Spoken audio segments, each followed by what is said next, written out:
watching the sun bake. All of those tourists covered with oil, strumming my six string on my front porch swing. Smell those shrimp, they're beginning to boil. Wasting away again in Margaritaville, searching for my lost sugar salt. Some people claim that there's a woman to blame, but I know it's nobody's fault. Don't know the reason, stayed here all season. Nothing to show but this brand new tattoo. But it's a real beauty, a Mexican cutie.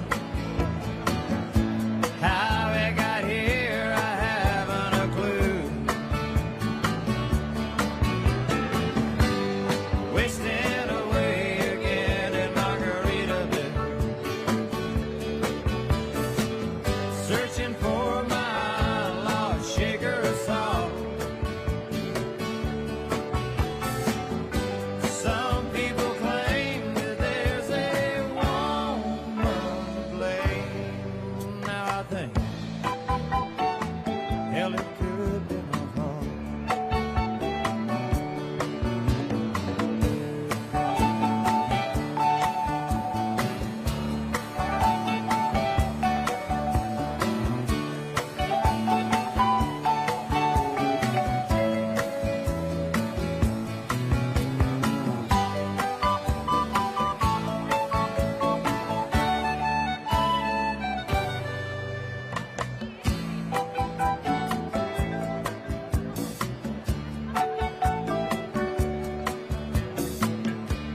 I blew out my flip-flop,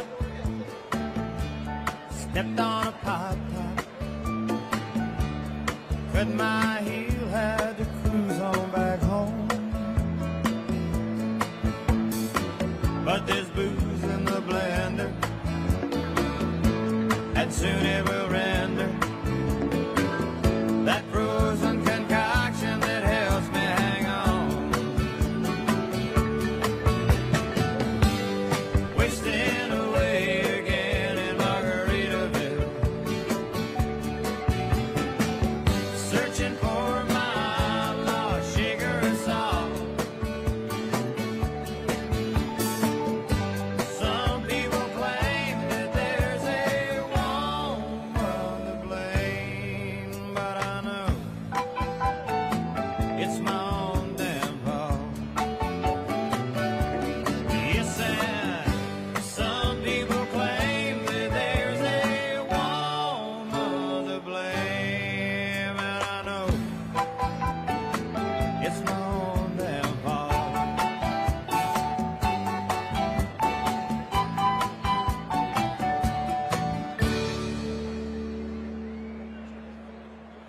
Donald Trump's surprise visit to a construction site. Hundreds of cheering union members turned out to meet the former president. It was quite a scene. These are hardworking New Yorkers, okay, union members who have been working on this big construction site here in Midtown Manhattan near Trump Tower. I think these maybe were Democrats, but for me, they're a Republican. We built a lot of great buildings in this city with these people, and they've given me great support. They're very, very talented people.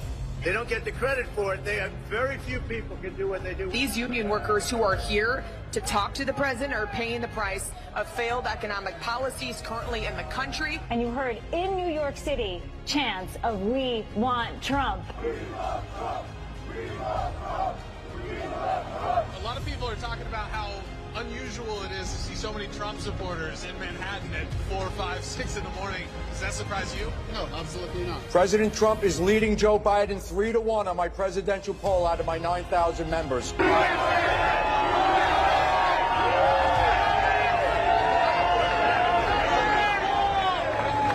turn again. What's your message to Joe Biden? You. We're a very patriotic group, and we love our country, and we want the best for America.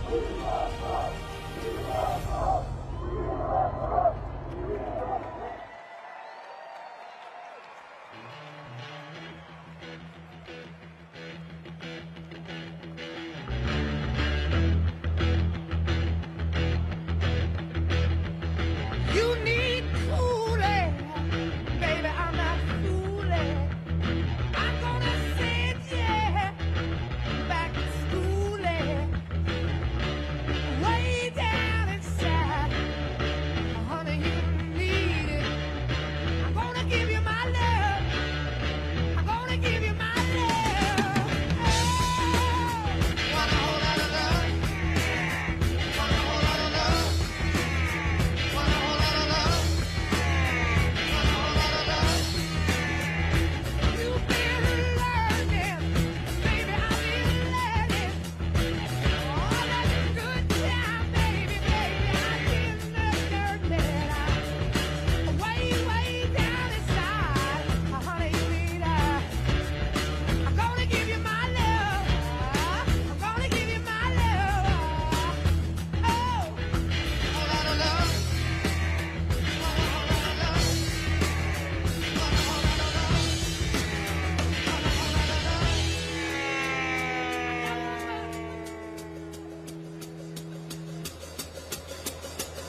very first day that we take back the White House from crooked Joe Biden, the worst president in the history of our country, I believe that we're going to have 4 of the greatest years in the history of our country.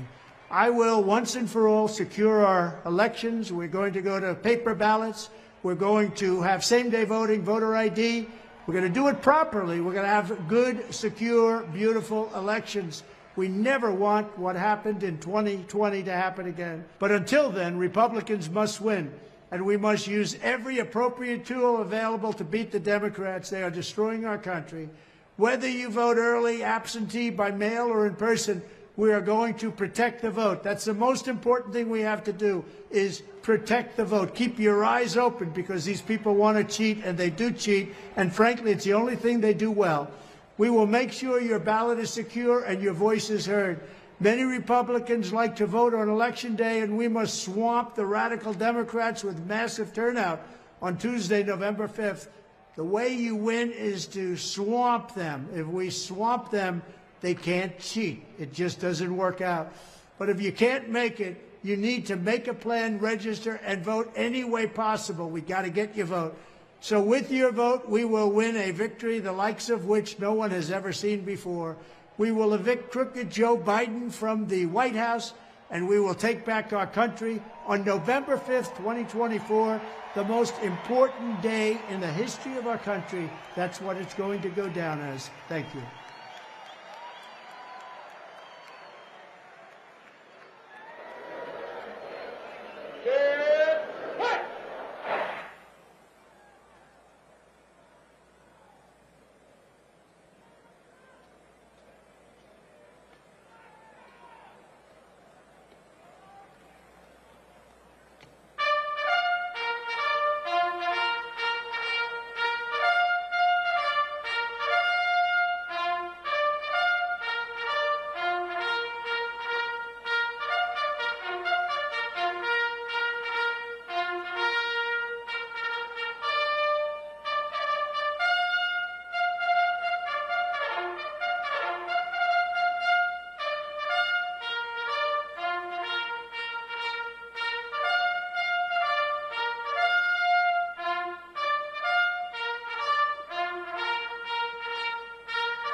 Seated.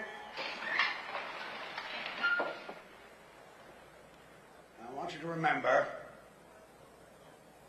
that no bastard ever won war by dying for his country. He won it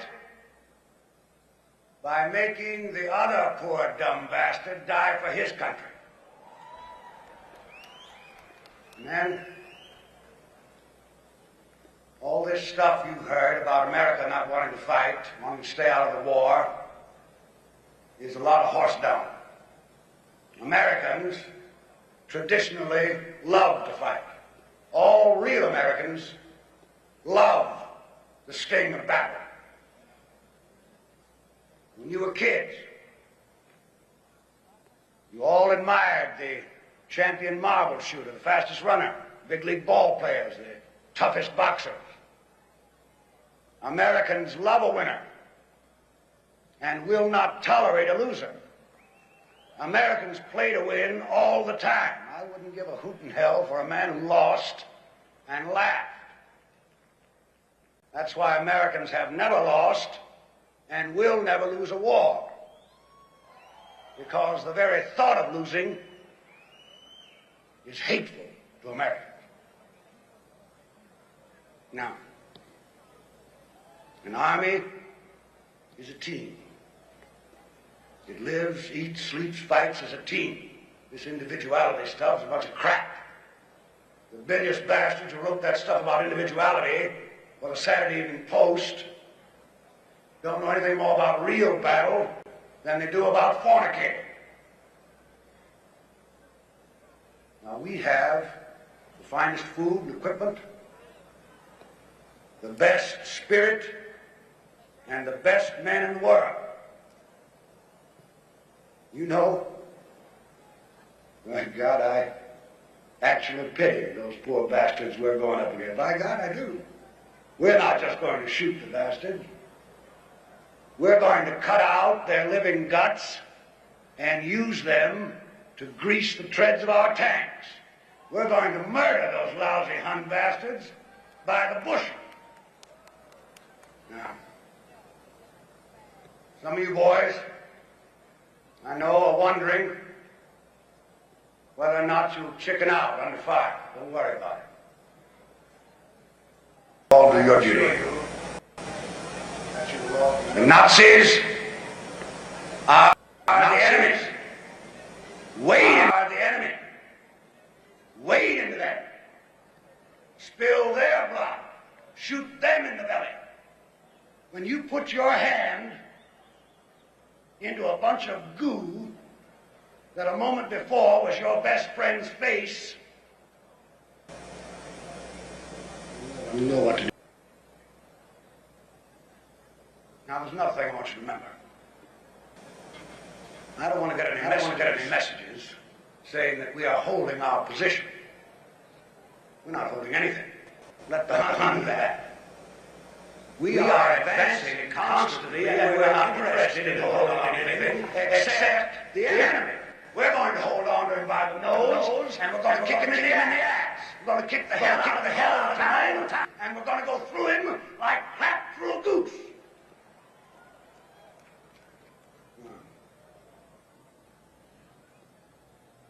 There's one thing that you men will be able to say when you get back home.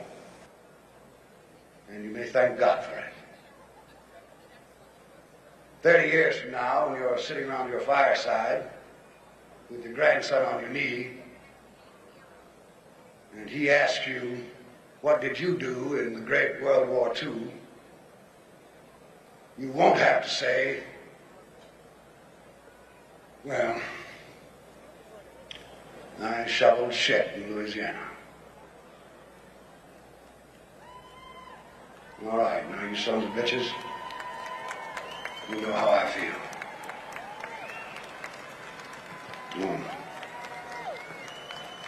I will be proud to lead you wonderful guys into battle anytime, anywhere. That's all.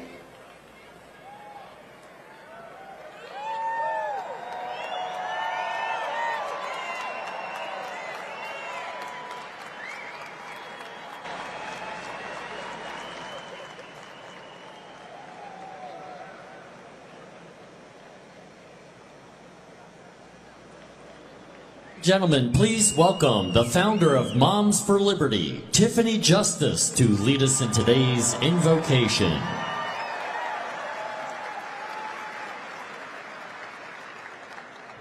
Heavenly Father, we come before you today seeking your divine wisdom and guidance.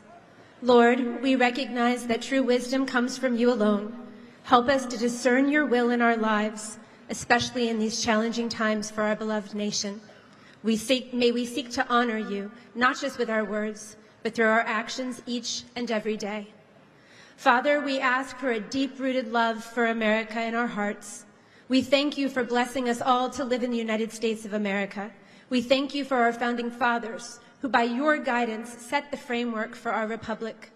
We thank you for the people in attendance here today who love this country and ask you to protect it.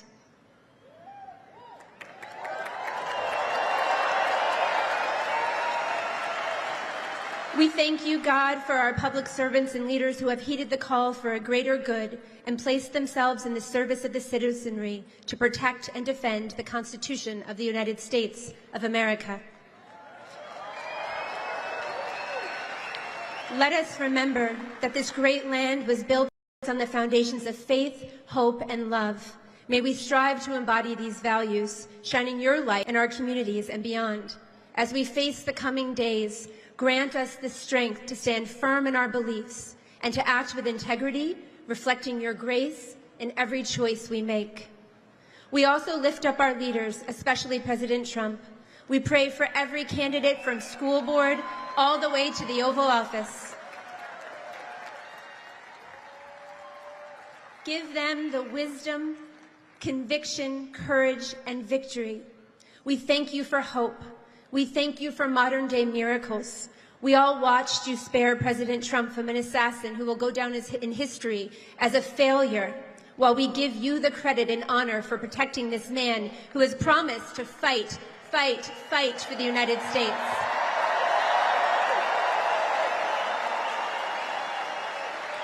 Surround him with your protection and strength, Lord. Equip him with the wisdom needed to lead with the courage, stamina, compassion, and discernment that America needs right now. May he be filled with your spirit, making decisions that align with your purpose and that serve the best interests of all Americans. Our hearts are hurting. We hurt watching our children suffer. We see them being led astray in our schools. We mourn as they are abused, manipulated, and indoctrinated to accept lies instead of truth. Help us to be joyful warriors as we fight fiercely for them and their future. We are fighting to raise them as they should go. We fight through persecution, but we will not be stopped. Help us to be strong, joyful warriors as we fight for their future. We pray for safety and civility in our country. We yearn to return to a nation united in love for one another, not divided by hate and division. Finally, we ask for you to bless our country with faithful leaders. We pray for the candidates here today that they will gain victory in the polls, that voters will vote for these good men and women of integrity by a resounding margin. Be with our election workers. Bless us with a safe and fair election. We pray that as our people go to the polls, that you will deliver us a victory so great and wonderful that all will be amazed at the work of your hand.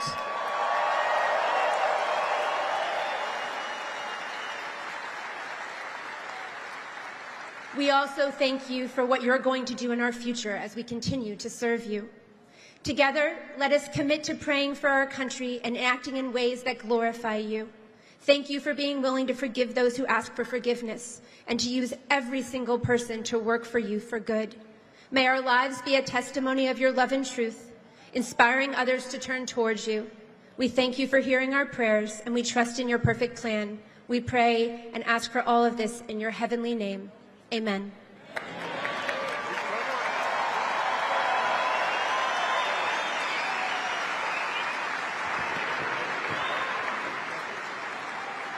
Ladies and gentlemen, please welcome retired members of the New York City Fire Department to lead us in the Pledge of Allegiance.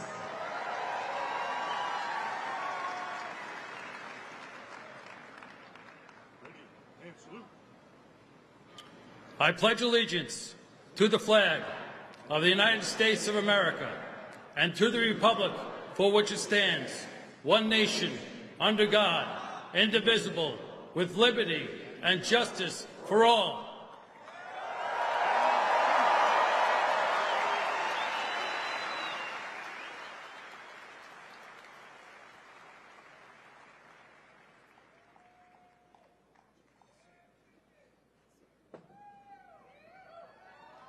Ladies and gentlemen, please welcome Mary Milben to sing our national anthem.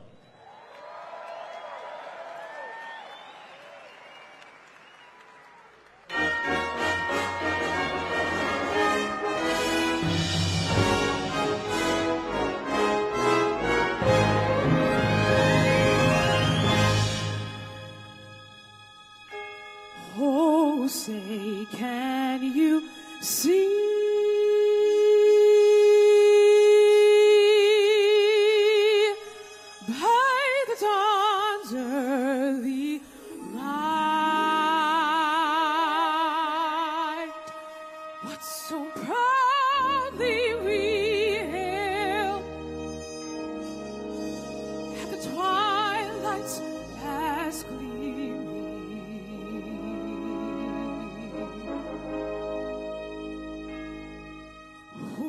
Stripes and bright stars through the perilous fight.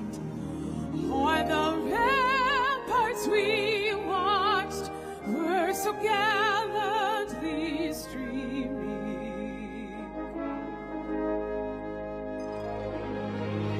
and the rockets ring clear, the bombs bursting in air.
Yes, it is. And still we can see as the years have gone by. There's a dream in our land, like a flame that keeps burning. And a lantern of hope from the harbor still shines. Those who seek freedom's dream to its light are still turning. Now we look to the sky and we lift up our eyes, for we know in the dawn we shall see our flag.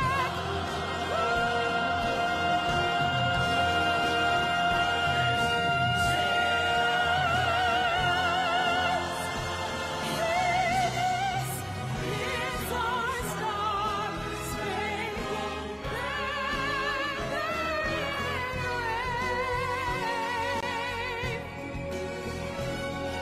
for the land of the free.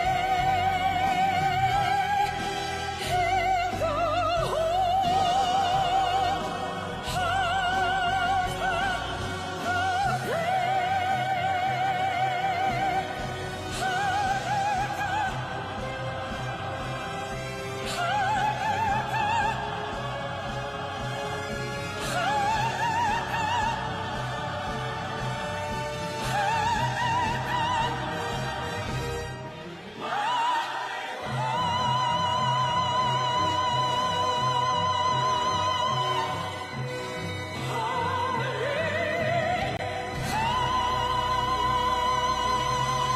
Oh, God bless America!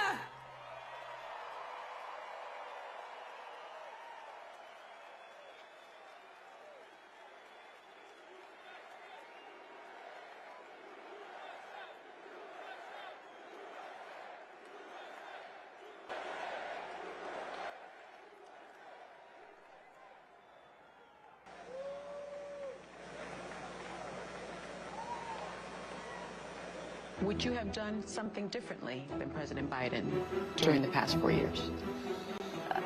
There is not a thing that comes to mind. I stood there on the tarmac watching you check your watch. The chaotic and deadly U.S. evacuation from Afghanistan stunned Americans and the world and cost the lives of 13 U.S. soldiers. Would you have done something differently? There is not a thing that comes to mind. More than 13,000 illegal immigrants convicted of murder have been caught at the border and then released into the United States. An Afghan national is in custody today after being accused of plotting an election day terrorist attack. The suspect entered the U.S. on a special immigrant visa. Gut-wrenching new details in the murder of Georgia nursing student Laken Riley. The illegal immigrant suspect, who cops say committed the heinous murder, is a Venezuelan national who crossed the unsecured southern border back in 2022. Two men investigators say are in the country illegally from Venezuela are charged with capital murder in the death of Jocelyn Nungaray. A fifth illegal immigrant accused of attacking two New York City police officers over the weekend showed no remorse or regret. Would you have done something differently? There is not a thing that comes to mind. Only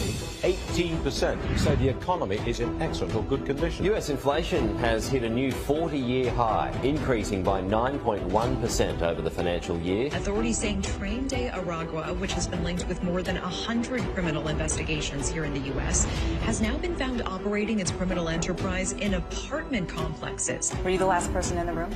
Yes.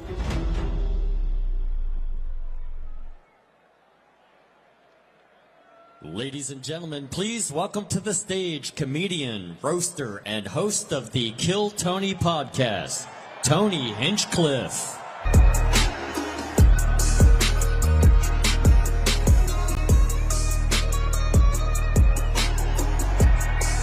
Hey, see y'all from Texas, where we should ride slangers and put down diamonds in our niggas. Pour drink inside my lemonade till it look like a Pepsi. See, I come from the D where we got shades and we be flexing. If you ain't from my state, then you should know don't listen. Madison Square Garden, how we feeling, huh? Wow, isn't this special? 17 years ago, I was sleeping in my car behind the Comedy Store in LA, and I'm proud to say this is my 4th time performing at Madison Square Garden, the most famous arena in the damn world. The American dream, alive and well, right here. This is very different than where I'm used to performing, though. I'm used to nighttime with people drinking, not so many babies in the crowd, and people that are obviously only here for Lee Greenwood tonight. Normally, I don't make my political beliefs a known thing. It's divisive for a comedian to do that, but just know I sleep well at night knowing who I'm voting for. Yeah. Yeah. When I lay down and my head hits my pillow, it is a fantastic pillow, by the way. I was staying at the Four Seasons up by Central Park one night, and I laid my head down, and it felt so good, and I thought to myself, what an amazing pillow. I have a little bit of money now. I could buy a good pillow, and I took the pillowcase off, and there it was, my pillow, my pillow, my pillow. And damn it, I bought 4 of them. And if you use the promo code KILLTONY, you can also buy 4 my pillows.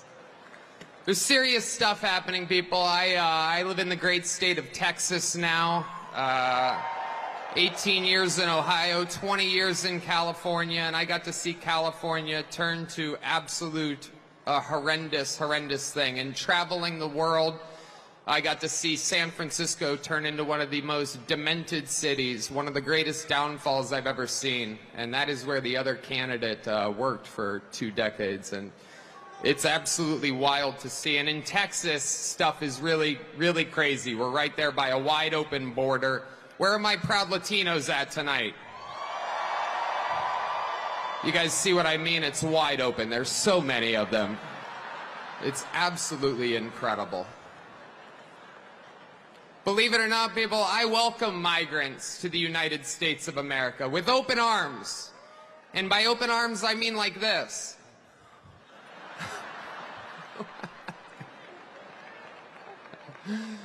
It's wild. And these Latinos, they love making babies, too. Just know that. They do. They do. There's no pulling out.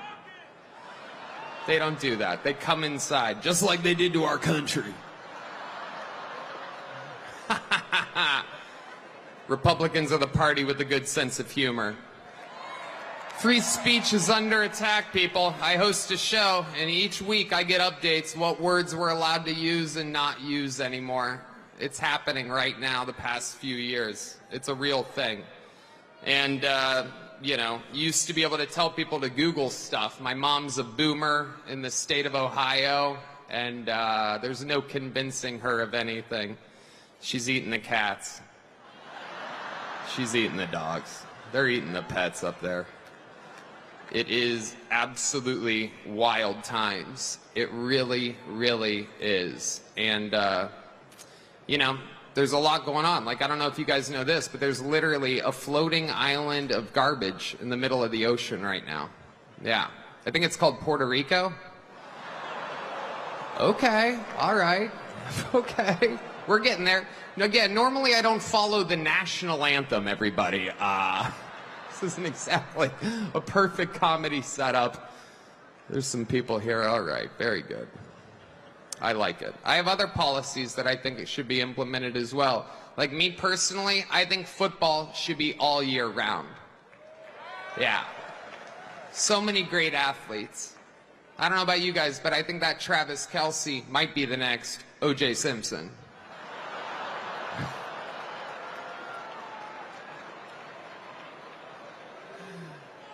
Feels good in here. The other side's got a lot of crazy endorsements. Swift, Eminem, Leo DiCaprio, Beyonce. Every day the Democratic Party looks more and more like a P. Diddy party. Oh. Okay. Okay, that's what you guys want. All right. Heck yeah. It's cool. Black guy with a thing on his head. What the hell is that? A lampshade? Look at this guy. Oh my goodness.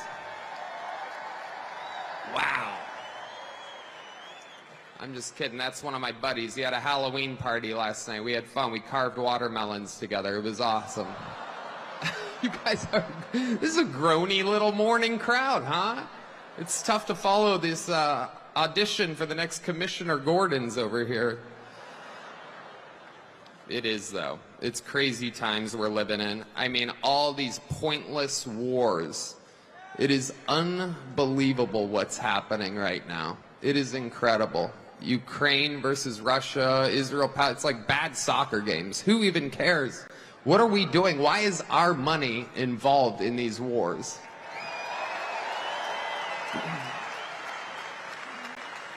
When it comes to Israel and Palestine, we're all thinking the same thing. Settle your stuff already.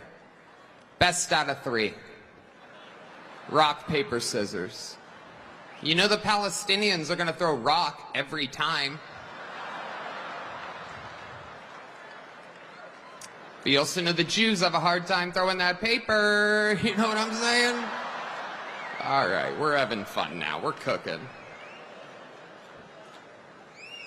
Hillary Clinton said that this is a Nazi rally here today.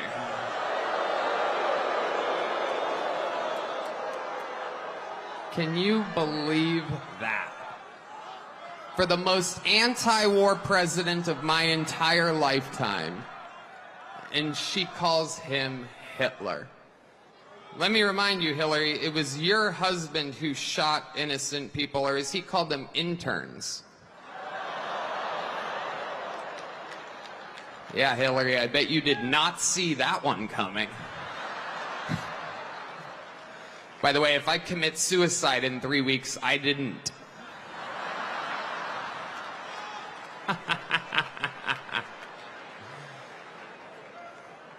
I mean, it's just obvious to me who the right candidate is. There's a guy out here dodging bullets.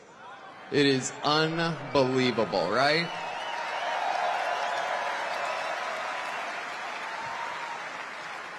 He took it right in the ear. Unbelievable. I thought about this. I don't know if you have. Coolest place to get shot.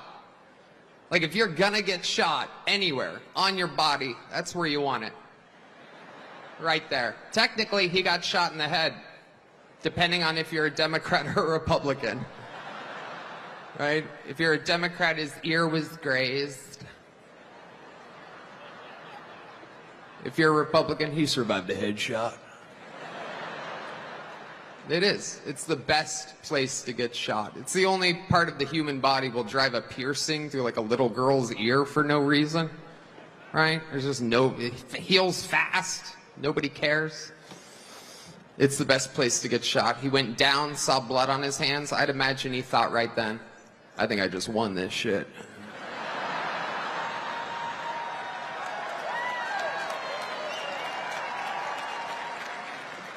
Stands up and says the most American words I've ever heard in my life. No, no, no, no. Before that, there was one more. Let me get my shoes.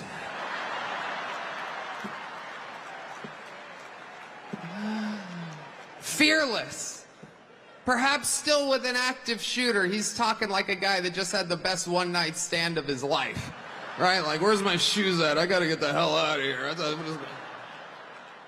Let me get my shoes. And then the fight, fight, fight. What he did was so cool that Biden got COVID. Oh yeah. Go back, look at the timeline of everything again. 3 days after that. That means that Biden, he didn't get that from hanging out with sick people. He was in a sterile room in the White House, watching blood running down Trump's face as he pumps his fist. Biden's like, oh, fuck. Oh, God, no. It's true.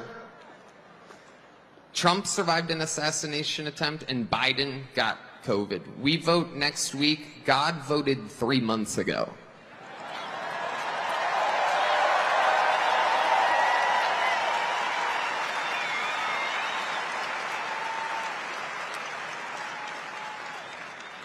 Another great Austin, Texas resident, Elon Musk, will be speaking here later today.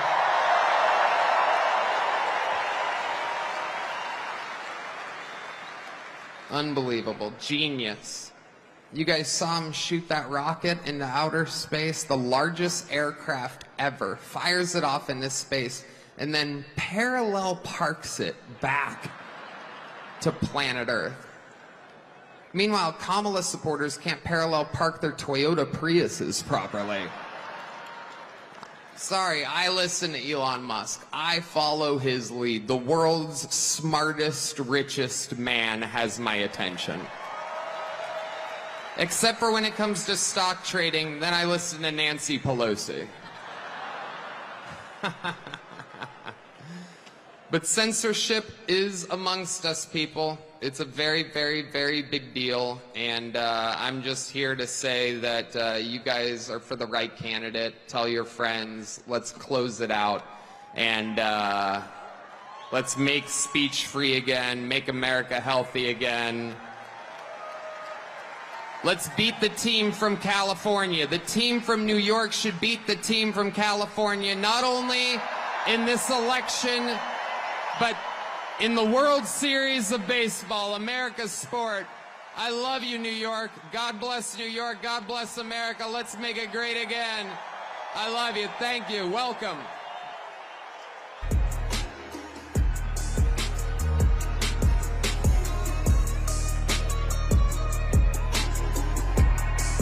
Hey, see, I'm from Texas, where we still riding swangers and put diamonds in our necklace. Oh, drink inside my lemonade.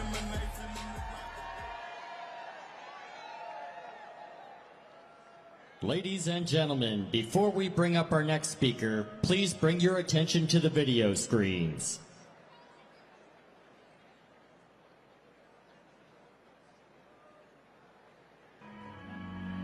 Oh, beautiful, for spacious skies.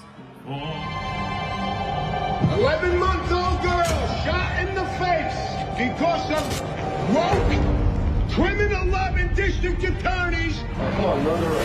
This is a street performance. Seems like all the artist activists are on the left. Except for Scott Levator. They do not conform to the elitist isms of the art clubs, and they have left me like a redheaded stepchild. This is my medium in which I shall create, and this is my canvas, the front of the Brooklyn Museum. The first most important thing in school, or anywhere else, is the Pledge of Allegiance. This is not a pro-war protest. This has to do with the increasing level of anti-Americanism. They don't keep the criminals in jail. They're not going to keep you in jail. This line is to show respect and honor to those who died, got shot in the fucking head, protecting us. You try to take that fucking blue line down. I'll paint it till the day I die. When the towers came down, there was absolutely no doubt that feeling, it was going to change my life. And it did. When somebody's complaining, it's so cold out, you know, the traffic. And here I am, drinking with one of these guys who's got one arm, he's got a hook for another arm, and he's drinking a fucking beer, having a laugh with me, and he's not bitching about nothing. I present to you the recipient of this year's VFW Americanism Award, Mr. Scott Levato. That's it. I want to paint a flag on a rooftop in every state near a military base. As a veteran, we all fought for that flag in World War II. And today, we want to see it flying. They will never, as long as I am alive, they will never take the American flag down. You want to burn one? Then I will find out where you work, and I will find the building across the street and paint a flag 50 by 100, so you have to see it every fucking day.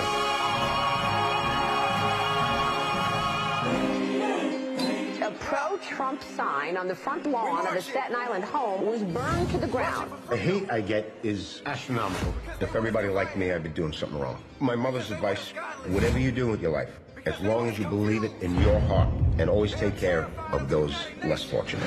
My father's advice was, son, take from nobody.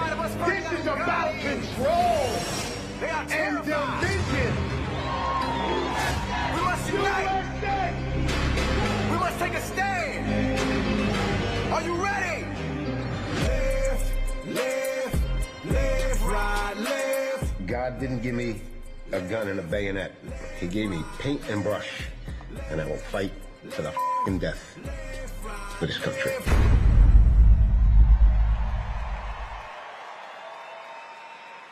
Ladies and gentlemen, please welcome to the stage artist Scott Lebedo to do a live painting.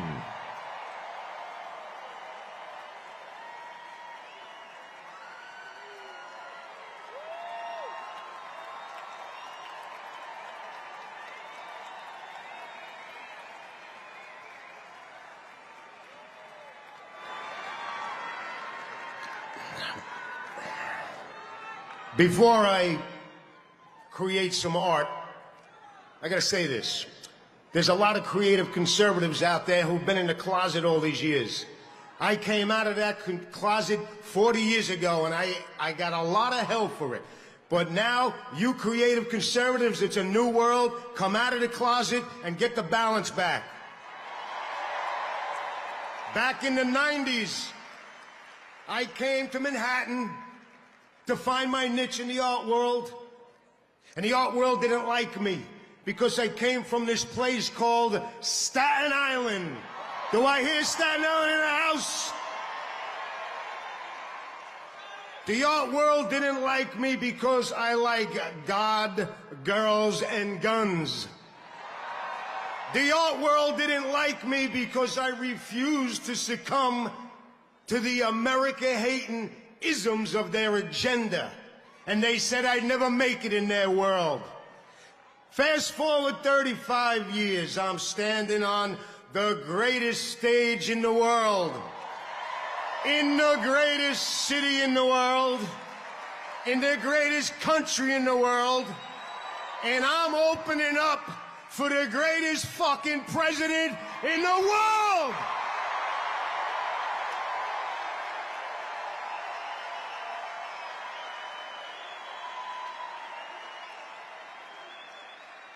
So, before I create this piece of art, I would just like to give the art world a little something. I got it here somewhere. Oh, here it is. Bam! Ladies and gentlemen, I give you New York, New York.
Mercy.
This is the final battle.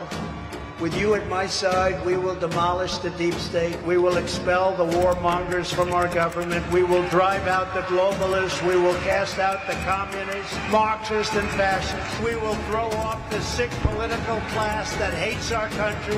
We will rout the fake news media, and we will liberate America from these villains once and for all.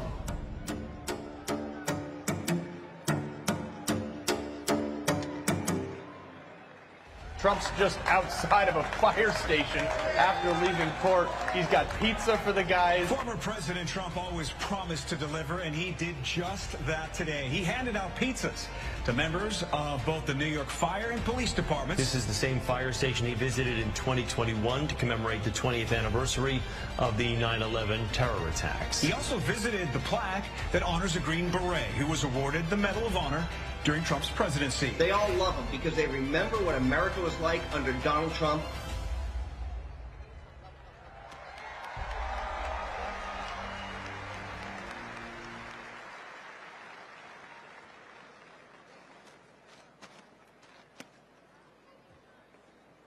Ladies and gentlemen, please welcome to the stage radio host Sid Rosenberg. Let freedom ring, let the wonder sing, let the whole world know that today is the day of a reckoning. Let the weak be strong, let the right be wrong.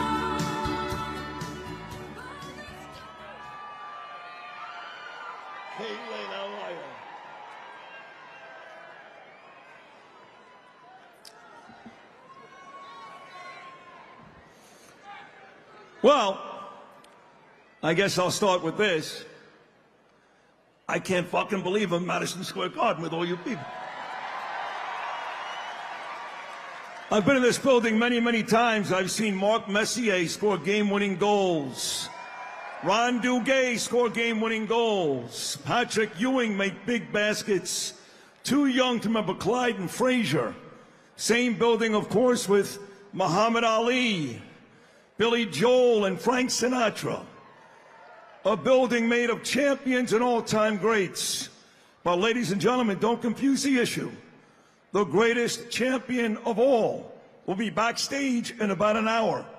He is the 45th and soon to be 47th President of the United States, the great Donald J. Trump.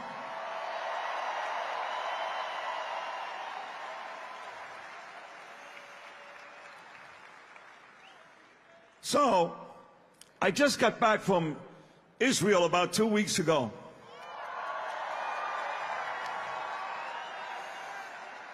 They love Trump in Israel, just so you know, they love him. They love him and Bibi, they love them both. I'm in Israel and had the opportunity to break the Yom Kippur fast with Bibi Netanyahu. What an amazing night that was. Cried with Israelis in the streets. They listen to me from Jerusalem. They really do this. Like all of you listen to me, all of you. I get back and they go, Sid, you want to speak at this MSG thing? I go, sure. Out of character for me to speak at a Nazi rally. I was just in Israel, but I took the gig. She is some sick bastard, that Hillary Clinton, huh? What a sick son of a bitch. The whole fucking party, a bunch of degenerates, lowlives, Jew haters, and lowlives. Every one of them. Every one of them. Look at my city. Look at my city. Yes, this building is beautiful. You're all beautiful. Look at you. But you can't walk outside past about 10 o'clock at night here. If you're a pretty woman like my beautiful wife Danielle out there somewhere, you get punched across the face just for walking down the street. Who did that? Bill de Blasio, Eric Adams, shitty Democrat mayors. Andrew Cuomo, Kathy Hochul, shitty Democrat governors.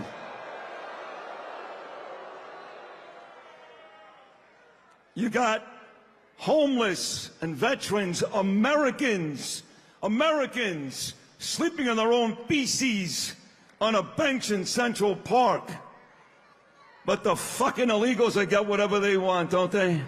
5-star hotels, cash, probably get Yankee-Dodger tickets tomorrow night. That's all about the Democrat rule, folks.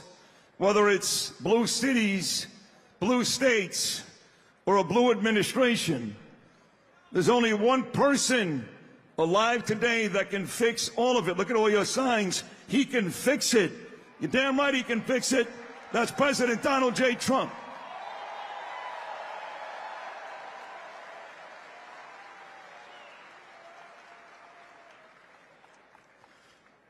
I said to my dad when I was a little kid, I was born in 1967 before John F. Kennedy was assassinated. I couldn't understand until Thurman Munson died why grown men cried in the streets over Kennedy.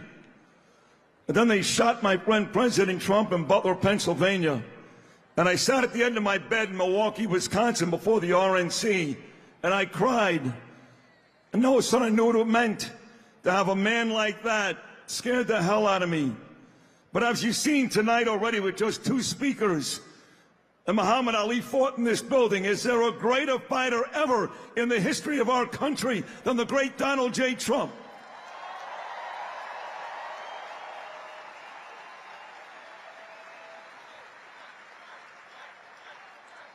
Give me some of that. Let's go. Come on. Come on. Come on. Come on. Fight. Fight. Ladies and gentlemen, we're 9 days away. 9 days away. It's really very, very simple. Really very, very simple. As I wrap this up, I get less time than comedians and painters. I don't know why. 9 days, it's very simple. You want to get cities like New York, Philadelphia, Los Angeles, Chicago, Atlanta back. You want to get the great states like New York and California running like the United States used to run again. You want to get an administration that cares about the Jewish people, the American people, women, men, and certainly our armed services. There's only one choice to make. In 9 days, you fight, fight, fight, and you vote like your life depends upon it for our great president, President Donald J. Trump.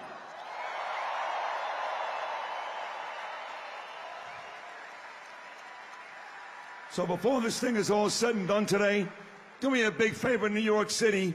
Show the world, New York, why we're still why we're still the greatest city in the world, and tear the fucking roof off this place. Let freedom ring. Let the white dove sing. Let the whole world know that today is the day of a reckoning. Trump has left the building. We can now project the winner of the presidential race. Donald Trump wins the presidency. What started off as unlikely, impossible, is now reality. I will fight for you with every breath in my body, and I will never, ever let you down. We have a president who actually fulfilled the promises he made during the campaign. Securing the border to foreign policy. He now has a record as president that's pretty damn impressive. Breaking news out of Palm Beach, The FBI has executed an unprecedented search warrant at President Donald Trump's Mar-a-Lago estate. The former president has both sides of the political aisle up in arms. This is a dangerous and unstable moment in American history. The Justice Department has just indicted former President Donald Trump. For 7 years, they hated him, they targeted him, they hunted him. This is the epitome of the abuse of the prosecutorial power to preempt political decisions. I never thought anything like this could happen in America. The only crime that I have committed is to fearlessly defend our nation from those who seek to destroy it. The more that a broken system tells you that you're wrong, the more certain you should be that you must keep pushing ahead. They want to take away my freedom because I will never let them take away your freedom. They want to silence me because I will never let them silence you. They're not coming after me, they're coming after you, and I just happen to be standing in their way, and I will never be moving. On November 5th, 2024, justice will be done. We will take back our country, and we will make America great again. America will always rise to every challenge and overcome every danger. Donald Trump seems to always get stronger when challenged. These types of things, I think, give him strength. When I'm reelected, I will totally obliterate the deep state. Our beliefs, courage in our convictions, and faith in our God, then we will not fail.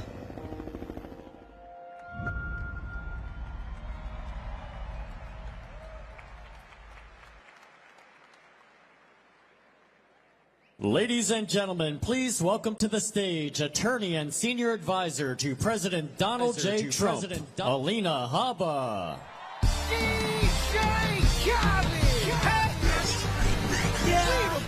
All I do is win, win, win, no matter what. Got money on my mind, I can never get enough. And every time I step up in the building, everybody hands go up. And they stay there, and they stay there, and they say yeah, and they say there. 'Cause all I do is win, win, and if you go in, then you put your hands, put your hands in the air. I never been defeated and I won't stop now. I never went nowhere. What they say in loot is back. Blame it on that contour. The hood call it a yak. I'm on this foolish track, so I spit my foolish flow. My hands go up and down. My verses still be serving. Type like a million verses. Last time on the college remix, now I'm on the original version.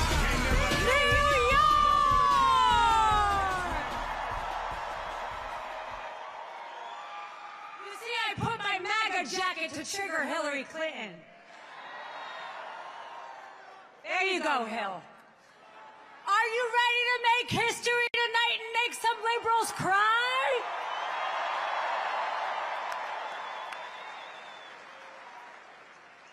The world first got to know me on the courtroom steps right here in New York City. And they thought they could take the greatest president down through lawfare, with lawsuits, fake charges, raids, and endless investigations. They thought so. It's okay. They thought they could crush the man who built this city skyline. But they underestimated how hard President Trump would fight, fight, fight. This rally has rattled some of my favorite swamp creatures. Hey, guys. They are now scrambling and trying to call us Nazis and fascists and claiming, yeah. And you know what they're claiming, guys? It's very scary. They're claiming we're going to go after them and try and put them in jail. Well, ain't that rich? Kamala, you want to talk about a fascist?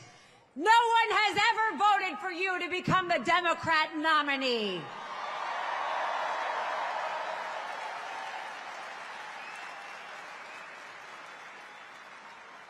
You see, I believe in something called the Constitution. And I believe in someone called God.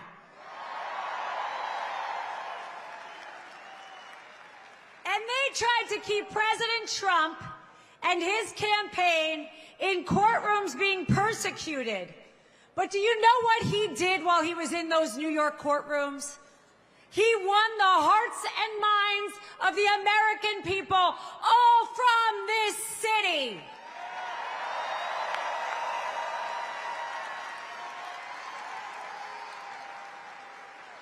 You see, the deep state, they underestimate how smart we are.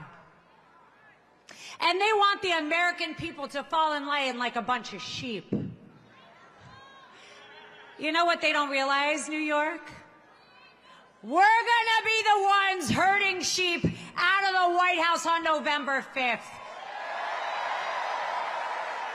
Because Kamala Harris, you are getting evicted from my president's house.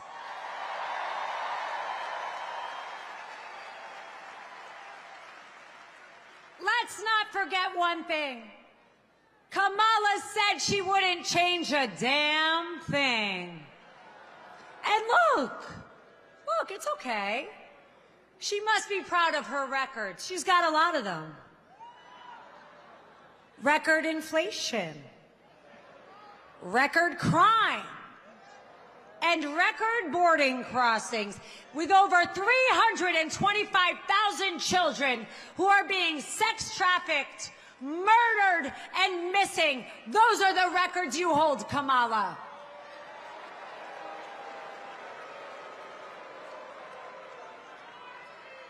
Look at my family. I love my family. And that's my family right there. By the way, where's my Trump Bedminster people? Let's go, Trump. Don't get me started on my boy, Tampon Tim. You know, Timmy, in the words of your wife, we are ready to turn the page on your indoctrination of our children, your tampons in boys' bathrooms, your deadly fentanyl pouring into our country through your wide-open borders, and your inflation that is crippling hard-working American people.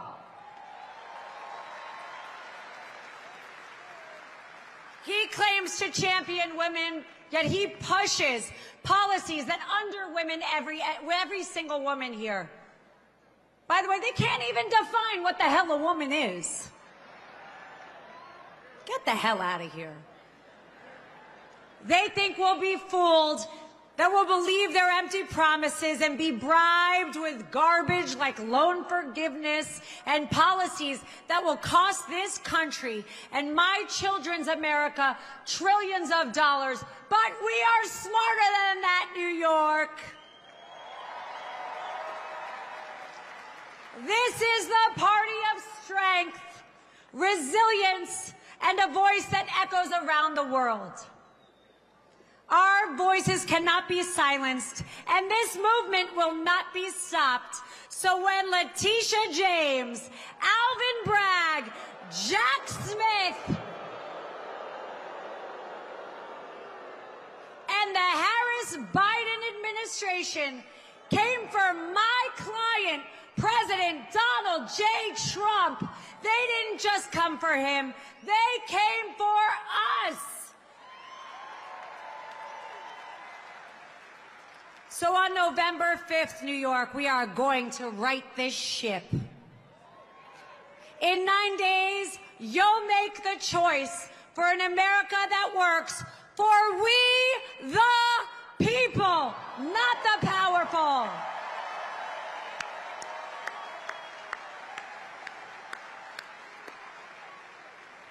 So, Nancy, it's time to sell your stocks. Take the cabal packing. The Clintons and Obamas can get out of our White House because America has had enough with you all.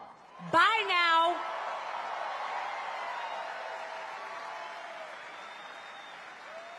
In 9 days, it's your turn to cast a vote for the man who's been in the trenches with you, the man who gets back up every time they try and knock him down. They thought they could break us. They thought they could scare us. They thought they could jail us, and they thought they could kill him. But they don't know. What doesn't break you makes you stronger. New York, let's show them what we're Let's take this all the way to the ballot box. Let's stand tall for our president, for our city, and for our nation, because New York, we don't just survive, we thrive.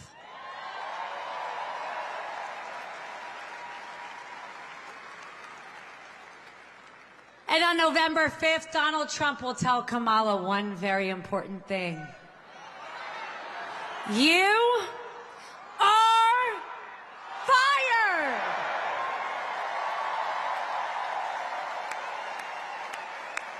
I will see you at the polls. Let's make history together. God bless New York. God bless the USA. And God bless the greatest president this country has ever seen, President Donald J. Trump.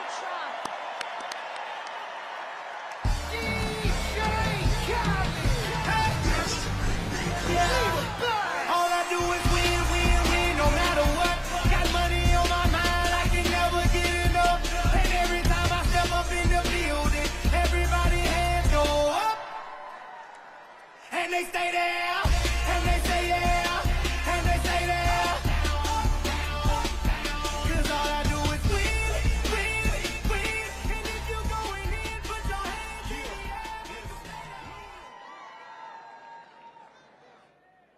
air. The total initiative relative to what we're going to do with more Border Patrol and more asylum officers.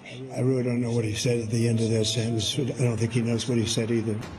Kamala definitely covered up his cognitive decline, and it was a rapid decline. When Joe Biden and Kamala Harris came into office, they inherited peace and prosperity. All they had to do was nothing.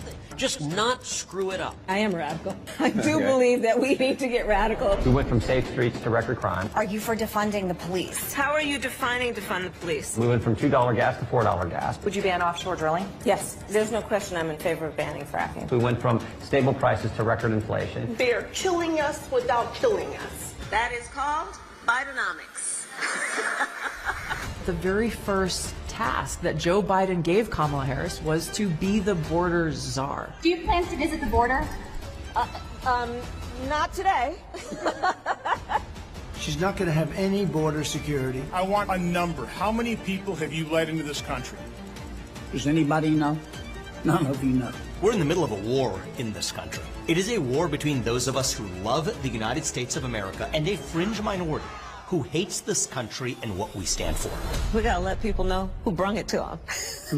Raise your hand if you think President Trump's policies on the economy would be better for your family. All right, so that is everybody.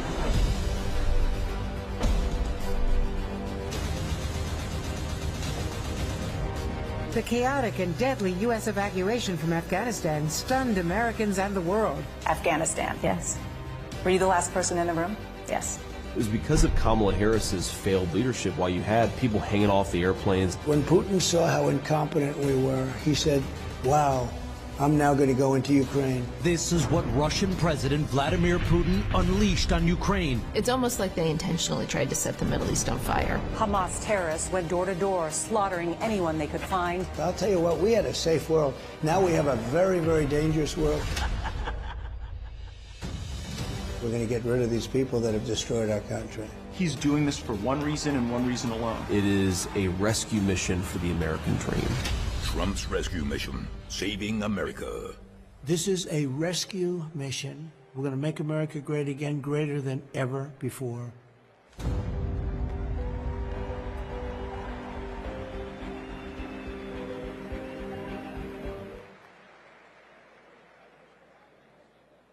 Ladies and gentlemen, please welcome to the stage CEO of 10X, Grant Cardone.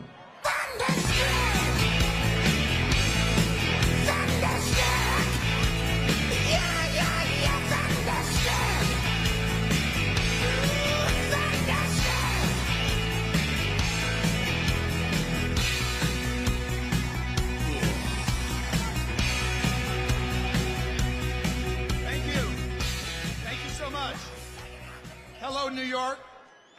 How you guys doing?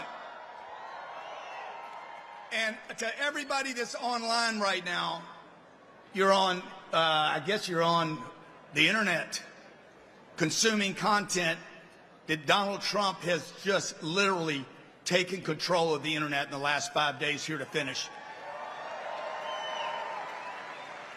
And that's where this game will be won. My name's Grant Cardone. I'm an educator, small business owner, and a real estate investor. And in February of this year, I came to this great city to make a real estate investment and had to discontinue the deal because of a scumbag liberal judge coming out with a $454 million judgment against Donald Trump. No, it needs to be bigger than that. Because, folks, here's the deal. I'm telling my wife I have to cancel these deals. And she says, why? I said, because if they can do this to a former president, a man that lived in this city, that built this skyline, what can they do to me? What will they do to you? This one decision, by the way, will cost this city, the city of New York, hundreds of billions of dollars of lost tax revenues. Have you guys ever noticed? Go to any of these blue Democratic liberal cities. Have you noticed that where they go, everything is more expensive? Everything. For instance, New York City, you have the highest rents in the country. You have the highest home prices in the country. You have the highest food prices, the highest transportation, and the most crime. And your politicians want more taxes, not less. This is insanity, folks. Okay? Why do the politicians in blue cities want to raise your taxes? Because they live off your taxes. This is how they get paid. And that brings me to Timmy and Kamala. No, bigger than that. Come on. Dude, that's what I'm talking about. They're going to ruin this country, folks. You guys need to get angry right now. The country's pissed. And I'm not here to invalidate them. The whole world can see their incompetence. They're complete tools of the elites. They're mere puppets.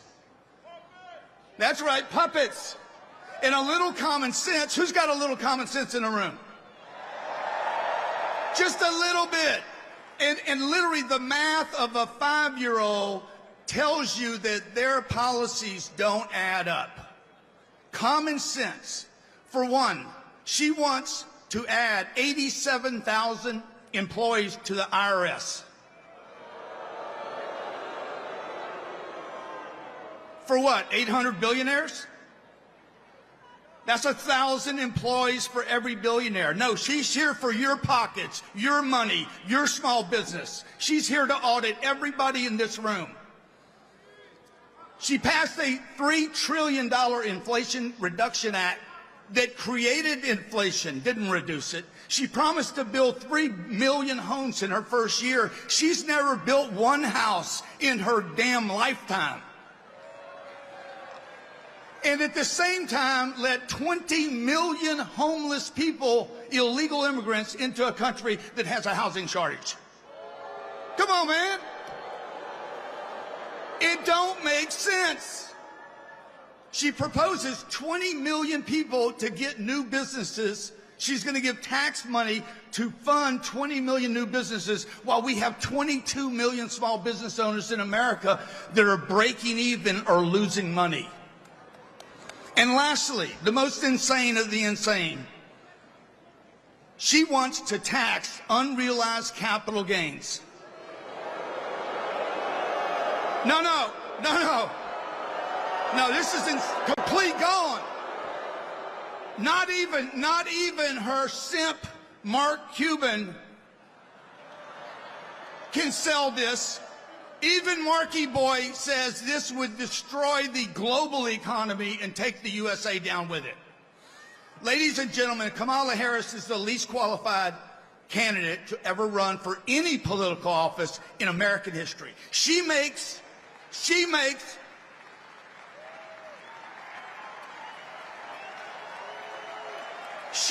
her boss look competent. She's a fake. I'm not here to invalidate her. She's a fake, a fraud. She's a pretender. Her and her pimp handlers will destroy our country. They will. They've already crippled the dollar, manufactured inflation, imported a virus, censored your voices, funded transgender surgeries, and made empty promises to the middle class for 50 years. This election has to be more than a victory. It needs to be a landslide. We need to slaughter this other people. We need to bring 100 million votes to Donald Trump. Not 74, not 81, 100 million votes. Can you do it? Because if you bring 100 million votes to this man, you send this finger to the elites. And you say, we are done. We are done. We are fed up. We have had enough. He's given everything. He's given everything. It's us in this room now that need to give the rest. We have to give everything for 9 days. Okay? That's not just coming to rallies. It's about putting a sign in your yard, a sticker on your car. It's about donating money. You got to give, folks, today while you're here, everyone, $5, $10, $25. These elections cost money. If you do that, invest in this election, you will go down as a contributor that will make history. We will be in the history books 100 years from now. They will say in 2024, something happened in America. Something happened, a phenomenon, and it was galvanized around a bunch of people called MAGA. The MAGA people! The MAGAs! That's right, I'm MAGA! They will say it galvanized around people called MAGA and a man named Donald J. Trump. Thank you. God bless America. Thank you.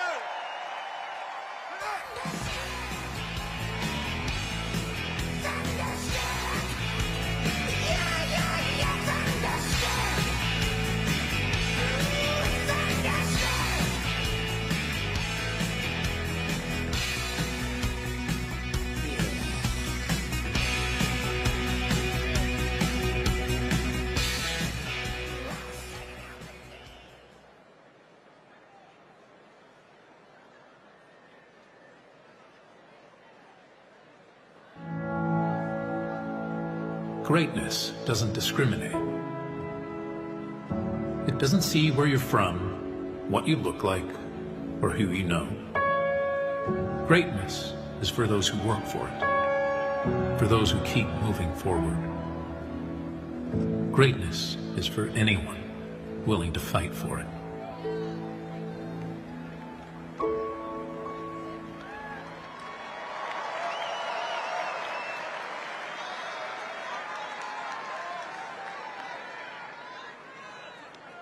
Ladies and gentlemen, please welcome to the stage former acting director of the Domestic Policy Council of the United States, Brooke Rollins.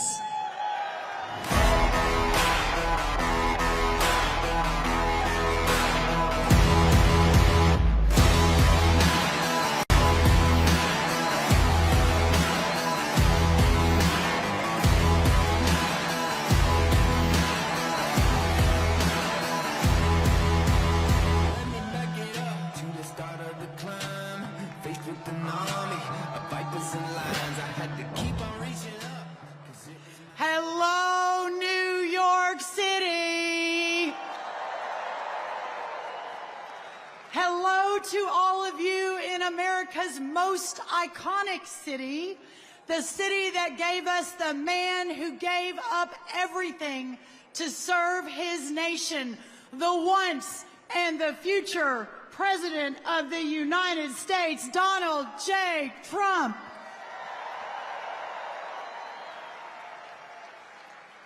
Only America would a little girl raised by a single mom from a tiny town called Glen Rose, Texas, ascend to work in the West Wing for the most consequential president of our lifetime? And only in America would that same small town Texas girl end up here in this incredible city with all of you at the world's most famous arena. Let's go! Tell me, who here loves President Donald Trump?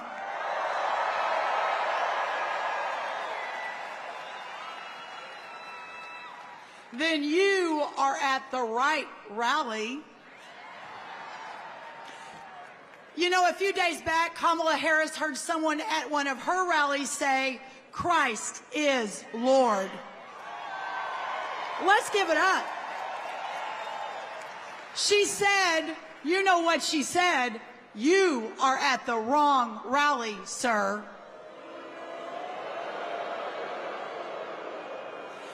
But maybe for once in her life, Kamala Harris was right. They were at the wrong rally, because the rally where people believe in faith, believe in America, and believe that we are one nation under God is right here, is right here.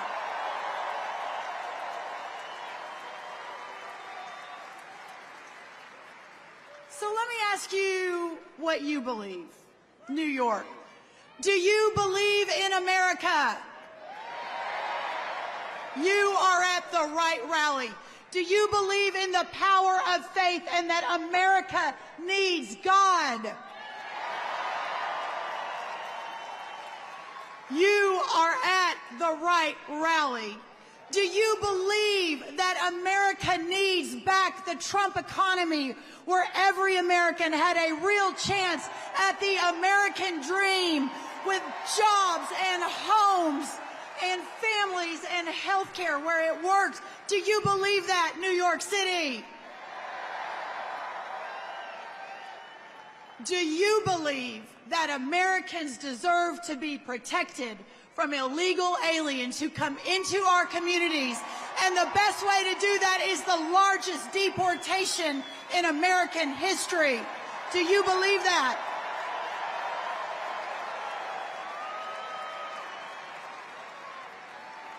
Then you are at the right rally. Our way of life, our history, and our inheritance are all at stake. We don't mind standing on the line for Donald Trump, because he is the one who taught us that one man plus the truth really is a majority, and we also understand what that means. It means everything. Everything we have been, everything that was meant, depends upon what happens right now. With just 9 days left, on behalf of an overcapacity, 6 times oversold Madison Square Garden Arena, tens of millions of grateful, patriotic Americans across this country, hundreds of millions of people across the world, I close today with this message to my friend, my mentor, my former boss. Mr. President, you put everything on the line for us, even your life, and you have always had our backs. And now it's our turn, and we will deliver for you, Donald Trump.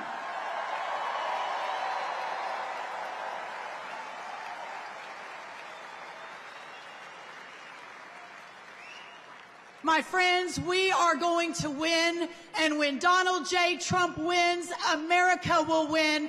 Now let's go get our country back. God bless you, God bless America, and God bless Donald J. Trump. Thank you all so very much. Thank you.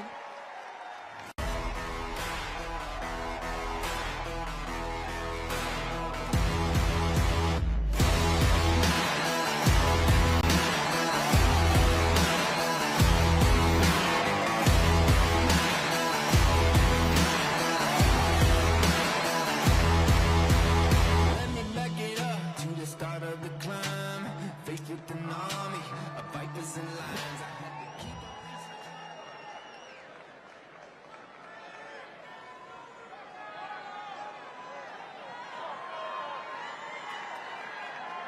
Ladies and gentlemen, please welcome to the stage America's Mayor, Rudy Giuliani.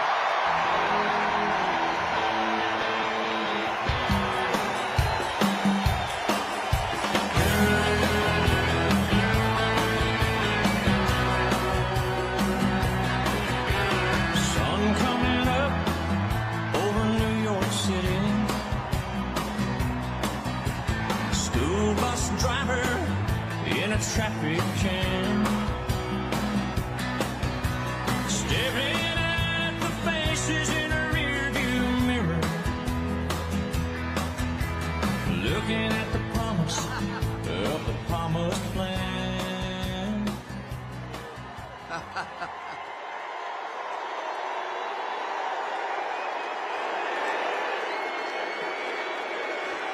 Thank you.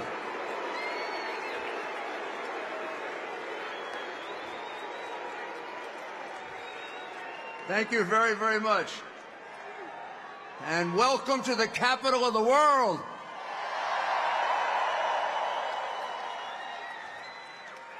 That's not me.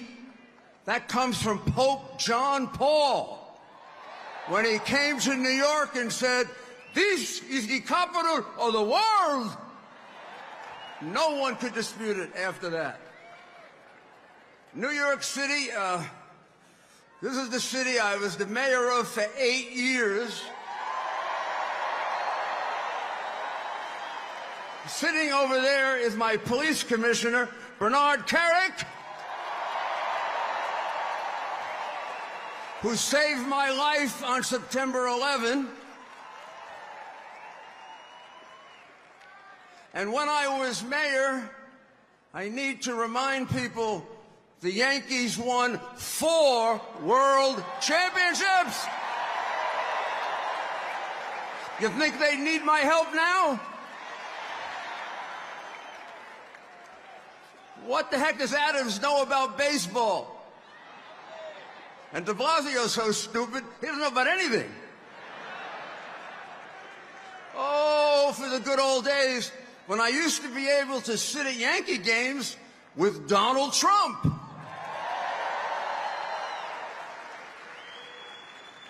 And George Steinbrenner would make us pay for our peanuts. No, he was a great friend of both of ours. And he shared in common with Donald Trump something that I know as the mayor that many people don't know, and they probably don't realize why I get so angry when he's attacked and demonized. This is a very charitable, very good man. Yeah, I know he was a great president, but this is a very good man. He and George Steinbrenner would step up anonymously every time a police officer, not just killed, but hurt. Every time a firefighter, not just killed, but hurt. Every time something horrible happened in the city, they would call, they would offer services, money, help, a hotel room. And when I wanted to make it public, they would say no, because they said that you got to save that. The credit you get for that, you get from God. If you make too much of it here, it gets used up.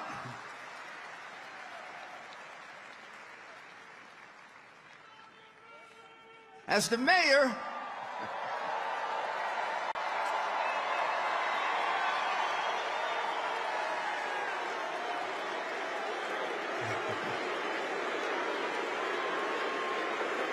thank you. As the mayor, you know that I reduced crime more than any mayor in history. I improved the quality of life in the 5 boroughs. I lowered taxes. It was the biggest tax reduction in New York history. Not like Donald Trump's tax reduction, not as big. You know why it was the biggest? It was the only one. I mean, I was only the 3rd Republican mayor in 100 years. And we carried out the biggest welfare to work program in the world. We had 1.3 million people on welfare, and when I turned over the city to Mike Bloomberg, it was down to 500,000, and almost all of them were working. That word working is anathema. It frightens Harris. It frightens Biden. It frightens the radical Democrats today. None of these people they're giving money to they require to work because they don't care about them, because they don't love them, because what are they? They're votes. Who cares if they don't learn a trade or have a job? We gather here today in the middle of Midtown Manhattan, and this is the most iconic venue of venues in the United States. This is where a Republican's not supposed to come, which is why Donald Trump came here. There's no place in America the president shouldn't be able to come.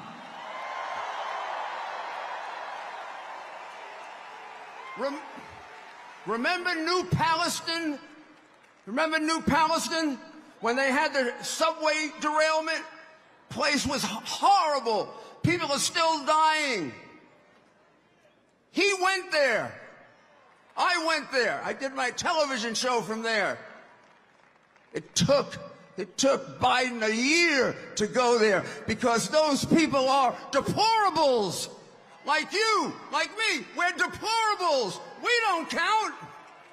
The Hollywood stars count. The big money counts.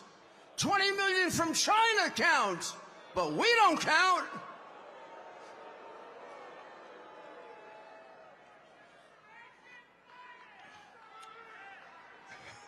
Just 4 miles from here, we had the worst terrorist attack in the history of our country. I'll never forget that through all the pain and misery, we came together. Places of worship, hundreds of funerals, praying to God. What's happened to God? We don't pray to him anymore? We're not allowed to? We don't bring God back, we don't come back.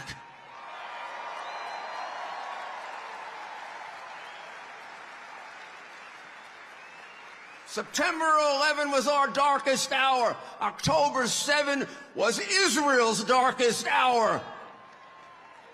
They are our best friend.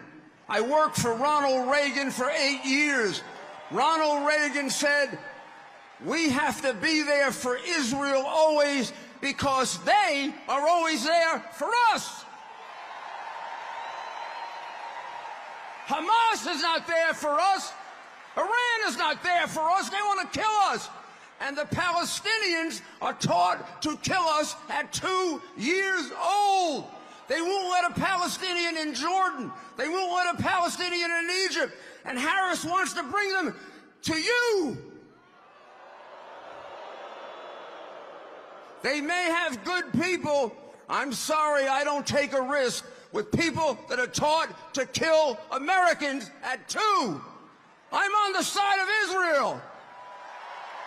You're on the side of Israel. Donald Trump's on the side of Israel. And they're on the side of the terrorists.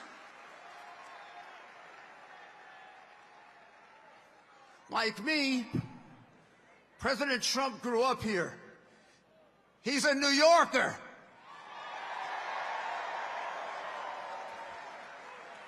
That's why some people get a little annoyed at him. He speaks his mind. But wouldn't you rather have a president that communicates with you than one who sits in a basement babbling? Or another one who, when asked, why do you want to be president, she says,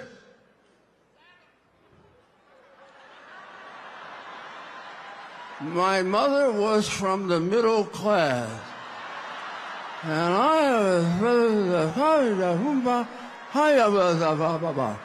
Then CBS puts in something done by a Harvard PhD. I want to be president. Even that was stupid, the one they put in, but at least it was in English. In any case, maybe you don't like what Donald Trump says sometimes. Maybe you don't agree with it. But I'll tell you what, you always know what he's thinking. And we need that from a president. He built a great empire here. He built a great real estate empire. He built some of the most iconic buildings in New York. That skyline wouldn't be as beautiful without him. That's enough for a man's lifetime. That's enough. He's built some of the greatest golf courses in the world. He's had and created for himself a privileged life. And here he is fighting 24 hours a day, twice almost murdered. Twice!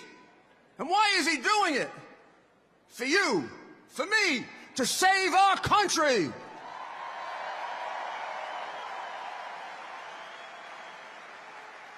He saw that we were on the path of destruction, and he couldn't sit by. He saw that the backbone of America, the people that he grew up with, the laborers that he and his father used to build their business, are people they cared about, people they loved. People say, well, how can this billionaire relate to regular people? Because he is a regular person. His father taught him how to relate to everyone.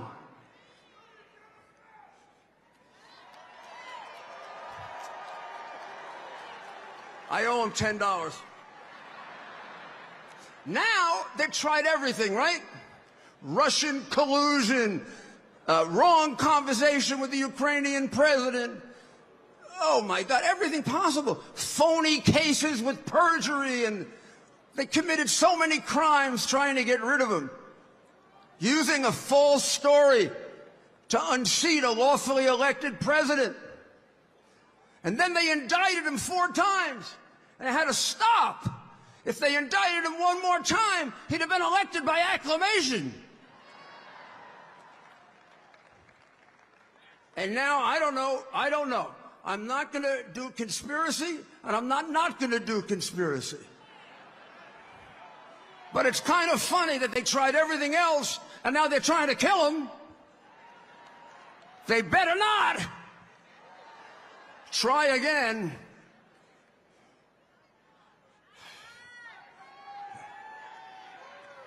Donald Trump answered the question without a doubt as to who can lead us out of this morass of socialism, fascism, and communism that the Biden regime has put it in.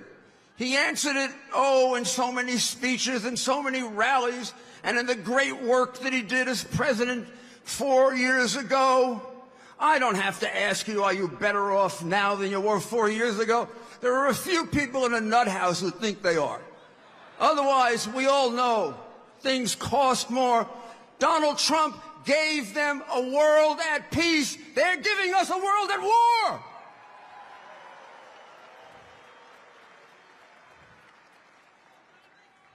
He'd have been a great president even if this didn't happen. But on July 13th of this year, after he came this close to death, when he was down on the ground, he couldn't possibly have any idea how bad it was. Within seconds, he got up. Did he run away? Did he hide? Did he crawl? Did he appease the people who might have been attacking him? He stood up and he thought about you and me. So I was really worried about him. And then when we saw him say, fight, fight, fight, fight, fight, that's the man to lead us back to the America we love.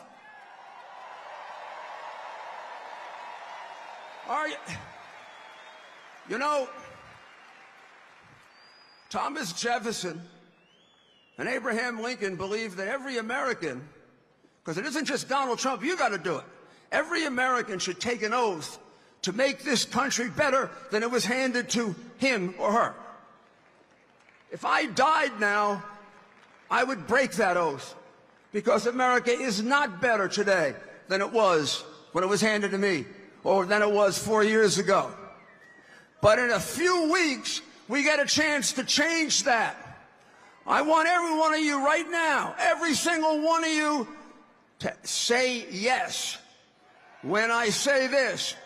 Do you swear to make America better and greater by voting for Donald Trump and J.D. Vance?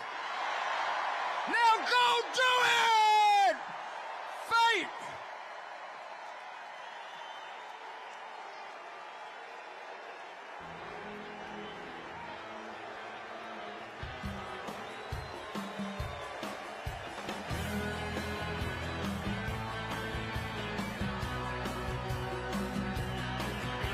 Sun coming up over New York City. School bus driver in a traffic jam, staring at the faces in a rearview mirror, looking at the promise of the promised land. One kid dreams.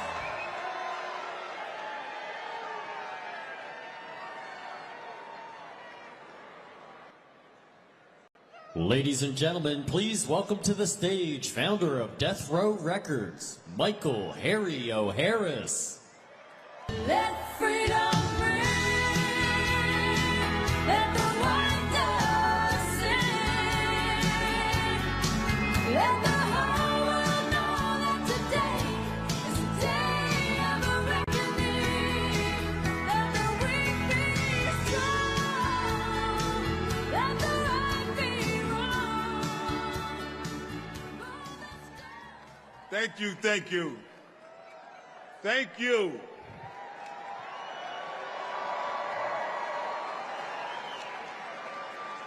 Madison Square Garden. I got to thank God for allowing me to speak in front of you today. I got to tell you something else. God is great. Can I get a second? I got to tell you another secret, though. If it wasn't for Donald Trump, I wouldn't be standing here today. So I want to thank President Donald Trump for allowing me to stand in front of you here today. It's a bigger story. I'll let you know about it. God spoke to his heart, and Donald Trump signed with his heart my release after 33 years. God spoke to his heart. So I don't have but a few minutes, so I want to say what I got to say. First thing I want to do is speak to this elephant in the room. Our nation has had a complex history with racism and sexism. And we can all agree that we got to do a little work there. But that's not what we're here to talk about today. What we're here to talk about is our similarities that unite us.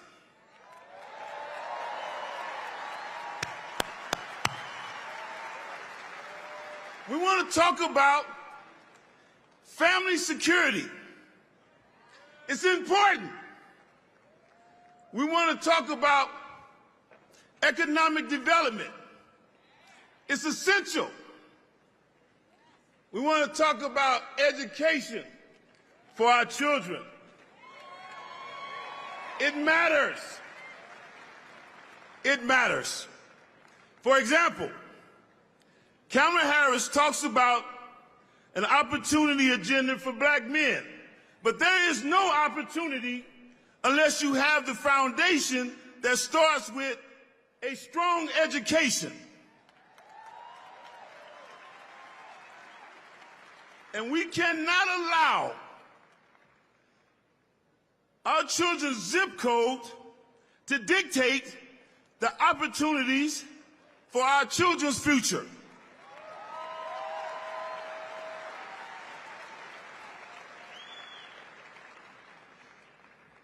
School choice is like the First Amendment of opportunity agenda.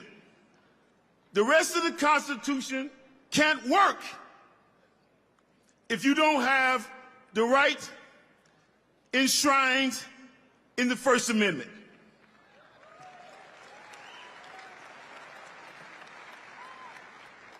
That is why we created Community First, to promote economic self-sufficiency, to increase access to capital, to expand educational opportunities. And in order to do this, we need a commander-in-chief that has the ability to bridge the gap with government, business, private sector, and our communities.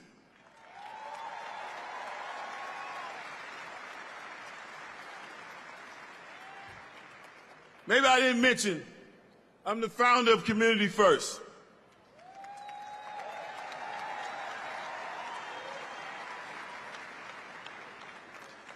President Donald Trump has committed to working with Community First when he's back in office. And in case you didn't know, Community First is you, and people that look like me. So Community First endorses Donald J. Trump to be the 47th president of these United States of America.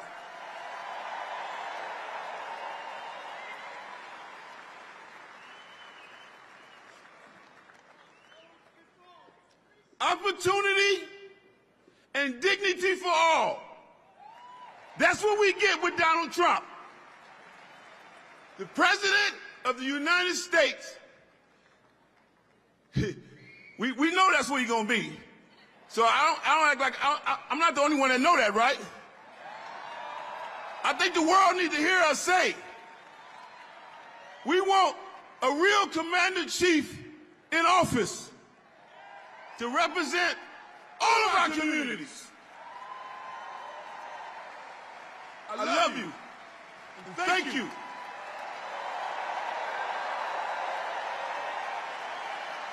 Let freedom ring. Let the white dove sing. Let the whole world know that today is the day of a reckoning. Let the weak be strong. Let the right be wrong. Roll the stone away. Guilty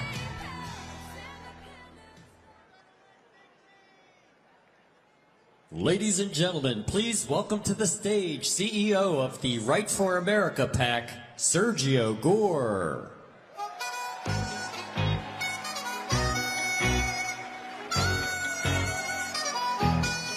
It's going down. I'm yelling timber. You better move. You better dance. Let's make a night you won't remember. I'll be the one. Hello, New York! Are you ready to make history in 9 days? I said, are you ready to make history in 9 days? Are you ready to send Donald J. Trump back to the White House? Only one man is fighting for America's prosperity. Only one man is fighting for America's security.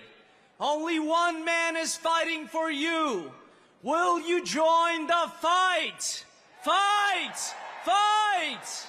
With only 9 days left, It is so important for you to vote. It is so important that you drag every like-minded family and friend. Grab your grandma, grab your brother, grab your sister, your neighbor, and drag them to the polls. You are part of the greatest comeback story in history because one man has refused to back down. In the last 4 years, we have witnessed the destruction of this once great nation. We have seen countless criminals cross our borders. We have seen our economy crippled. Prices are out of control. Ask yourself, are you better off today than you were 4 years ago? Ask yourself, can you afford 4 more years of Kamala Harris? America, we have a solution for you. We must send Donald Trump back to the White House. President Trump has reshaped our party into the party of the working class, a party which values prosperity and security, a party which doesn't want new wars in faraway lands. Kamala Harris today is crisscrossing the country with Liz Cheney. Well, we have a message for you. You can keep Liz Cheney and, for that matter, Dick Cheney too. I am so honored to be with all of you tonight as we work to push President Trump over the finish line. You and I are witnessing the greatest movement in American history. A movement that will be remembered for generations. A movement that will be remembered long after we are gone. Nothing will stop Donald Trump. He's been indicted more than Al Capone. They have tried to imprison him, bankrupt him, and even kill him. Well, it didn't work because he will never stop fighting for you. There is nothing that can stop the America First movement or the man who started it all, the 45th and soon 47th President, my friend Donald J. Trump.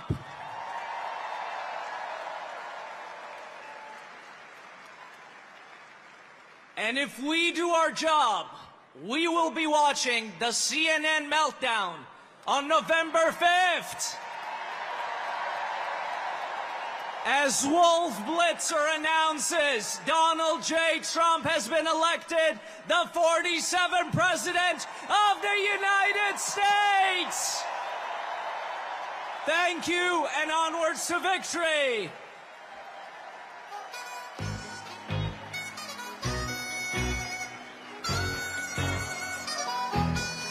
It's going down. I'm yelling timber. You better move. You better dance. Let's make a night you won't remember. I'll be the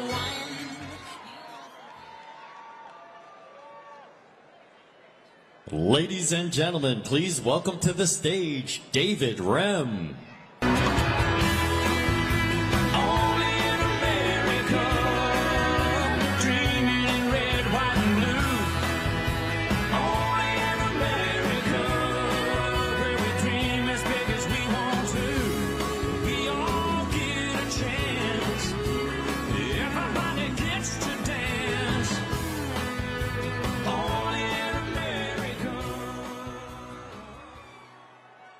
Thank you.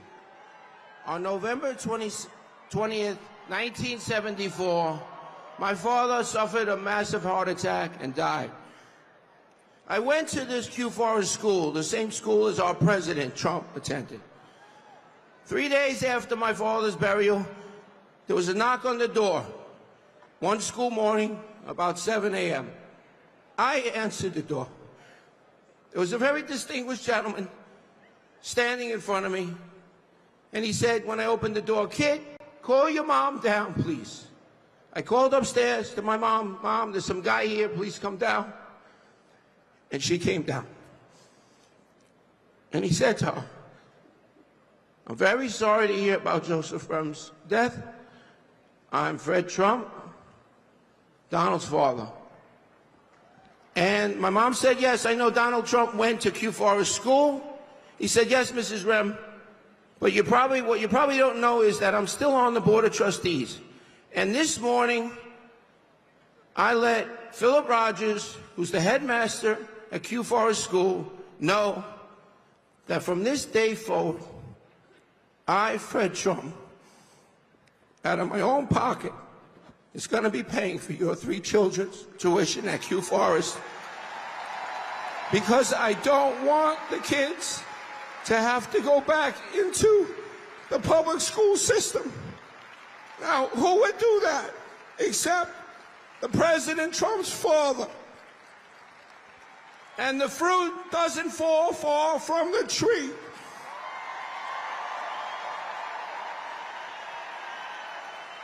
Can you imagine Kamala Harris performing a random, kind, generous act like that? Never, never, ever.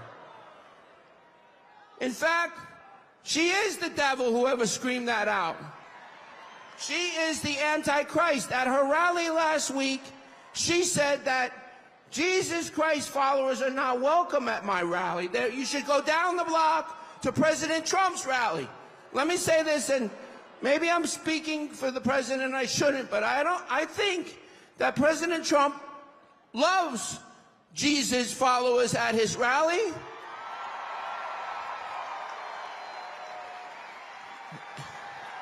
And I think that President Trump, in what he has experienced, knows that Jesus Christ is king.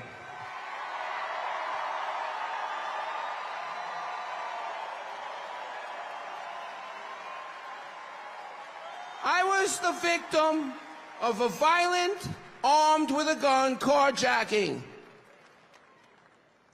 And I'm lucky to be standing here. If it wasn't for this man, Jesus Christ, I wouldn't be standing here.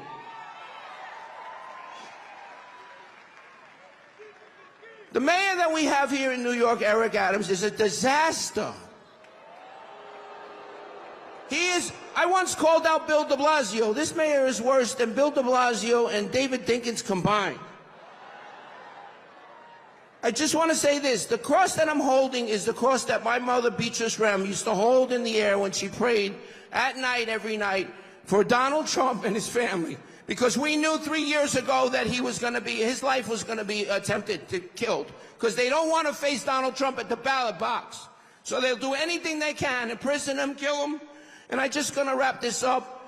And I just want to tell President Trump that I'm fluent in Spanish, and I will follow you to the swing states, and I will speak in Spanish to the Latino voters, and I will make a difference. Donald, you need the Latino voters. The Latino voters will switch this election for your favor.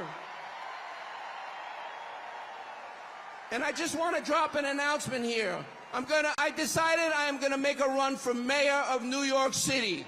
Please go to David Rem, D-A-V-I-D-R-E-M, for mayor. And I just want to say that we need to make New York red. We need to make New York great again. We need to make New York healthy again. We need to make the world great again. And I want to say, I love you, President Trump. I love your entire family. They give you nothing but grief.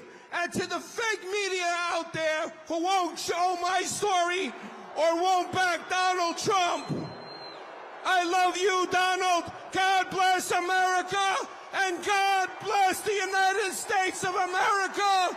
USA, USA, USA, USA.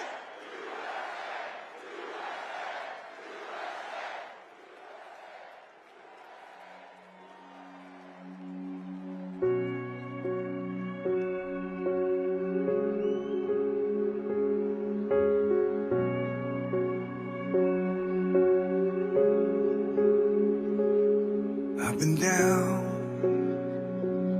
counting out the taste of blood in my own mouth. I got bruises and broken bones,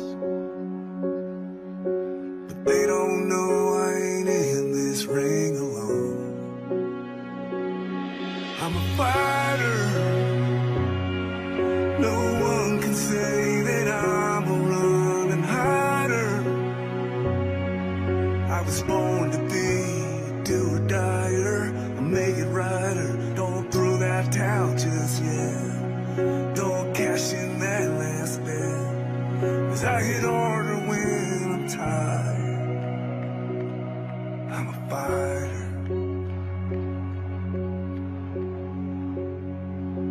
I get back up. That's what I do.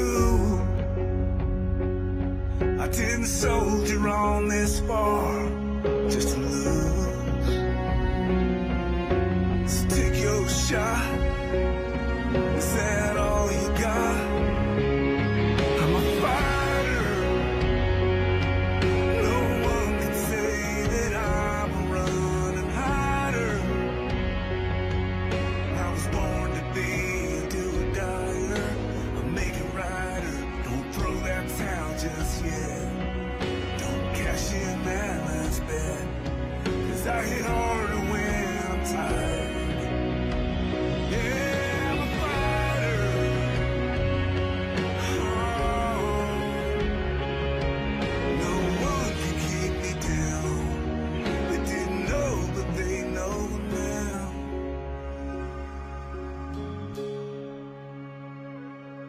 That I'm a fighter. No one could say that I'm a running hider. Don't cash in that last bet. Don't throw that towel just yet. I'm a fighter.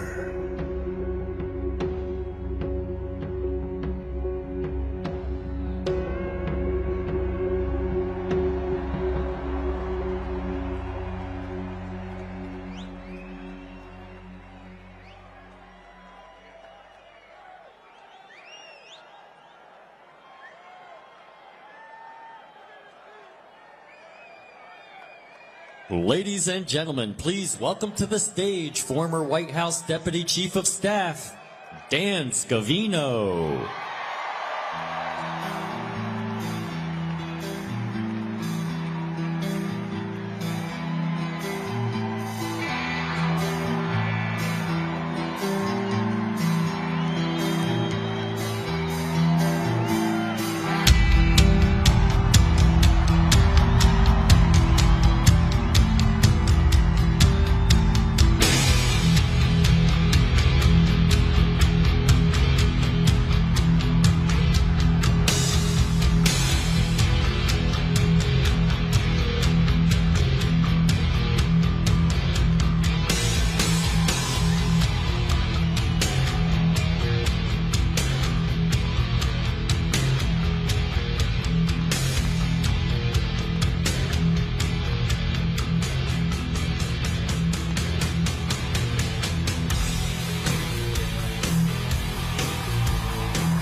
Wow. Hello, New York City. How's everybody doing this evening? Hi, Mom. Hi, Dad. Look at me at Madison Square Garden, the world's most famous arena. Who would have ever thought? I've been with this man for 30 years. 30 years. Through it all. I joined with him in 2015 when we started running for the presidency. When nobody said we had a shot. When we were a joke. We were polling at 1%. Then he won the presidency. I went to the White House with him for 4 years. It was an incredible journey. The president always, behind the scenes, will tell, and Team Trump will know what I'm saying here. Sometimes on the plane or in the office, he'll say, "You are all so lucky I took you on this journey." In good times and bad.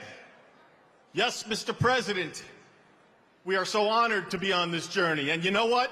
You're damn straight I'm honored to be on this journey through the good times and the bad for the right and to fight for this country in which we all believe in. Hey, Hillary Clinton. She had some not nice things to say about this rally today at Madison Square Garden. Take a look, Hillary. USA, USA, USA.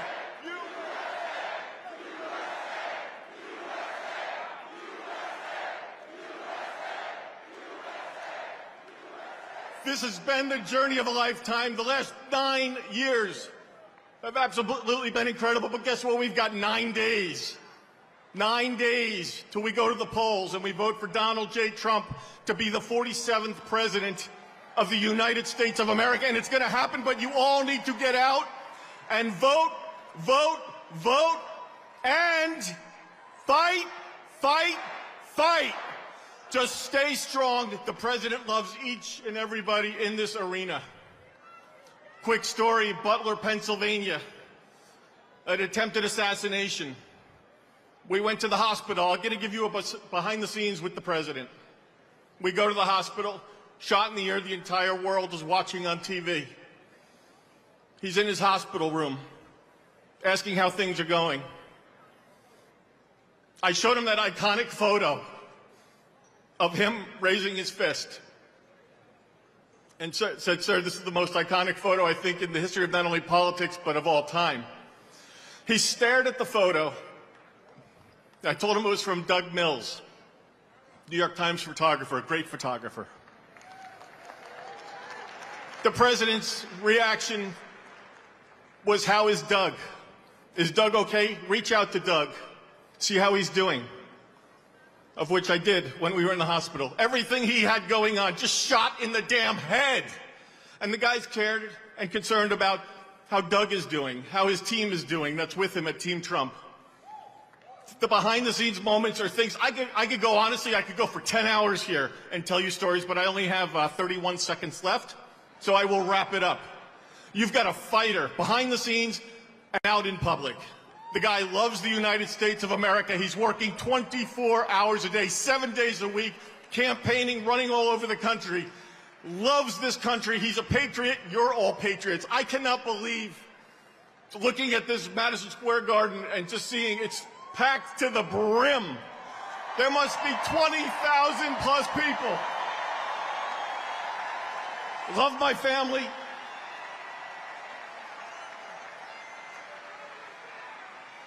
Just do me a favor, go to TrumpForce47.com, check it out.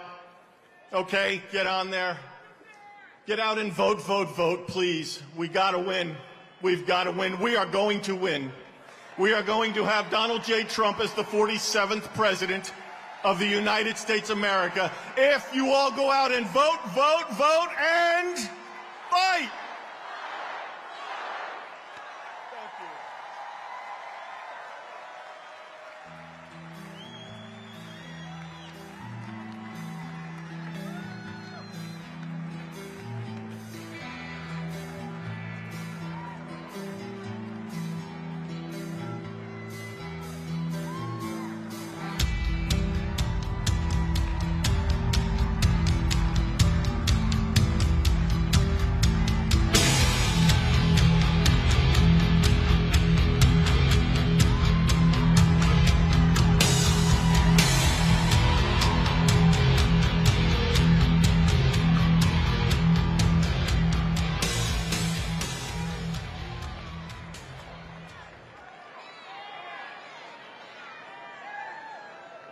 Ladies and gentlemen, please welcome to the stage Senior Advisor for President Donald J. Trump, Stephen Miller.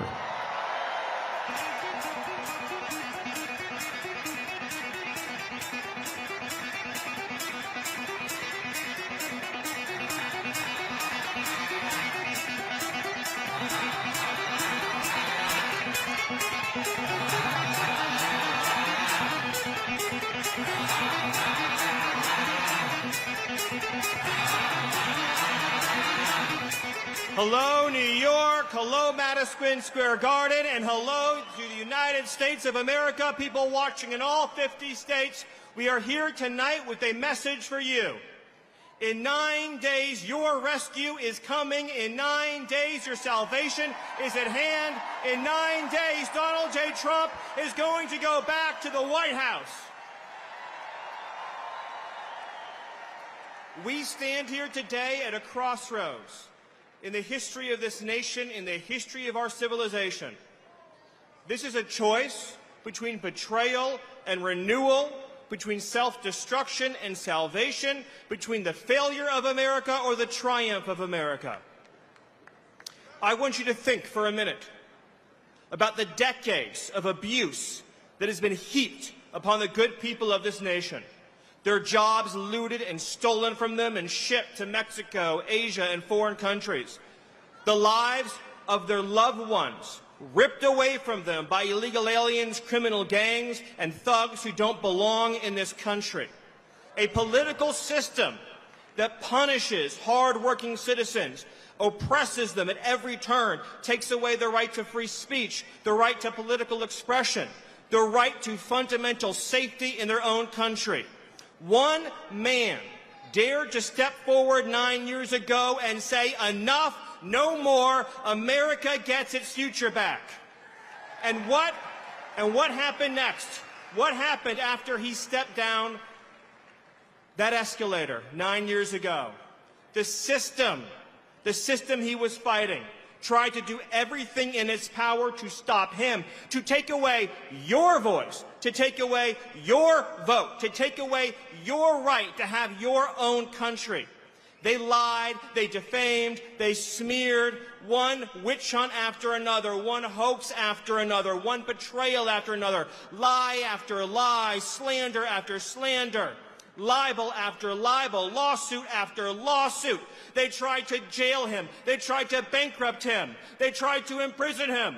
And they even tried to take his life with not one, but 2 assassination attempts. And let me ask you, when his life was on the line, did he falter? Did he waver? Did he yield? Did he surrender? Did he hesitate? Did he back down? Did he give one single solitary inch? Or did he stand up, strong and proud and resilient, the warrior that he is, and raise his fist into the air and shout on behalf of all of you, fight, fight, fight? And what was he fighting for? He was fighting for your children, for your wives, your husbands, everyone that you love and know in the world. The right to live in a country where criminal gangs cannot just cross our border and rape and murder with impunity.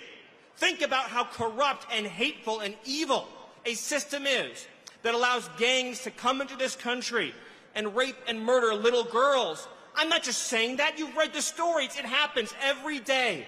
You read one of these heartbreaking headlines. Who's going to stand up for our daughters? Who's going to stand up for the girls of America, the women of America, the families of America? Who's going to stand up and say, the cartels are gone, the criminal migrants are gone, the gangs are gone, America is for Americans and Americans only? One man, and that man, ladies and gentlemen, that man took a bullet for you, he took a bullet for democracy, and all we are asking in return is for 9 days, for 9 short, precious days. You have to vote, vote, vote. Vote for freedom, vote for liberty, vote for sovereignty, vote for your children, vote for your families, vote for the right of free speech, the right to the Second Amendment, vote for the right to have a secure sovereign border and for the right to have a government that puts American citizens ahead of illegal aliens. With your votes, you can smash this broken establishment. With your votes, you can end the corruption and graft. And with your votes, you can deliver the future to your children that they so dearly deserve. So I'll end with this thought. Each and every one of you has been loyal to your country. You have loved your country. You followed the rules. You paid your taxes. You did everything right. And the system just keeps beating you down, beating you down, and beating you down.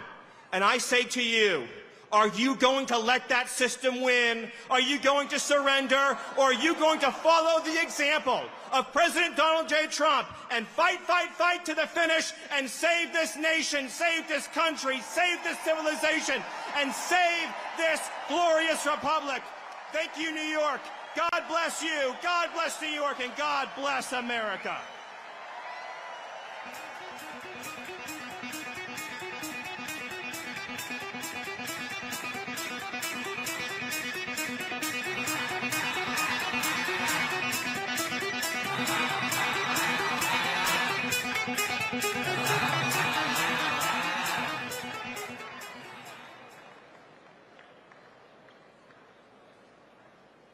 Ladies and gentlemen, please welcome to the stage the founder of the Witoff Group, Steve Witkoff.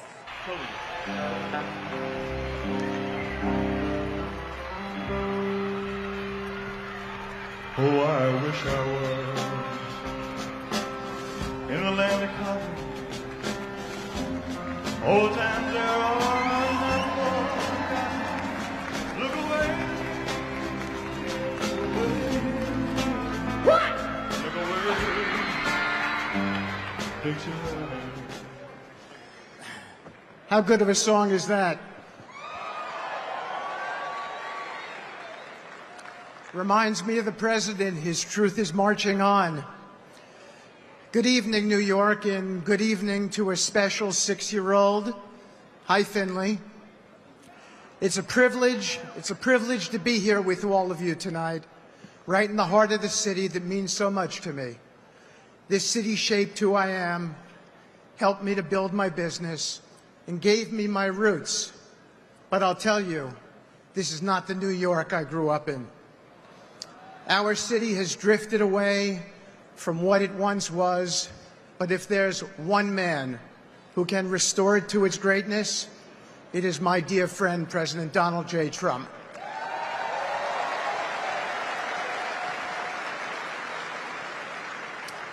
I've known the president for over 30 years, not just as a leader, but as a friend. When I talk about him, I talk about someone with incredible compassion and humility. He cares deeply about people, even when the cameras are not rolling. His kindness is quiet but genuine, and it's a side of him the media rarely shows. It's unfortunate that a man who has done so much for so many has been painted in such an unfair light.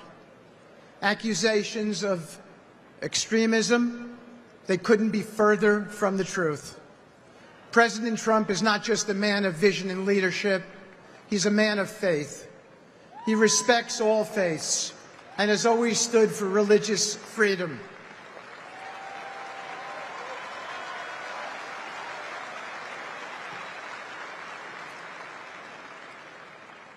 His unabiding belief in the value of every individual is grounded in his respect for God and country. President Trump embraces freedom and fights for the rights of all Americans. Despite facing constant opposition, he has persevered. He's been targeted with lawsuits and accusations, yet he's never wavered in his commitment to the American people. I know he'll fight for each and every one of you, as he's always fought for me. That's the kind of leader we need. Someone who never backs down when things get tough, but keeps pushing forward for what's right. In a world, in a world that often feels uncertain, President Trump offers each of us clarity. His policies are rooted in common sense. He understands the importance of strength, both at home and abroad, and leads with courage. New York deserves someone who's ready to fight for it, as the country does. We need President Trump's leadership to bring back the city we all love. Now let me leave you with a quote from one of my favorite presidents, Ronald Reagan, who said, "Freedom is never more than one generation away from extinction. We didn't pass it to our children in the bloodstream. It must be fought for, it must be protected, and handed on for them to do the same. While Reagan was an extraordinary president, there is no doubt in my mind that President Donald J. Trump is the greatest leader and president this nation has ever seen.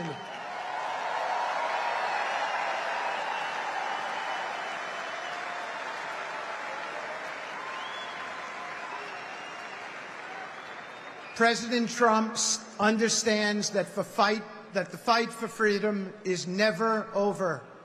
If we fight for him, my fellow Americans, we can restore New York, restore this country, secure the future of this great nation for generations to come. Thank you. God bless you. God bless the Trump family, and God bless the United States of America.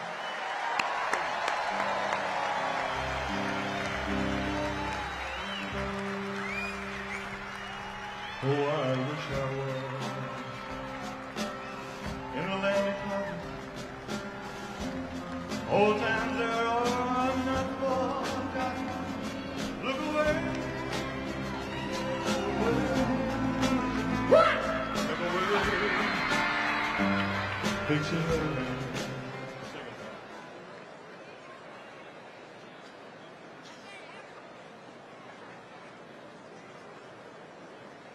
Ladies and gentlemen, please welcome to the stage Congressman Byron Donalds.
Man, is it good to be home in New York City.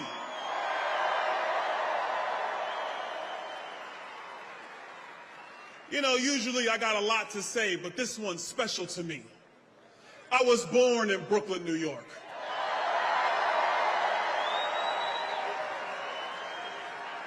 In New York, we refer to MSG as the Mecca. We refer to it as the center of entertainment. And in 9 days, it's going to be the launch point for the center of making Donald Trump the 47th president of the United States.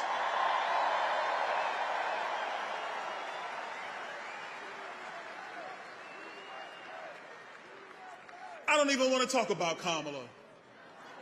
Why? Why would we waste our time? She doesn't even want to talk about herself. She tells us she grew up in a middle-class family. But I don't care, because it's families today in New York, in Chicago, in Philadelphia, in Milwaukee, in Phoenix. They are struggling because of Kamala Harris, and they are saying the same thing we're saying. We had enough. We need Donald Trump back.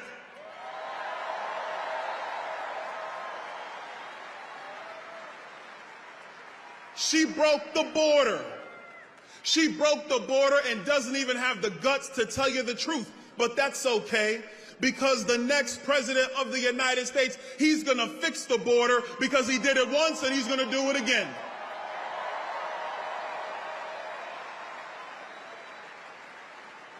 She unleashed the massive inflation that has made it harder for every working family in our country. If she was around when I was a kid, it would have devastated my mom, who still lives in Brooklyn. Hi, Mom. How you doing? And you think she has an answer for the people who are trying to find ways to get ahead? No, she doesn't. Nothing but word salad. I kind of like salad. Everybody should have some. It's healthy. It's good for you. But this word salad mess is demented. It is meant to make you think that she's smart and you're somehow dumb. The truth of the matter is the common sense of the American people is what is needed today, and that will be brought by Donald J. Trump.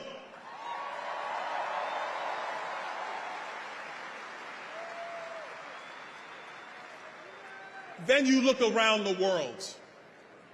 Look around the world. She said she was the last person in the room after that disastrous withdrawal from Afghanistan.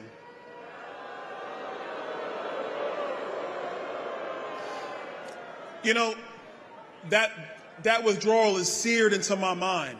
I remember watching Afghanis hold on to the sides of airplanes to escape the Taliban. And as I'm watching this, the one thing I know is that if Donald Trump was president, that never would have happened. Never would have happened. But I have a special message to everybody around the world, especially those who want to find themselves getting into the business of other people or messing with our greatest ally in Israel. Donald Trump is going to stand by Israel 100% of the way. 100% of the way. And Donald Trump is going to get us out of these wars because he did it once and he's going to do it again. But the last thing we're going to fix, and it's a big one. You see, I got 3 kids. They're all boys. And I'll be damned if you're going to have some school tell my boys that they can now be girls. Not on my watch. Not on the watch of Donald Trump, I can promise you that. We're going to have common sense in America again under Donald Trump. We're going to get men out of women's sports under Donald Trump.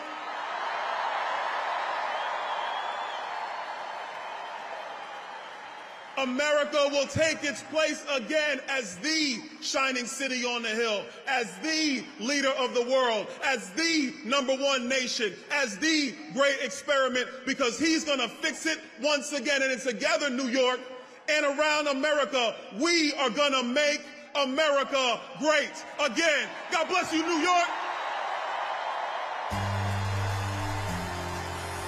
God bless America. Let's go win. Let's go win.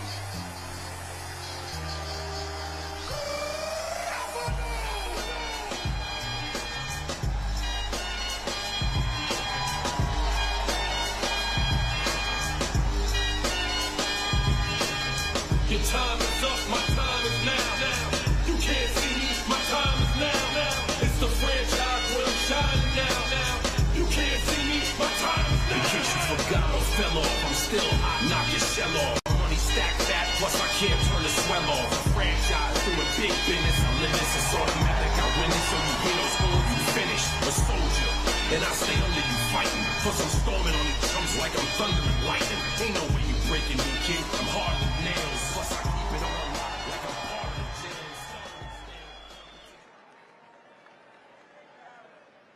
Ladies and gentlemen, please welcome to the stage Chair of the House Republican Conference, Congresswoman Elise Stefanik.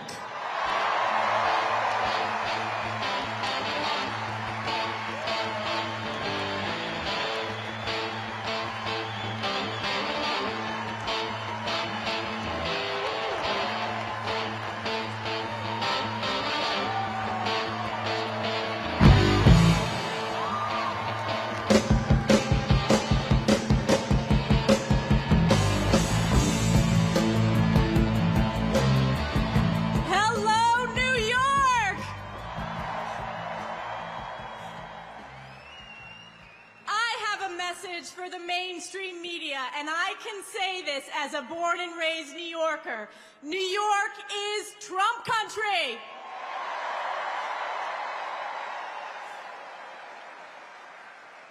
Wow, it is incredible to be here in the iconic Madison Square Garden. President Trump has been talking about this rally for years, and what a way to kick off the final week of the most epic campaign to save America.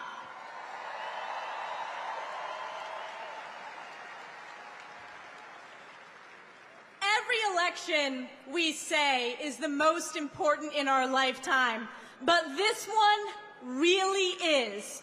No matter where you go, whether it's in New York City, upstate New York, or in any of the swing states, people understand there is so much at stake.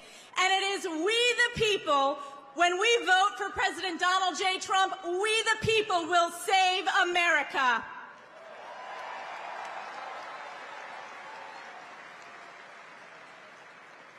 Just look at the crises that Kamala Harris and Joe Biden have brought to our nation and have brought right here to New York.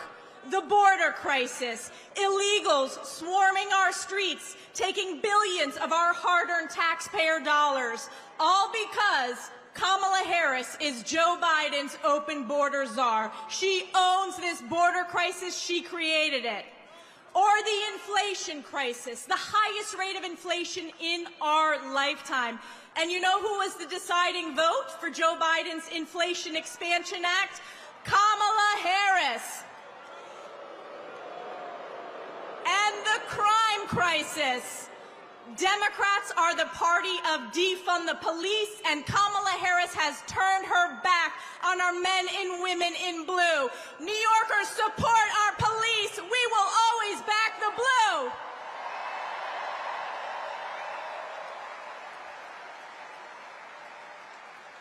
And then take a look around the world, what is happening. You had the catastrophic withdrawal from Afghanistan. Kamala Harris was the last person in the room advising Joe Biden of that horrific mistake. You had Putin invading Ukraine, and then just over 1 year ago, we had our most precious ally, Israel, under attack from Iranian-backed Hamas terrorists. And Kamala Harris has turned her back on Israel. And what did we see? What did we see on our college campuses? We saw a skyrocketing of anti-Semitism. Let me ask you all, did you see that committee hearing with those college presidents, now former college presidents? That's right. I asked the presidents of Penn, MIT, and Harvard, does calling for the genocide of Jews violate your university's code of conduct? And one after the other said, it depends on the context, and the world heard. You're fired. 5 have been fired, so many to go.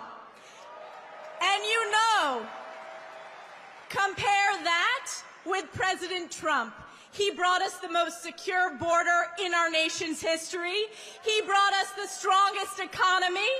He proudly supports our law enforcement, and he has and always will stand with Israel.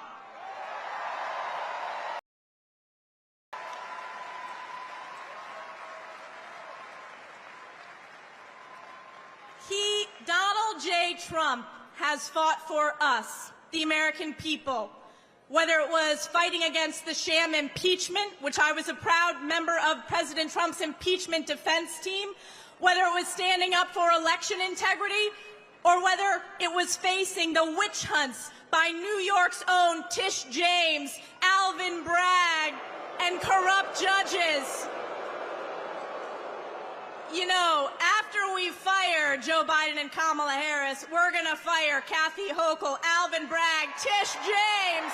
You're fired.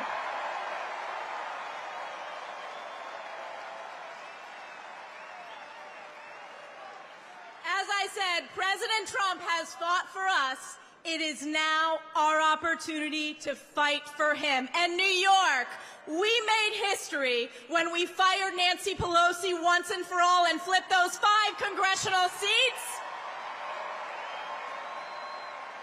We need to make history again. So 9 days, flood the polls, vote for President Donald J. Trump to save New York and save America. God bless you. God bless the United States of America. Thank you very much.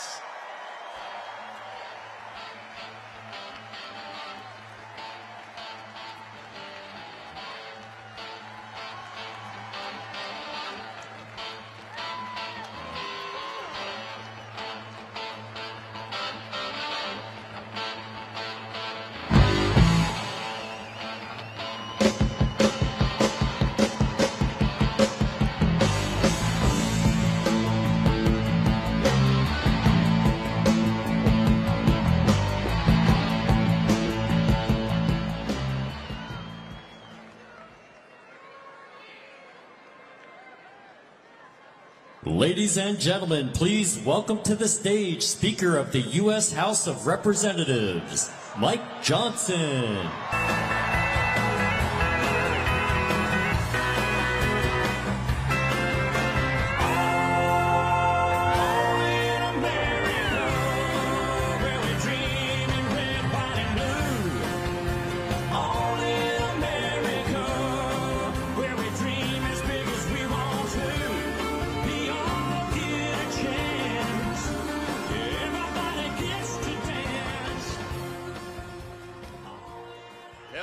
Madison Square Garden.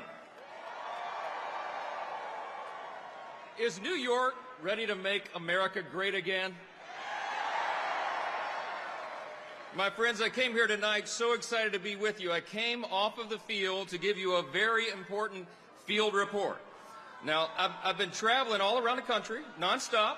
We've been to the red states and the blue states. We've been to the safe districts and the swing districts. We've been all around America. And I'm going to tell you what's happening right now. I'm here to report something. There's something very powerful happening out there among the base, okay? I'm telling you, there's an energy out there that we have not seen before. And I am convinced that in 9 days, we are going to grow the House majority, we're going to take back the Senate, and send Donald Trump back to the White House.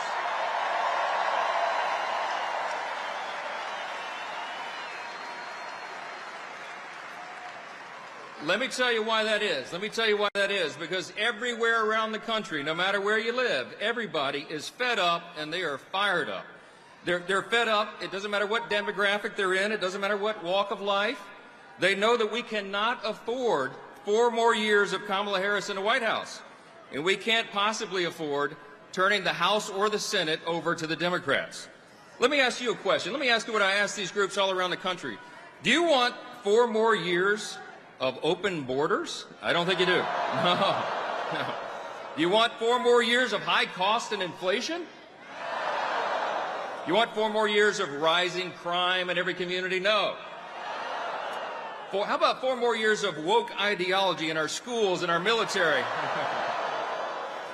You want 4 more years of wars and weakness on the world stage? Nobody does. American voters are sick of it, and they want to change. Now listen, for the last 2 years, we've had a bit of a dilemma, right?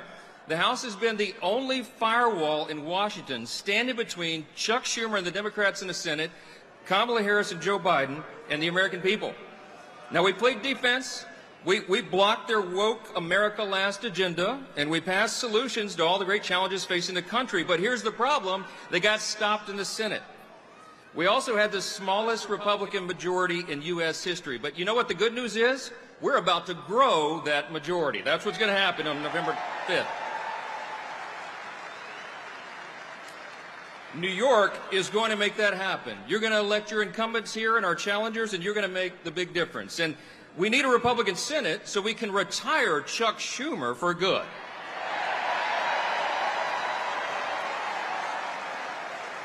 And America needs, and everybody knows, no matter where we are in the country, we know we have to get Donald J. Trump back to the White House so we can get this thing fixed. When we do that, we're going to secure the border once for all. We're going to unleash American energy dominance again. We're going to lower the cost of living. We're going to support our allies and stand up to our adversaries. We're going to defend our rights and our freedoms and the troops and the veterans who fought for them. And we will protect the values and the principles that made America the greatest nation in the history of the world.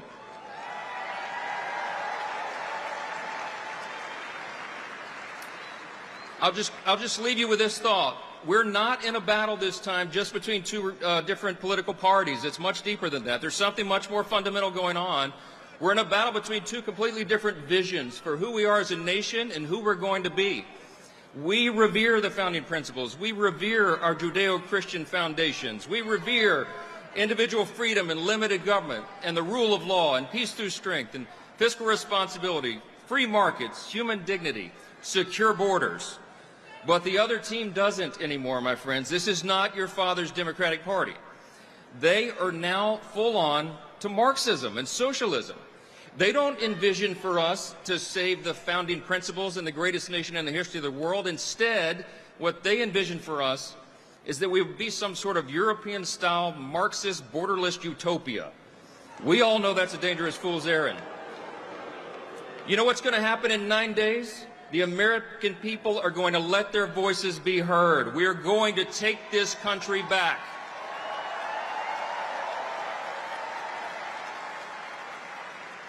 We're going to restore the foundations, and we are truly going to make America great again. Thank you so much. God bless you. God bless the United States of America.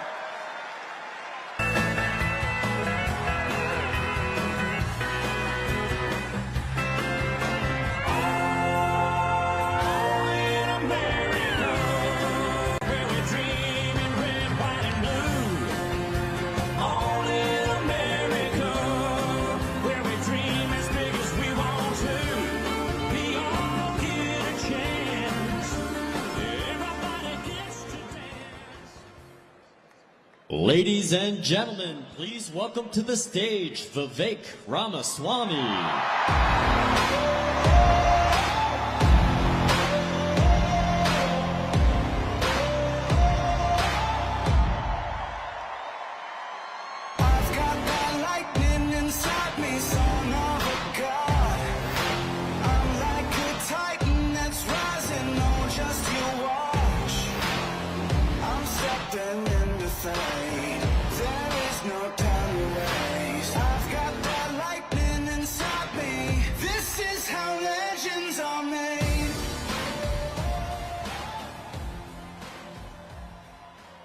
I'll tell you something, I don't follow the polls, I don't follow the pundits, but I follow the energy. And this does not feel like second place energy in here tonight. I had a friend of mine, smart guy, he's a billionaire, texted me this morning. And he said, why the hell are you guys wasting your time in New York City instead of going to a swing state? You want to know what I told him? I said, welcome to 2024. New York is a swing state.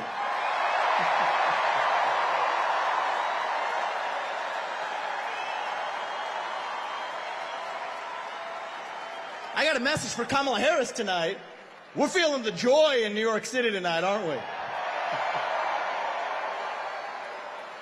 And the only celebration bigger than this one right now is going to be on the evening of November 5th when we send Donald J. Trump back to the White House as your 47th president and commander-in-chief. And I'm looking around here. There's only one man who is going to be more happy than everybody else in this room when that happens, and that is going to be a man by the name of Joe Biden, actually.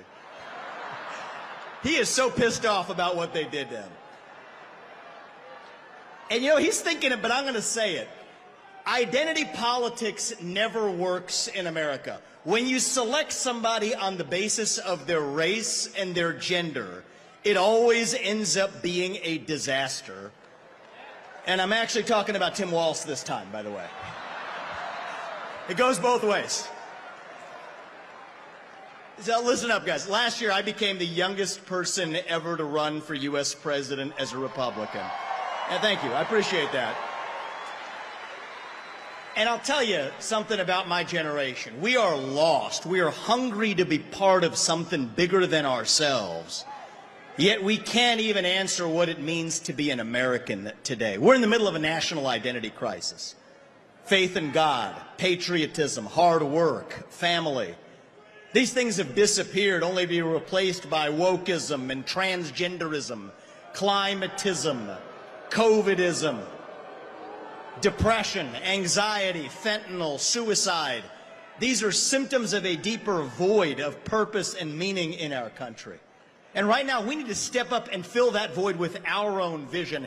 Answer, what does it mean to be an American in the year 2024? It means we believe in the ideals of 1776. It means we believe in merit, that the best person gets the job regardless of their skin color, that you get ahead in this country, not on the color of your skin, but on the content of your character and your contributions. That's why we're done with the woke DEI agenda, bringing in meritocracy to America. It means we believe in the rule of law, and I say this as the kid of legal immigrants to this country. That means your first act of entering this country cannot break the law, and that is why if we've had the largest influx of illegals into this country in American history, we will have the largest mass deportation in American history. That is not racist or xenophobic. That is what it means to stand for the rule of law in the United States of America. It means we believe in self-governance, that the people we elect to run the government, for God's sake, ought to be the ones who actually run the government, not unelected bureaucrats in the deep state that are running the show today. So you want another mass deportation? Let's get 3 million federal bureaucrats out of the D.C. bureaucracy. That's the mass deportation that saves the country.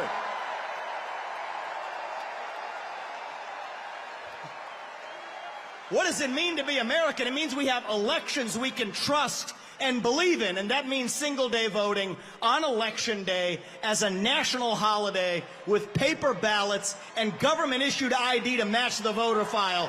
That's how we save the country after we win it this time by voting early. These are not black ideas or white ideas. They are American ideals that set this country into motion. We're in a war to revive them, and right now we need the commander-in-chief who will lead us to victory. That is your next president, Donald J. Trump. If you want to seal the border, vote Trump. If you want to restore law and order in this country, vote Trump. If you want to grow the economy in this country, vote Trump. If you want to revive national pride in this country, vote Trump. If you want to stay out of World War III in this country, vote Trump. If you want to make America great again, vote Trump. I'm going to give you one more reason to vote Trump, and it's this. It's the one the media in the back, they won't talk about this. But they know it to be true. Donald Trump is actually the president who will unite this country, actually. And we don't talk about that enough. America First includes all Americans, regardless of their race, their gender, or their sexual orientation. Our message to black Americans tonight is this. We want you, what we want for every American. Safe neighborhoods, good jobs, clean streets. A country where you are judged based on the content of your character, not the color of your skin or your political beliefs. That's the America we know. Our message to gay Americans tonight is this. You're free to marry who you want, if you want, without the government standing in your way. But that doesn't mean that boys get to compete with girls in girls' sports, or you do genital mutilation and chemical castration on our children. Our message to every legal immigrant in this country is this. You're like my parents. But our message to every illegal immigrant, if you came legally, you get the same American dream that everybody else does. Work hard, get ahead, make contributions to this country, love the nation, and that's our message to legal immigrants. But our message to every illegal immigrant is also this. We will return you to your country of origin. Not because you're all bad people, but because you broke the law. And the United States of America is founded on the rule of law. Our message to my generation, the millennials, is this. You were sold a false bill of goods. You were told you'd become a gender studies major in California. Somehow that gets you a head start on the American dream when it hasn't worked out that way. Dead on your shoulders. The Iraq and Afghanistan wars. Yes, it's true you were lied to. But we can't just be cynical about our country because this is still the last best hope that we have in the free world. And our message to Gen Z is this. You're going to be the generation that saves the country. You want to be a rebel? 18 years old, stand up on your college campus and call yourself a conservative. Be proud of it. Say you want to get married, have kids, raise a family, and have a good job. That's how we win in America. We don't have to be this nation in decline. We are still on our way up. We're still that country where we will look our children in the eye and mean it when we tell them, you get ahead in the United States with your own hard work, your own commitment, your own dedication, and that you know what? You are free to speak your mind at every step of the way. That is the American dream. That is what we are running to. And that is what we get when we send Donald Trump back to the White House this November. Thank you. God bless you and the great state of New York. And may God bless our United States of America. Thank you. God bless. Thank you, guys.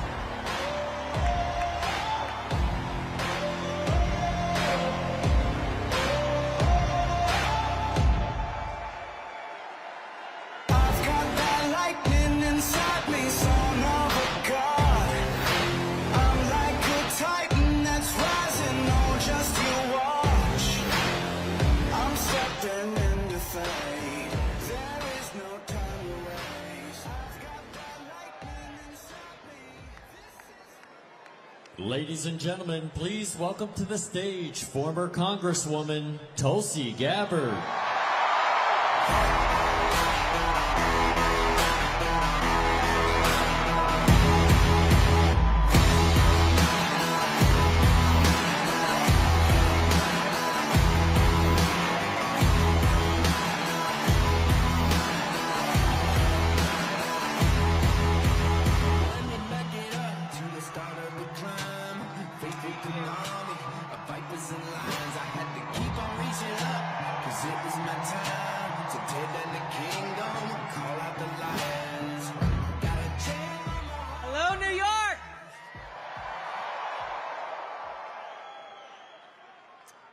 Join me as I say these words. We hold these truths to be self-evident, that all men are created equal, and that we are endowed by our Creator with certain unalienable rights, and that among these are life, liberty, and the pursuit of happiness.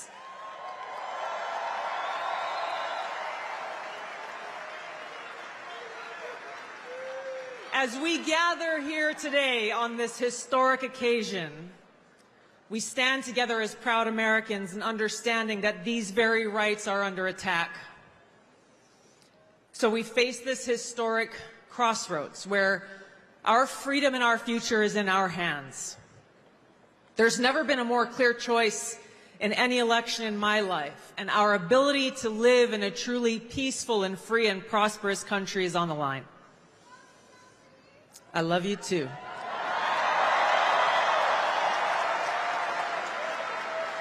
And it is that love that brings us together here today, that love for freedom, that love for our country and love for each other as fellow Americans, as children of God, that compels us to take action to save our country and defend our freedom.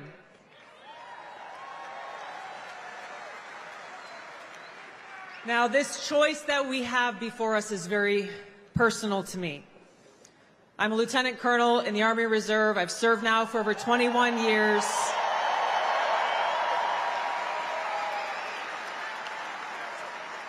I've deployed to different war zones 3 times over that period, and I've seen the cost of war. For my brothers and sisters who paid the ultimate price, I carry their memories and their sacrifice in my heart every day. So this choice that we have before us as Americans is critical. It's important to us. It's important to those of us who serve, who have volunteered to put our lives on the line for the safety, security, and freedom of our country and our people, and it's critical to all of us. Here is the choice that we have. A vote for Kamala Harris is a vote for Dick Cheney, and it's a vote for war, more war, likely World War III and nuclear war. A vote for Donald Trump is a vote for a man who wants to end wars, not start them, and who has demonstrated already that he has the courage and strength to stand up and fight for peace. A vote for Kamala Harris is a vote for open borders, where known violent criminals and Islamist terrorists are streaming across our borders, placing us at risk. A vote for Donald Trump is a vote for secure borders and safe communities, and a confidence that he will seek out those who seek to do us harm and get them out. A vote for Kamala Harris is a vote for economic hardship, high cost of living, poverty, and homelessness, and a vote for Donald Trump is a vote for economic prosperity and opportunity for every single one of us as Americans. A vote for Kamala Harris is a vote for censorship and a complete erosion of our fundamental and constitutional rights and freedoms. A vote for Donald Trump is a vote for someone who will defend freedom and every one of our God-given rights that are enshrined in the Constitution and Bill of Rights.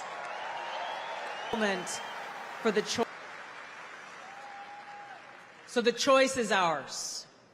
History will look back on us at this moment for the choice that we make. Did we choose war or peace? Did we choose poverty or prosperity? Did we choose censorship or freedom?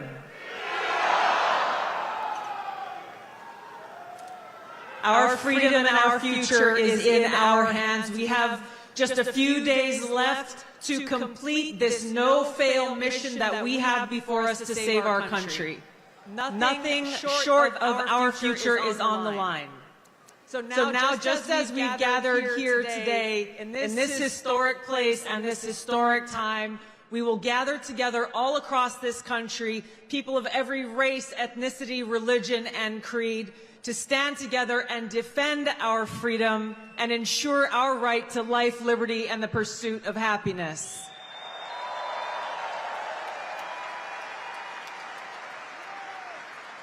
Now is the time for us to send Donald Trump back to the White House to be the 47th President of the United States, where we can stand together and make America great again. Thank you so much. Let's get it done. Aloha.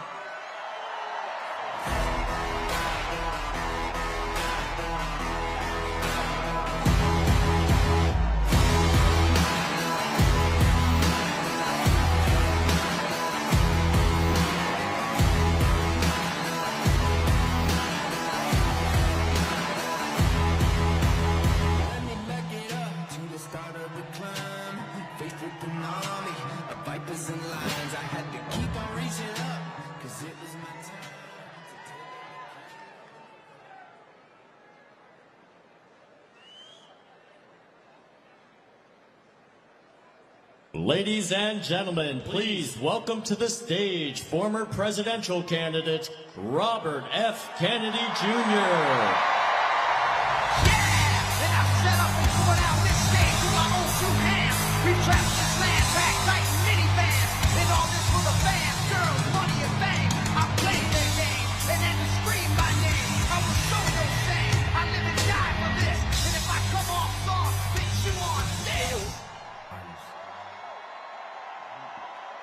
Thank you, New York.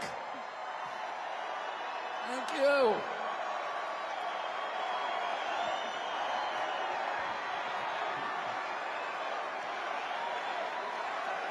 Thank you.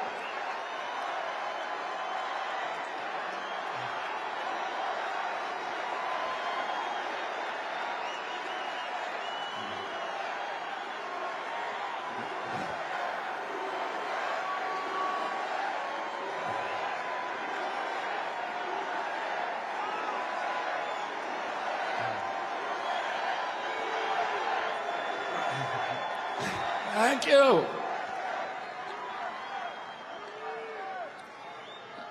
A lot of people ask me why I left the Democratic Party.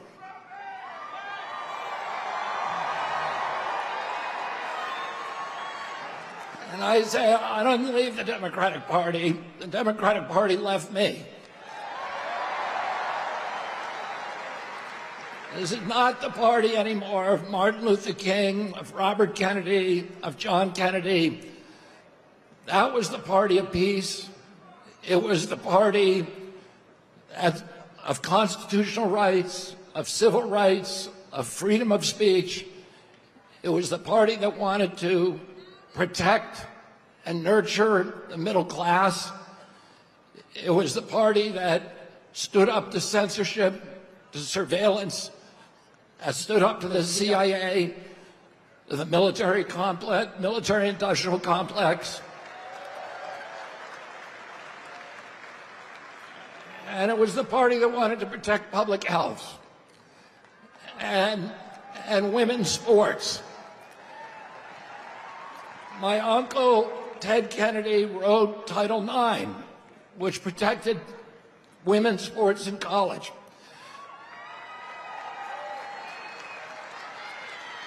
It was the party that believed in voting rights and fought for the right of every American to vote for the person of their choice.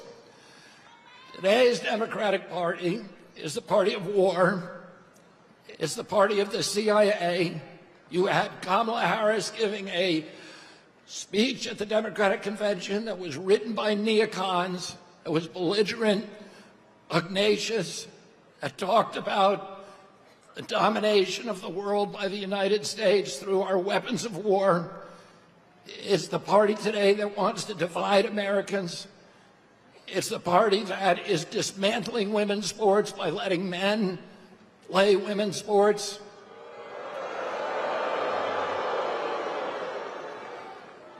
It's the party of Wall Street. It's the party of Bill Gates, who just gave $50 million to Kamala Harris. It's the party, and the Harris campaign is very proud that it received the endorsement of 50 former CIA agents and officers, and of John Bolton, and of Dick Cheney. These are the people that gave us the war in Iraq, the worst foreign policy catastrophe that's ever happened to this country. These are the people that gave us the Patriot Act, that launched the surveillance state. These are the people that are trying to undermine voting rights in this country by weaponizing the federal agencies against political candidates, including me and Donald Trump and all other political candidates that can't win an election. And instead of bringing in a candidate who wins the primaries, abolish the primaries, and then pick two candidates, anointed them without receiving votes. We don't even know how Kamala Harris received the nomination.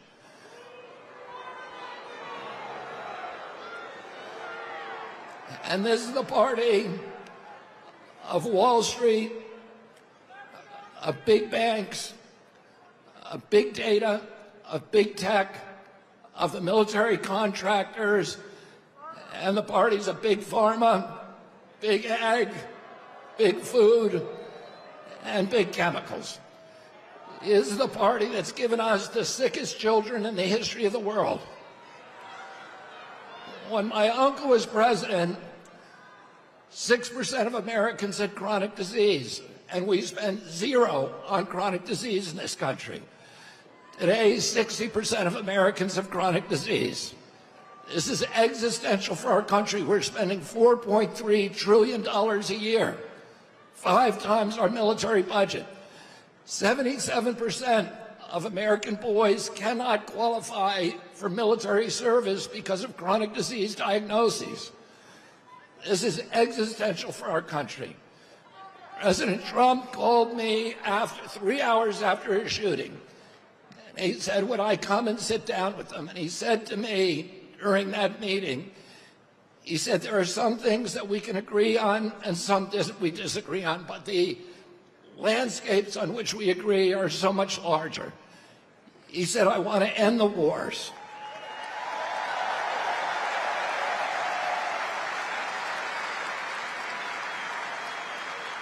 I want to end this surveillance and censorship. I want to protect the Constitution. I want to protect freedom of speech. I want to end the surveillance.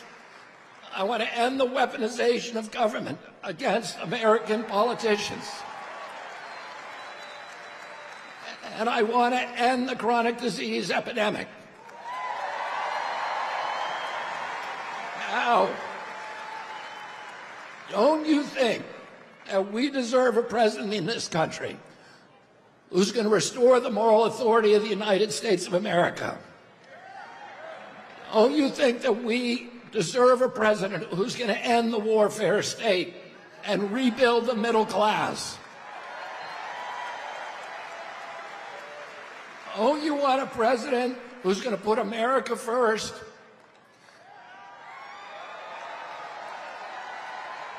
And don't you want a president who's going to protect our children? And who's going to protect women's sports? And who's going to stop dividing this country along racial lines? And don't you want a president who's going to end the corruption at the federal agencies, at FDA, at NIH, at CDC, and at the CIA? And don't you want a president who's going to make America healthy again?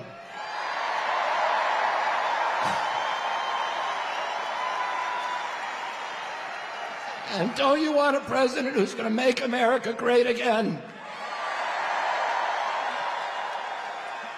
And we need to go to the polls on November 5th and vote for Donald Trump. God bless you and God bless America.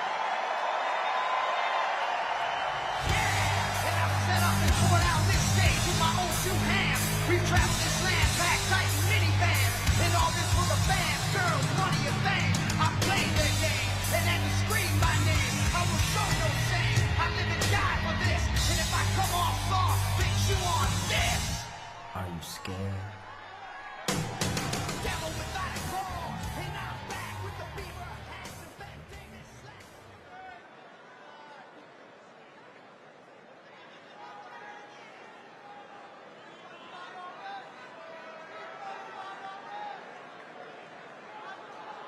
Ladies and gentlemen, please welcome to the stage Tucker Carlson.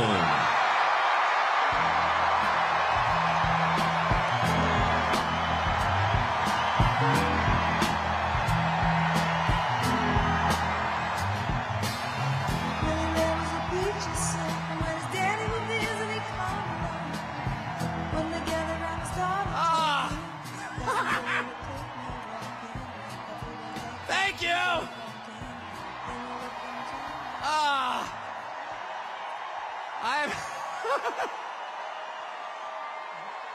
I saw the Grateful Dead in this arena in 1987. I was seated right there. How weird.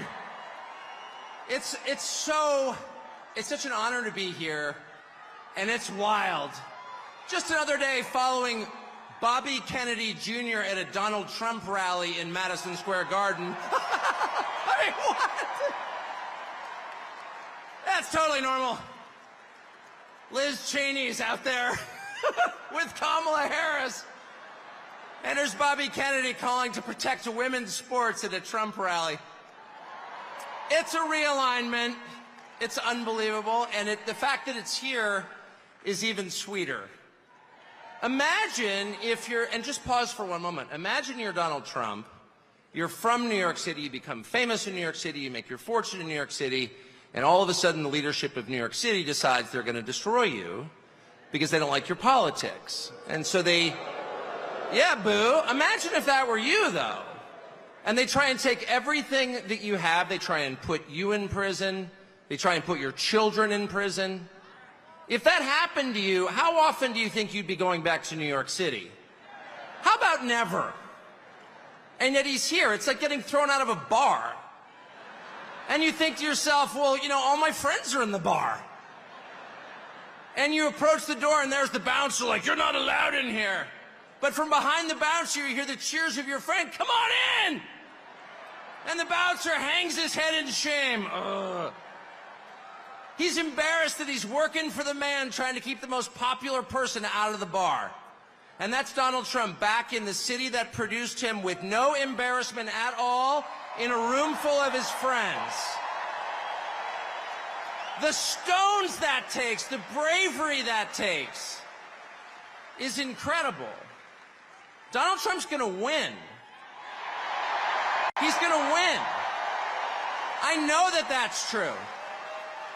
Why is Donald Trump going to win? The people he's about to defeat have no idea. And they're panicked. They have no idea why people like Donald Trump. And their first theory was, well, Donald Trump is evil, so half the country's evil also. And that's one of the reasons they spent the last 4 years trying to destroy the country, because they're mad at its voters for liking Donald Trump. How much easier would it have been just to pause for 20 minutes and ask yourself honestly in some silent place, why do people like Donald Trump?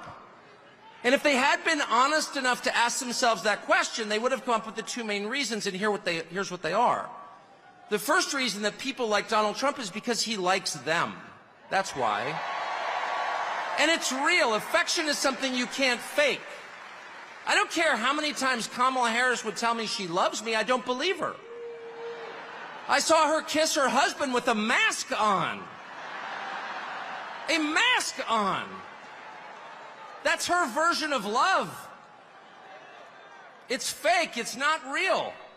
They spent 10 years telling you Trump is a hater. Do you feel that on him? No, you don't. Because it's not there. I've spent a lot of time with Trump. And there's not one moment I've ever been with him off camera where he's spending his time grousing about people he hates. Ever. He's talking about the people and the country he loves in his private time. Trust me. And people know in a country that has been taken over by a leadership class that actually despises them and their values and their history and their culture and their customs, really hates them to the point that it's trying to replace them, they know someone who actually has affection for them, and that's Donald Trump. And it's requited. It's requited. They know. When he goes to McDonald's and serves fries, like, he's not faking that at all. That's why that worked. Democratic media consultants are like, how is that working? Because it's real. That's why. And the second reason that people love Trump, and I put myself in this category, it's why I'm here today, is because he's liberated us in the deepest and truest sense. And the liberation he has brought to us is the liberation from the obligation to tell lies. Donald Trump has made it possible for the rest of us to tell the truth about the world around us. And that's the single most liberating thing you can do for people. If you want to enslave people, if you want to degrade them, force them to tell lies. And they have. They forced us to lie about everything at gunpoint, effectively. They put people in prison for refusing to lie. And not just the obvious lies that men can become women or Vladimir Putin blew up the Nord Stream pipeline. No, honestly, he did.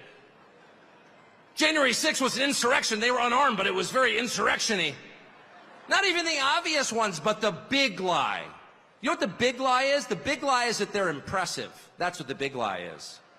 That the people in charge have somehow earned the right to rule over you, and they haven't. And you know that. These are the single most useless people in the United States. They have no skills whatsoever. They've got 3/4 of the money, and they didn't earn it. They set up a system precisely for the purpose of awarding themselves wealth and power when it's undeserved. You look at Liz Cheney and you ask yourself honestly, what skill could she possibly have that allowed her to send hundreds of thousands of people to their deaths? Did she earn that? I don't think she did. No fair system would make Liz Cheney powerful. No fair system would make Larry Fink rich. No fair system would elevate someone like Kamala Harris to a presidential nomination. She's never been accused of doing anything useful. She has precisely no achievements. She's a nominee without getting a single vote.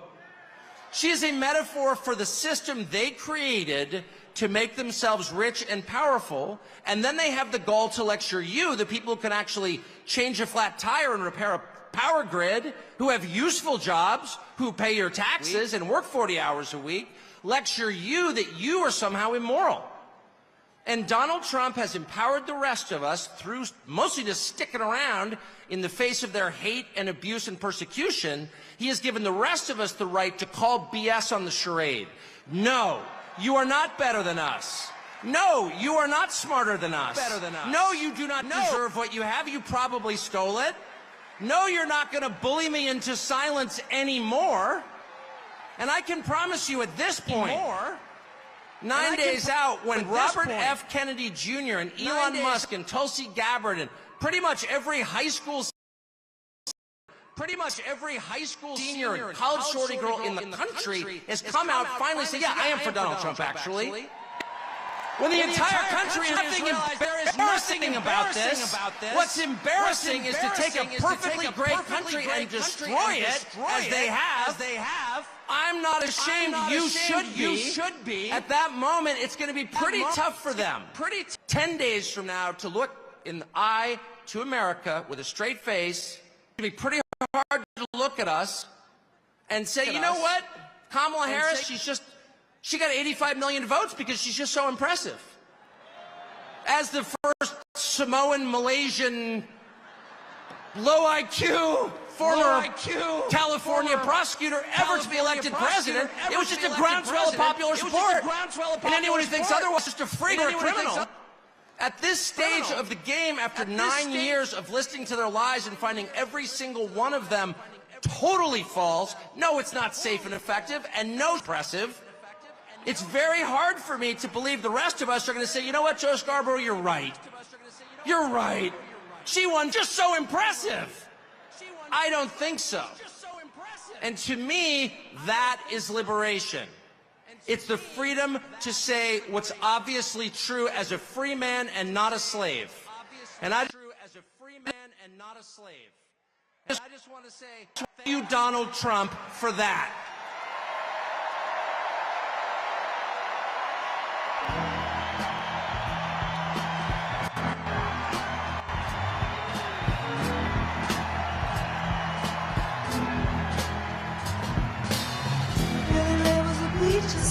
When his daddy would visit, he'd come along. When they gathered around the star.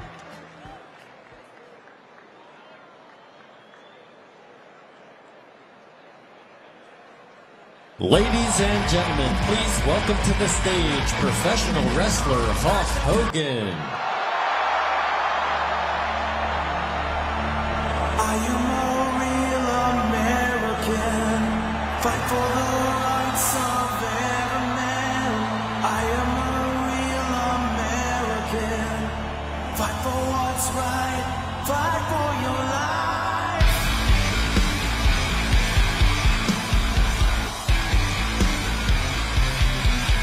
When it comes crashing down and it hurts inside.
Well, let me tell you something, Trumpomaniacs. Welcome to the house that Hulkamania built. You know something? Usually when I'm in Madison Square Garden, I'm body slamming giants. I'm winning world heavyweight titles, and I'm cracking people over the heads with steel chairs. And the energy in Madison Square Garden is off the Richter scale. But today, Trumpomaniacs, the energy in here is something like I've never felt. The energy of all these Trumpomaniacs is the most powerful force in the universe. And today, this is Donald Trump's house, brother.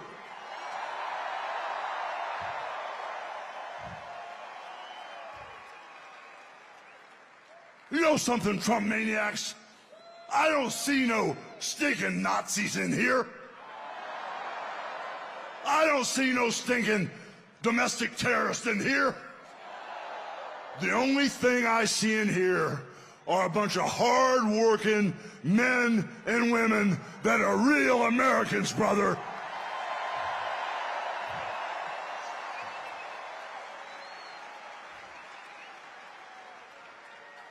You know, when I hear my president and our president, Donald Trump, speak, he sounds for real, brother. He sounds like he has a heart of gold that's all for the USA. But when I hear Kamala speak, it sounds, it sounds like a script from Hollywood with a really, really bad actress.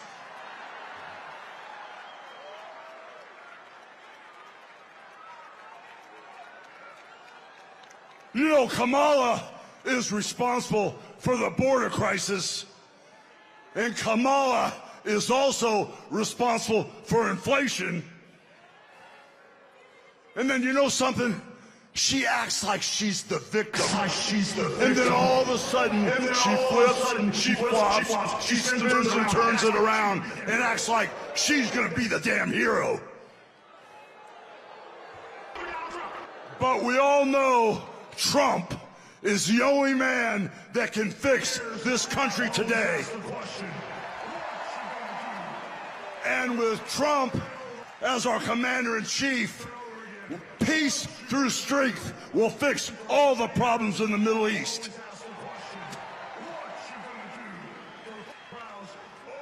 You know, I've been coming to this building month after month after month, and I've seen sold-out crowds over and over again for over 40 years. And for 40 years, I've always asked the question, what you gonna do? Over and over and over again, what you gonna do? Well, today, after feeling the energy in this building, I finally got the answer. And the answer is, vote for Trump.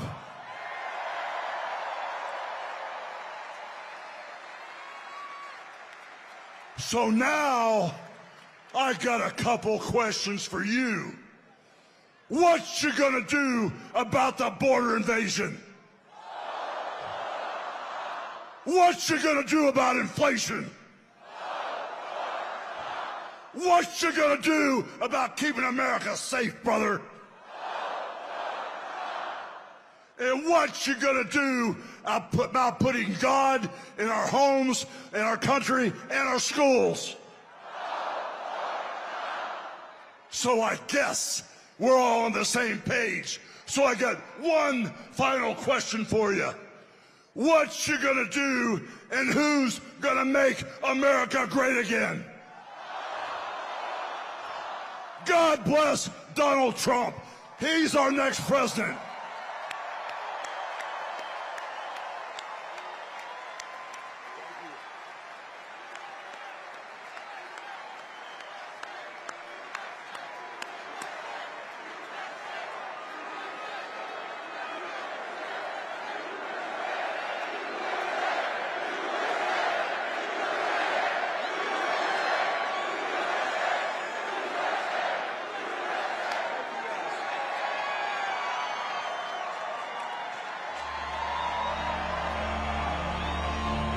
I am a real American. Fight for the rights of every man. I am a real American. Fight for what's right. Fight for your life.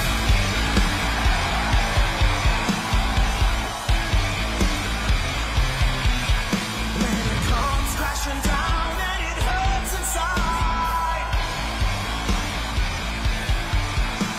you gotta take a stand. It don't hurt to hide. If you hurt my friends, then you hurt my pride. I gotta be a man. I can't let it slide. I am a real American. Fight for the rights of every man. I am a real American. Fight for what's right. Fight for your life.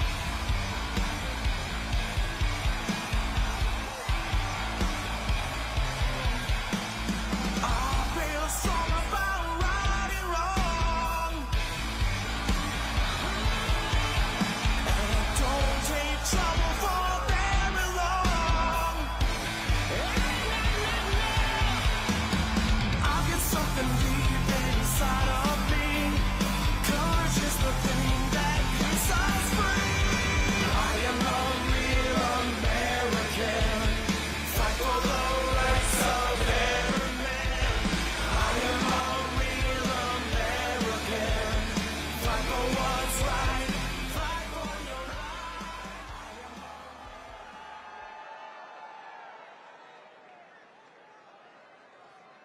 Ladies and gentlemen, please welcome to the stage founder of Marriage Street Media, Dr. Phil McGraw.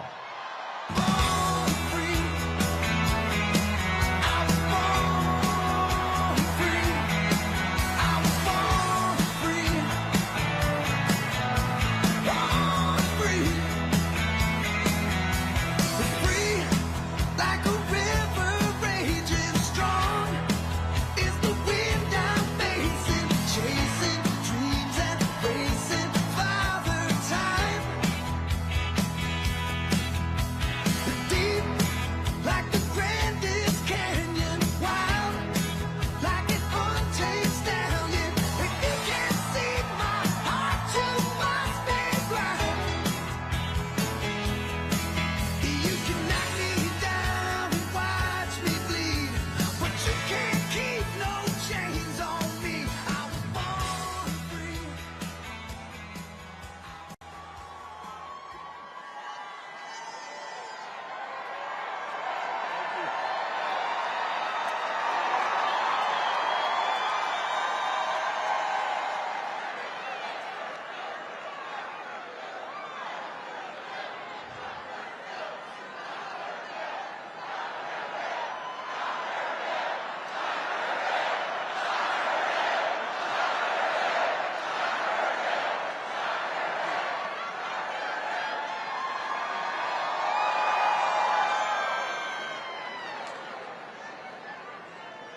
Well,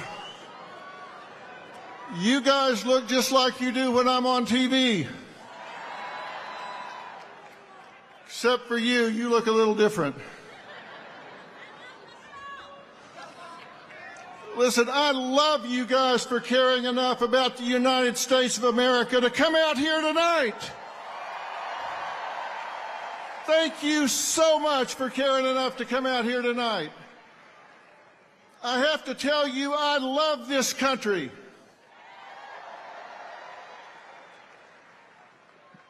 I do. I love this country. I stand up when our flag goes by.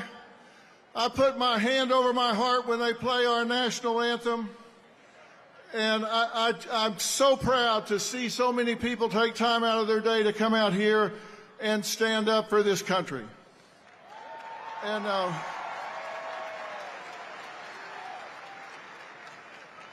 And strangely enough, I'm not here just to stand up for Donald J. Trump. Lord knows he doesn't need me to stand up for him. He's tough as an old army boot. He's got lots of enemies, different groups that are scared, and between them, they have impeached him, indicted him, raided him, railroaded him, shot him, and sued him. And where is he? He is still standing.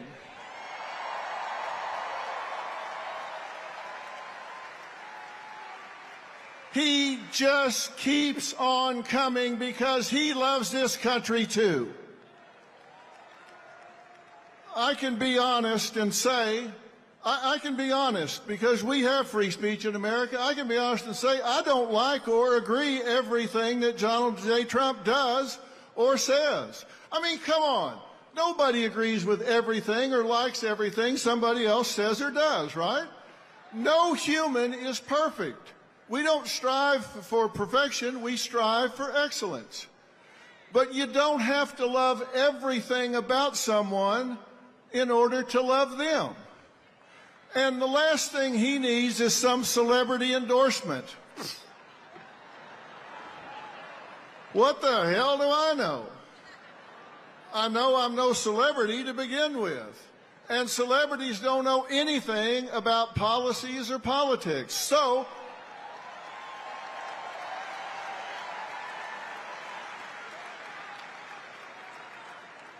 only difference between me and them is I'm willing to admit it.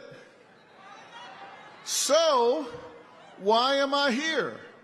Well, I'll tell you why I'm here.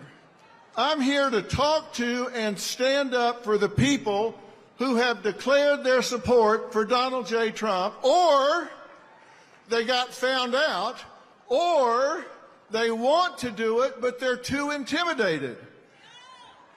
Because you know what happens when somebody in this country says, hey, I'm going to vote Republican, I'm going to vote Donald J. Trump? They get canceled, intimidated, marginalized, excluded, or even fired or boycotted. And you know what that means? In short, that adds up to being bullied.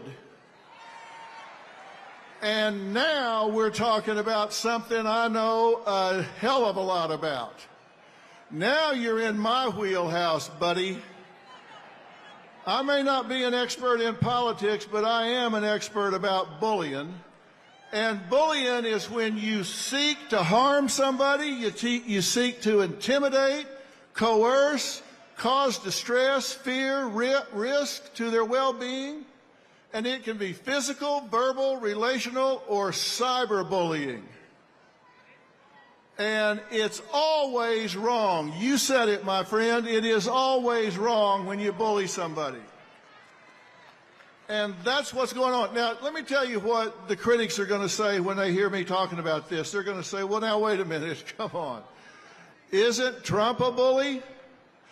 And let me tell you why the answer to that question is no. Because to be a bully, there has to be an imbalance of power. And when there's not, it's just called a debate. And he's just better at it than anybody else.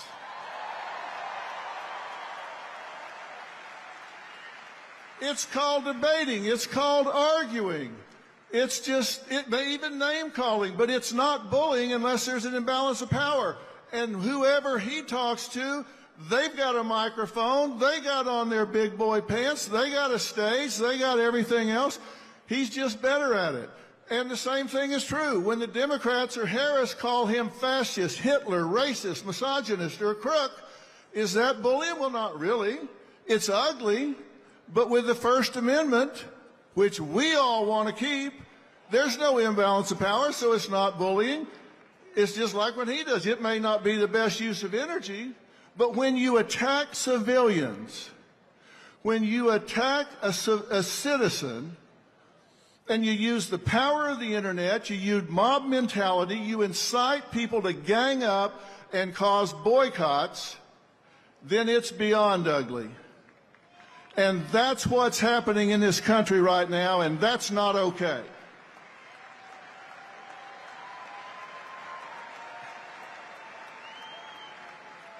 There is an imbalance of power there, and it's time that every one of us close ranks.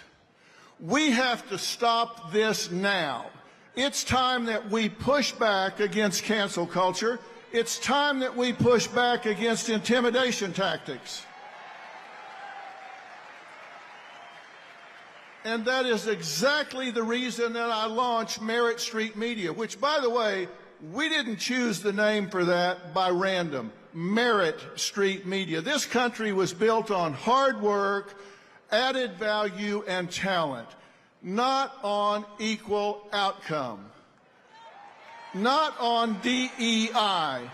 This country was built on hard work, and it needs to continue to be built on hard work. And the legacy media has sold out. The legacy media has sold out. And I'll tell you, one night I was sitting at dinner with my wife, Robin, and I was complaining as we were flipping around and listening to the spin on what's supposedly news. And I said, damn, I'm tired of listening to all this media spin and everything. And without even looking up, she said, well, you are the media. Why don't you do something about it? She said, you got bigger ratings than the four of them combined. Why don't you do something about it? She said, you got bigger ratings. Well, as usual, she was right. And that's why I launched the new network, because we want people to think for themselves. You guys aren't dumb. You don't need to be told what to think. You just need the facts. And you're here because you have the facts, right? You're here because you recognize when legacy media edits answers and gives you what they want you to hear instead of the truth. Edits answers and when they start editing their candidates' answers, they've lost their moral compass. They've lost their way. And I would love to say it's equal on both sides, but I would love to say, guarantee you, when Beyonce, George Clooney, De Niro, and Lizzo come out and say they're for Kamala Harris, when they all come out and say they're for Kamala Harris, did you read anything or hear anything in the media criticizing it? No. But you watch what happens tomorrow morning when people find out I came here to talk to you.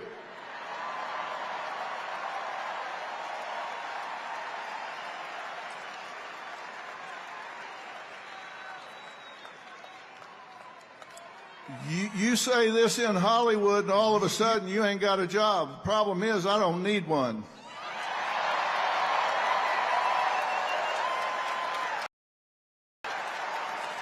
I don't need a job because I got you. And I've got a question for all of us. Have we lost our minds? We have the First Amendment in America where our government has said we will pass no laws to infringe on our freedoms for religion. So that's the law, but we're muzzling each other. What is going on? We have a law that protects free speech, so we start taking it away from each other? Are you kidding me? We can't allow that to happen. We cannot encourage it. Let me tell you something about bullying. Bullies are bad, right? Let me tell you what else. Bystanders. If you are a bystander, if you are watching somebody get picked on, if you're watching somebody get bullied and you don't do anything about it, you're just as guilty as the bully that's doing the bullying.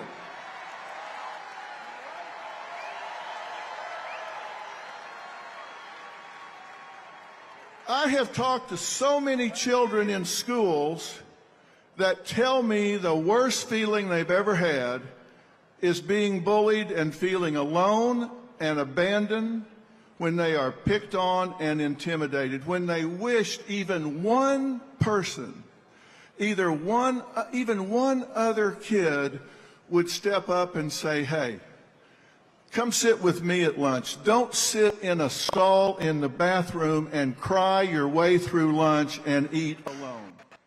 We're not going to let you be alone. And it's the same thing with adults.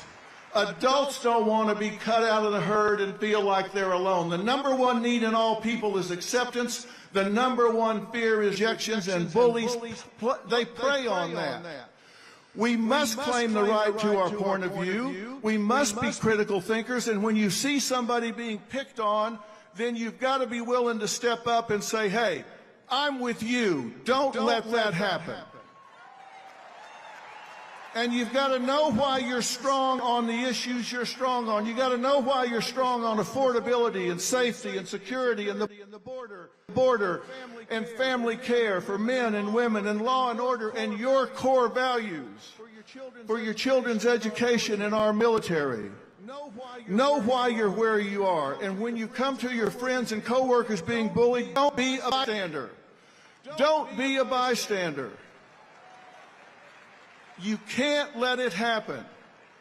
When you say you love America, that's a verb. That also means you love Americans. You've got to push back and call out the bullies. You've got to stand with those that have targets in their lives.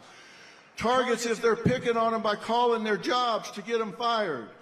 Boycotts or kicking them out of their jobs at church or their groups at church. I've spent 45 years listening to people. And I was just in North Carolina and after the hurricane hit down there. And you know what? I saw neighbors helping neighbors, and not one of them asked, are you a Democrat or a Republican?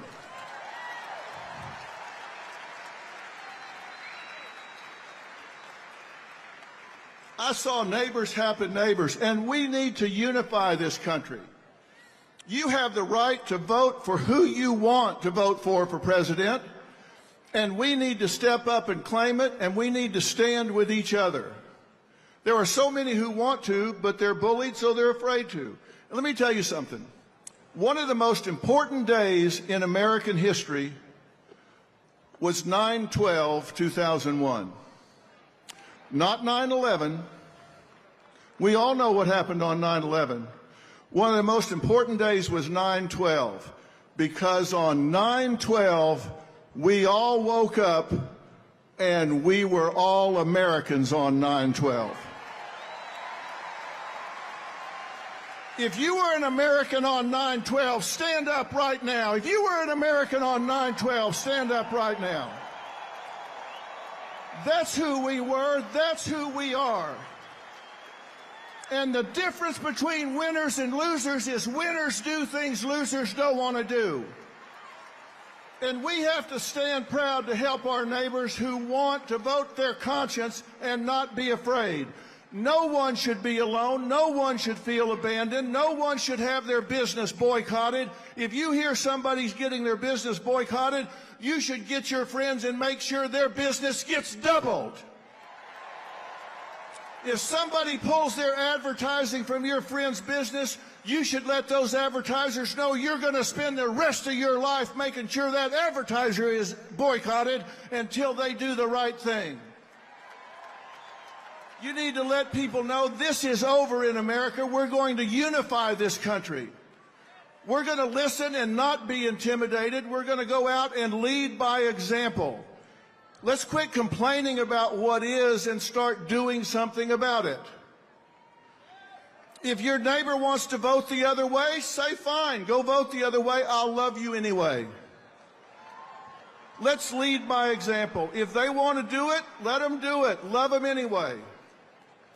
But as for you, the collective you, I don't want you to just listen and say, nice talk, Dr. Phil. I want you to march in your life. I want you to march with your beliefs. I want you to not be intimidated. Don't be stopped, and don't just vote. Take 5 people with you. Like I said, the difference between winners and losers is winners do things losers don't want to do. And what they do is they take actions toward known outcomes. They deal with the truth. They set goals, and they go after them with passion. And it's time for us to bring it home. It's time for us to bring it home. It's time for us to be winners. Winners, winners, winners.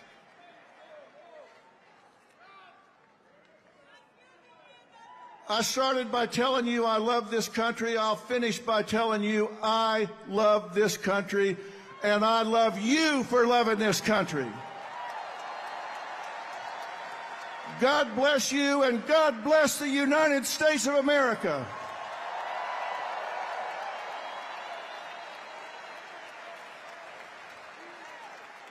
And before I leave, ladies and gentlemen, please welcome the next Vice President of the United States, Senator J.D. Vance.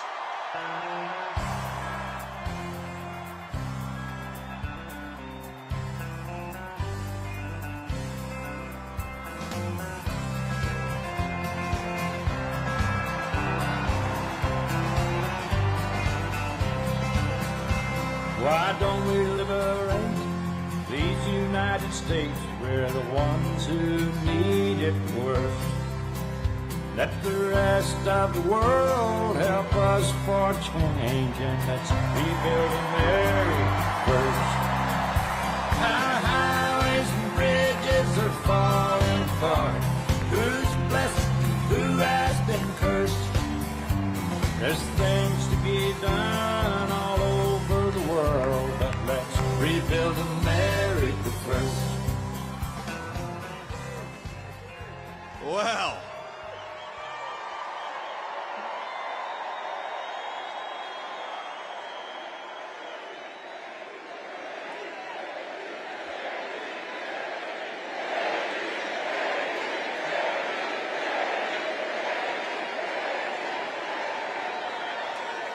it is an honor to be here with all of you at Madison Square Garden.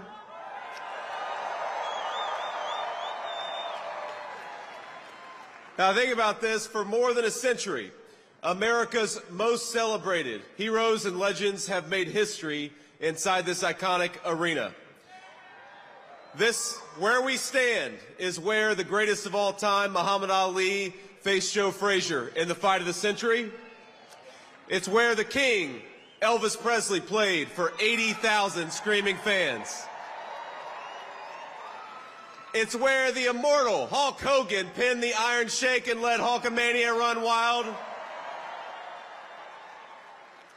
And now, on the eve of the most important election in our history, the greatest champion of them all, Donald J. Trump, has come to Madison Square Garden.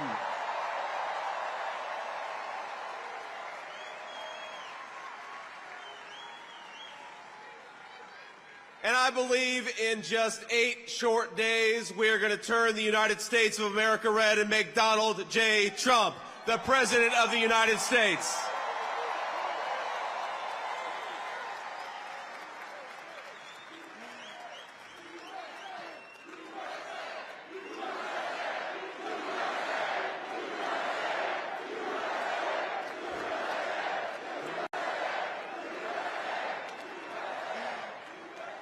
Now, my friends, I've got the easiest job in American politics.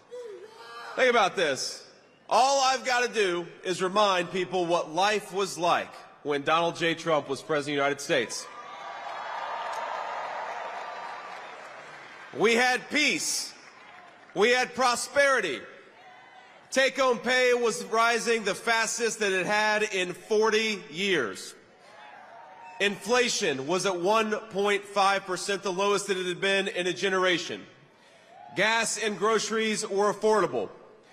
And when Donald Trump was president, we had the most secure border in the history of this country.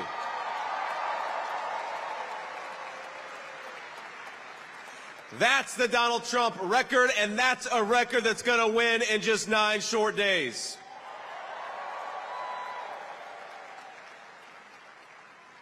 Now, I'm going to maybe surprise a little bit of the folks in this arena, because I'm going to be a little bipartisan here. I'm going to talk about Governor Tim Walz, and I got to be honest with you, I feel bad for him. No. We ought to spare a prayer for Governor Tim Walz, because he's got the hardest job in American politics. He's got to convince the American...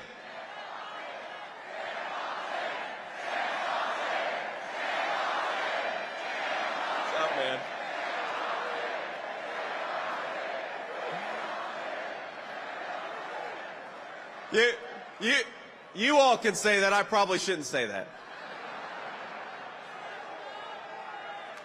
But think about our friend Tim Walz has got to convince the American people that Kamala Harris is going to somehow fix the very problems she's been creating over the last 3.5 years.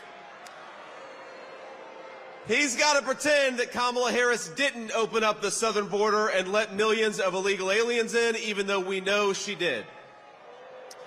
He's got to pretend that Kamala Harris didn't cast the deciding vote on trillions of dollars of new spending, which created the worst affordability crisis in 40 years in this country. And he's got to pretend that Kamala Harris actually has ideas in her head for how to govern the United States of America.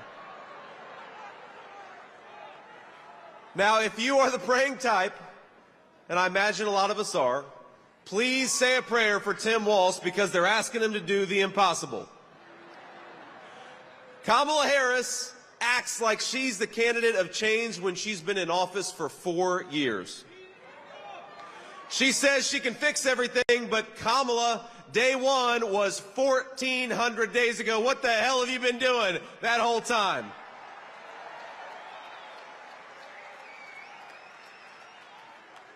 Now, my favorite Kamala Harris moment is that when somebody asks her for specifics on how she'll make life more affordable or groceries cheaper, she'll say, well, I grew up in a middle-class family.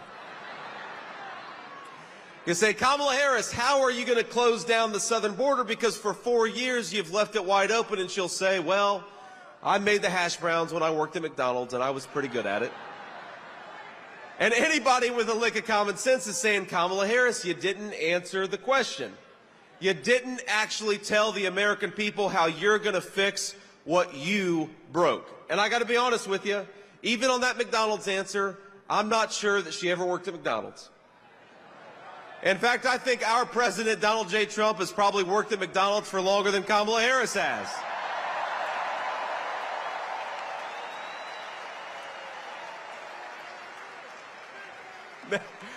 Now, I will say, I'm going to say one thing in Kamala Harris's defense. She does one thing very well. Look at this. You guys, you weren't expecting me to be so bipartisan, but I will say this for Kamala, that every time she does an interview, I think Donald Trump picks up about 100,000 votes.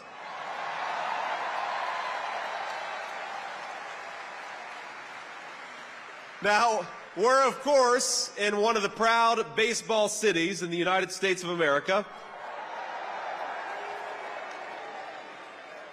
So you know the problem with a softball interview is that you've got to be able to hit a softball still. And that's the problem with Kamala Harris, is I don't think that she could hit a T-ball based on what we've seen over the last couple of weeks. When she was asked what she would do differently compared to Joe Biden, she said, nothing comes to mind. She's running on how she's going to be different, but she couldn't name a single thing that she would do differently than Joe Biden. Now, I will say that could be the Kamala Harris official campaign slogan.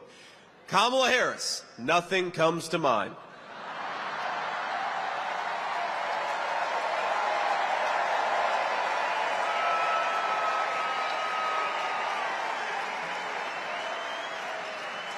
Now, the other day, CNN asked if she had made any mistakes as vice president.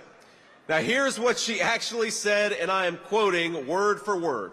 She said, in my role as vice president, I mean, I've probably worked very hard at making sure that I am well-versed on issues, and I think that is very important. It's a mistake not to be well-versed on an issue and feel compelled to answer a question. Now, I have no idea what any of that means, and frankly, neither do any of you. None of us know what the hell she says. Now, she may not be able to name any of her mistakes, but the American people sure can. And 9 days from now, we're going to tell Kamala Harris, You're fired. Go back to San Francisco where you belong. Get the hell out of the White House.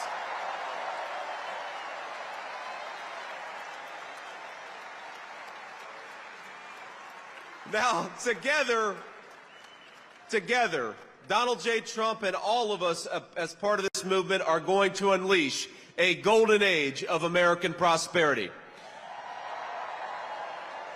We're going to make life affordable again in the United States of America. We're going to put the American dream of homeownership within reach for millions of American young people.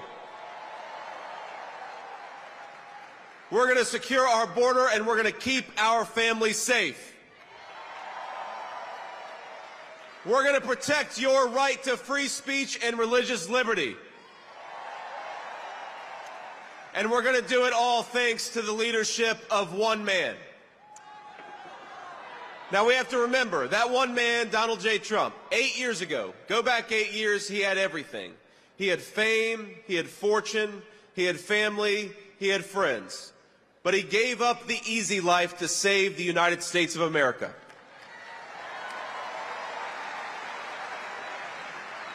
When they couldn't beat him, they tried to bankrupt him. When that didn't work, they tried to impeach him. When that didn't work, they tried to put him in federal prison, and when that didn't work, they even tried to kill him. But as sure as the American flag still waves, Donald Trump still stands, ready to fight, ready to win, and ready to make America great again. God bless you all. Thank you so much. Let's do it.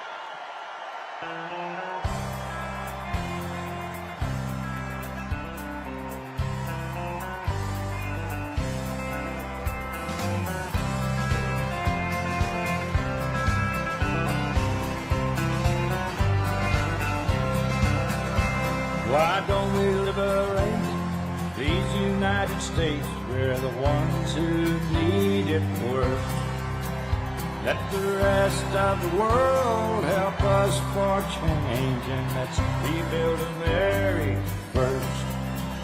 Our highways and bridges are falling apart.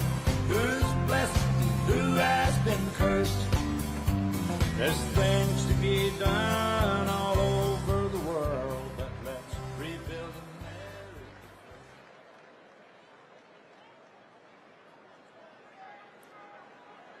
Please welcome Executive Vice President of the Trump Organization, Eric Trump, and co-chair of the Republican National Committee, Lara Trump.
New York City! The greatest president we have ever had is right behind us. Let's make some noise for him.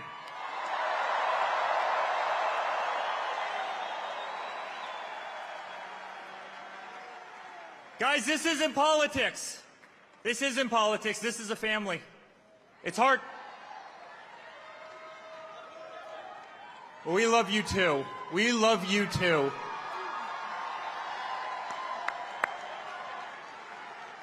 This is so much more than a political movement. This is the greatest family in the world. We are fighting for a country we love.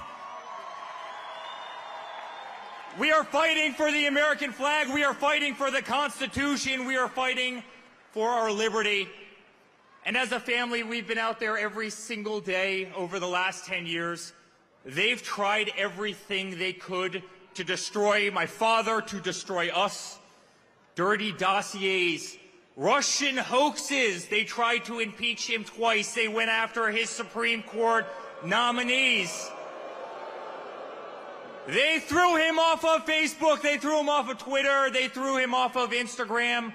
They tried to take away his First Amendment right. Guys, they tried absolutely everything. They weaponized every DA and every AG in this country to try and take down my father. Here in New York, they did exactly that. Alvin Bragg, Letitia James.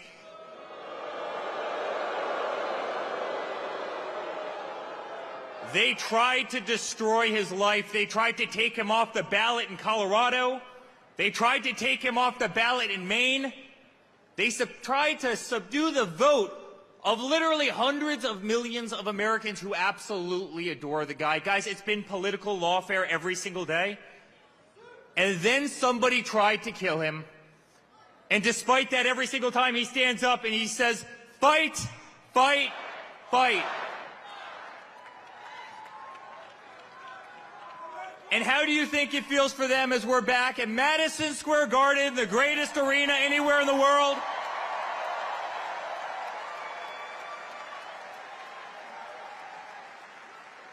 Guys, I saw the Rangers play here and win the Cup in '94. Every Knicks game, every concert, the greatest arena anywhere in the world. And you better believe the entire party who has failed at taking down Donald Trump, an entire party who has failed at taking down his family, they're sitting there on those cameras right now watching all of us, watching all of you.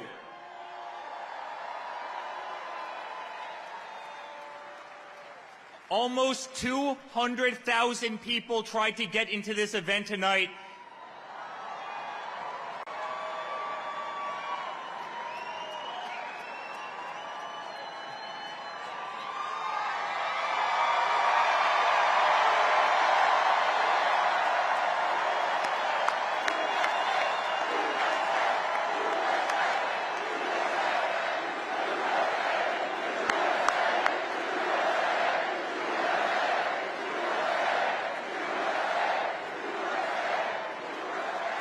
The streets, Fifth Avenue, all the way from Trump Tower, all the way down to Madison Square Garden, 10 people deep.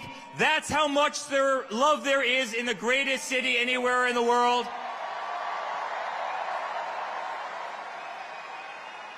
Guys, in 9 days, we're going to win. We're going to win.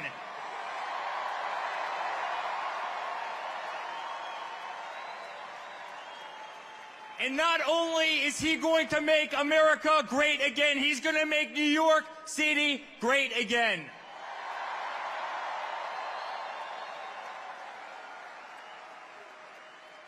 So on behalf of our entire family, thank you. Thank you for being on the greatest ride I could have ever possibly been a part of. Thank you for 10 incredible years. I want you to know, and I speak on behalf of my entire family, I want you to know that we will never stop fighting. My father will never stop fighting. Lara will never stop fighting. I'll never stop fighting. We live in the greatest country in the world. We are not going to allow that to slip away. And I promise you guys the best days of this nation are ahead of us. I love you very much. New York, it's an honor to be here.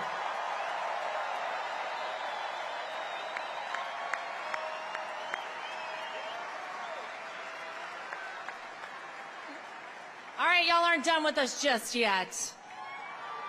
I'll say a few things if that's okay with everybody here. Can I just say how honored I am to be the co-chair of the Republican National Committee for you guys? I'll tell you something, we're making sure that we have free, fair, and transparent elections and nobody's cheating in 2024.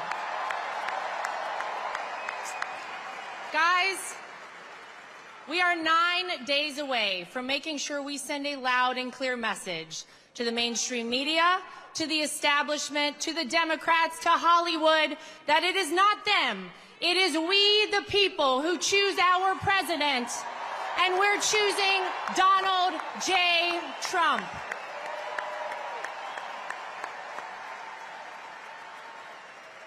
And I got to tell you, it is incredible to be here in Madison Square Garden in New York City, the greatest city on earth, in the greatest country on earth, the United States of America. Because if you think about it, New York City made Donald Trump, right?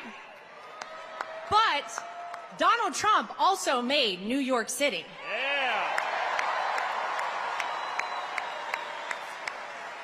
He changed the skyline of this city, rebuilt it. Remember whenever they couldn't get an ice skating rink, Woolman Rink in Central Park?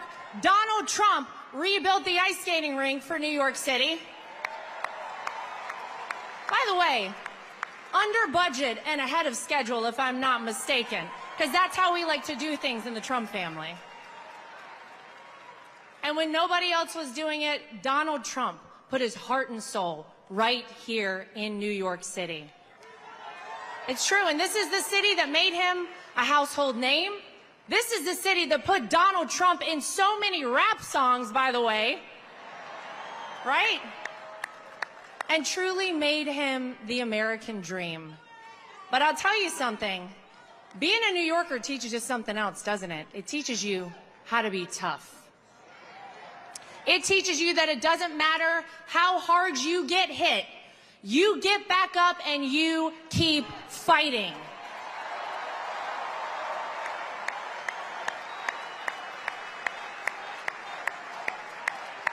When they impeach you, you keep fighting. When they indict you, you keep fighting. When they take a mugshot of you, the greatest mugshot in the history of the world,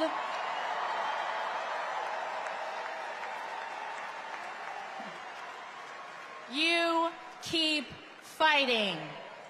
And when an assassin's bullet strikes you, you don't lay down. You get up, you stand strong, and you keep fighting, right? Now, in case you guys don't know, Donald Trump likes to go places nobody expects him. Anybody hear about a little rally up the street in the Bronx? Yeah. Does anybody know the last time a Republican president campaigned in the Bronx? It was Ronald Reagan, and ladies and gentlemen, he turned New York red. I'm just saying.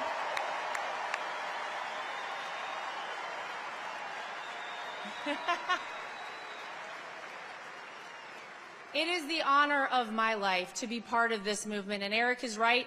This is not just about politics.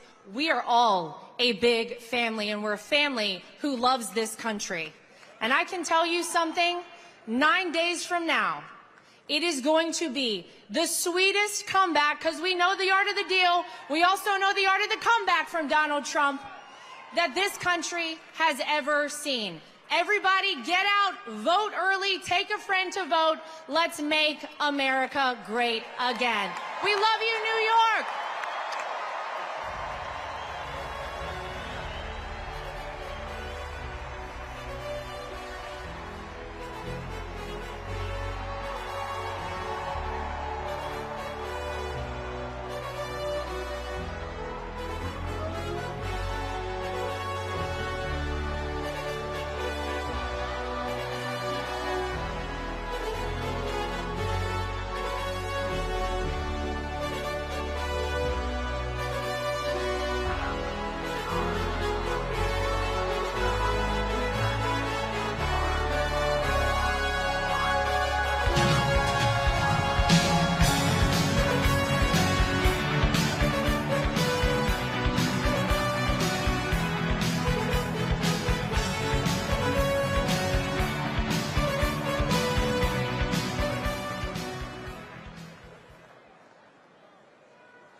Ladies and gentlemen, please welcome to the stage Donald Trump Jr.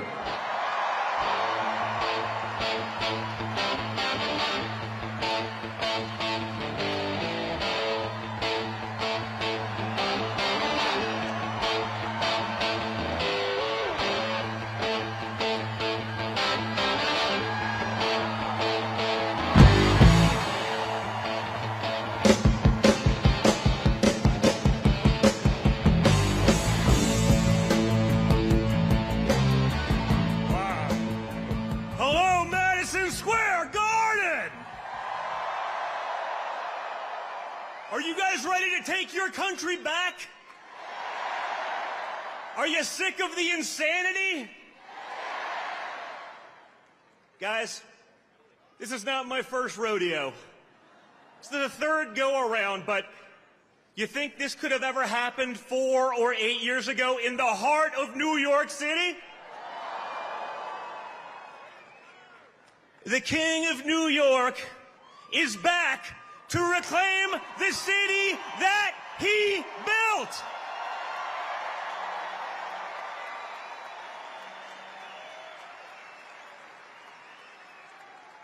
My father changed the skyline of this city.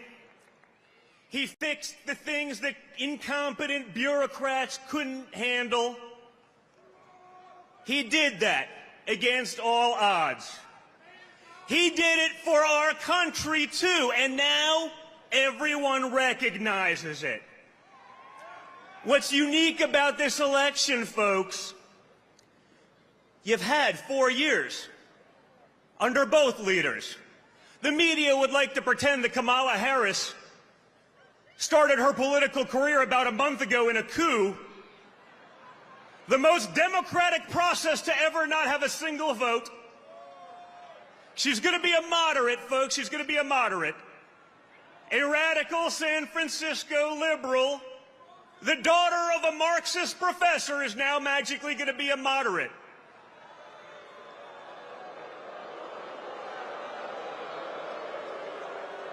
No one's buying it anymore. You know why? Because they've been lying to you for the last 9 years, and you're not buying their crap anymore. You've had enough. The fact that I could drive here today with my father for like 25 blocks and watch the streets of New York lined up with red MAGA hats tells us everything you need to know. You had 4 years under Donald Trump, and despite the most vicious opposition from the media, from big tech, from the Democrats, and even from the weakling Republicans, you got results. We got peace deals done. Our enemies weren't invading their neighbors. The economy grew. Inflation was next to nothing.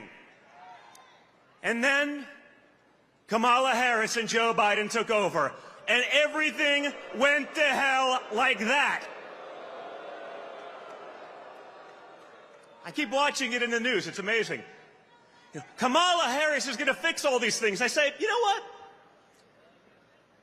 Why hasn't she started fixing them? You know, you've had 4 years. Why didn't you maybe get going? You're going to wait till January 20th? Americans are suffering. People can't make rent. Businesses are going under. Grocery prices are too expensive. I tell a story. Last summer, I was coming back from a fishing trip with 2 of my boys. And we went to McDonald's. And it was $48 for a 10-year-old, a 14-year-old, and me. And guys, let me tell you, if Donald Trump Jr. has sticker shock at McDonald's, we have a serious problem.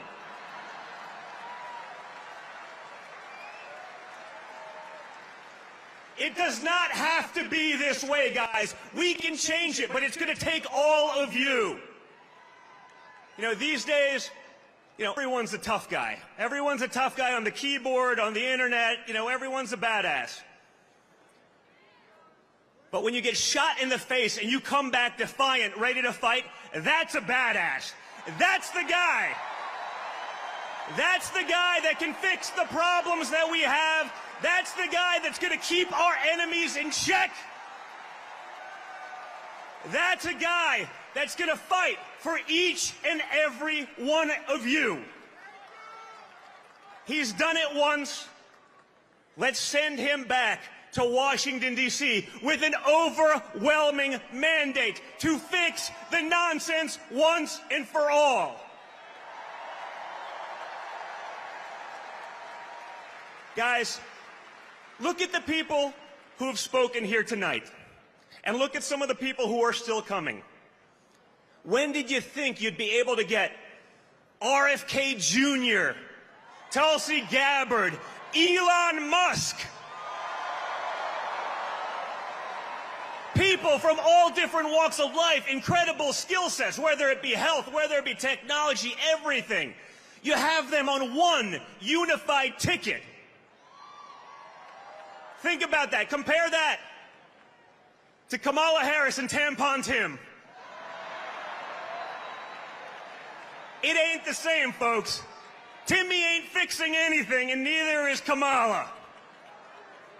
We have a once-in-a-lifetime opportunity to change Washington, to put in common sense practices, to put Americans first, because they're not first right now.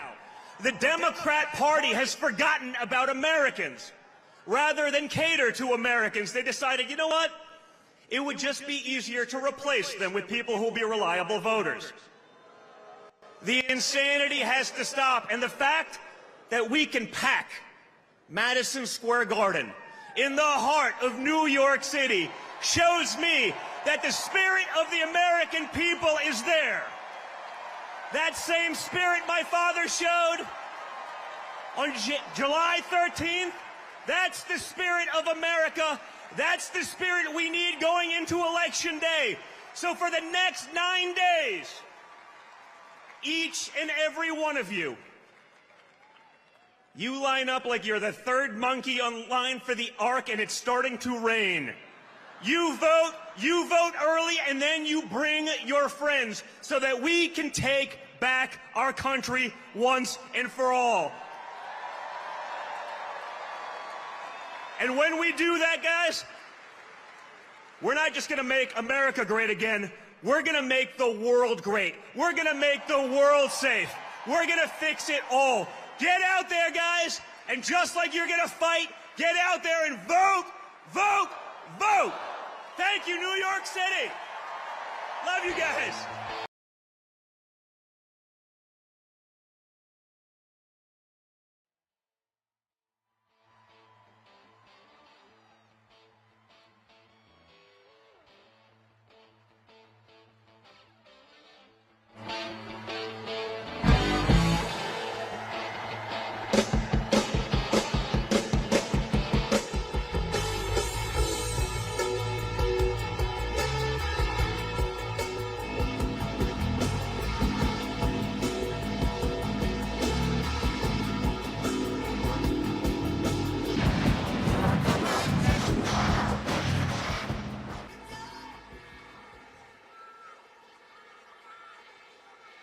Ladies and gentlemen, please welcome to the stage CEO of the UFC, Dana White.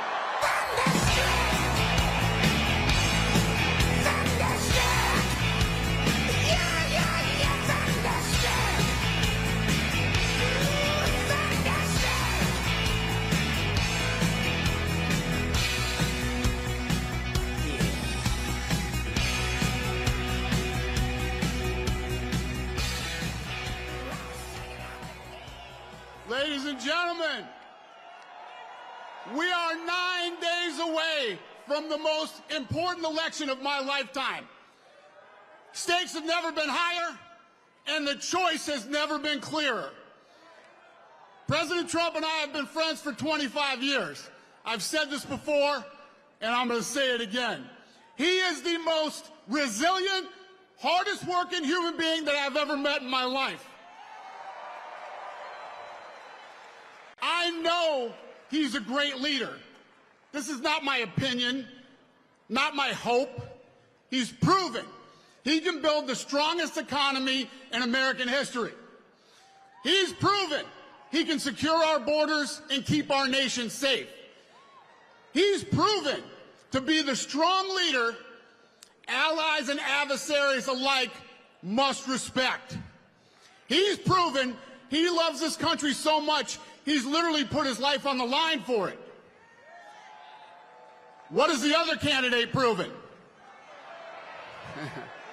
She can get your party's nomination without even facing voters. What else? What else can she offer the American people other than vague promises and no plan? She talks a lot about the need for change and her hope for the future. Hope and change. Does that sound familiar? She can use the old Obama playbook, but she's not Obama, and she is no agent of change. She is the sitting vice president of the United States right now.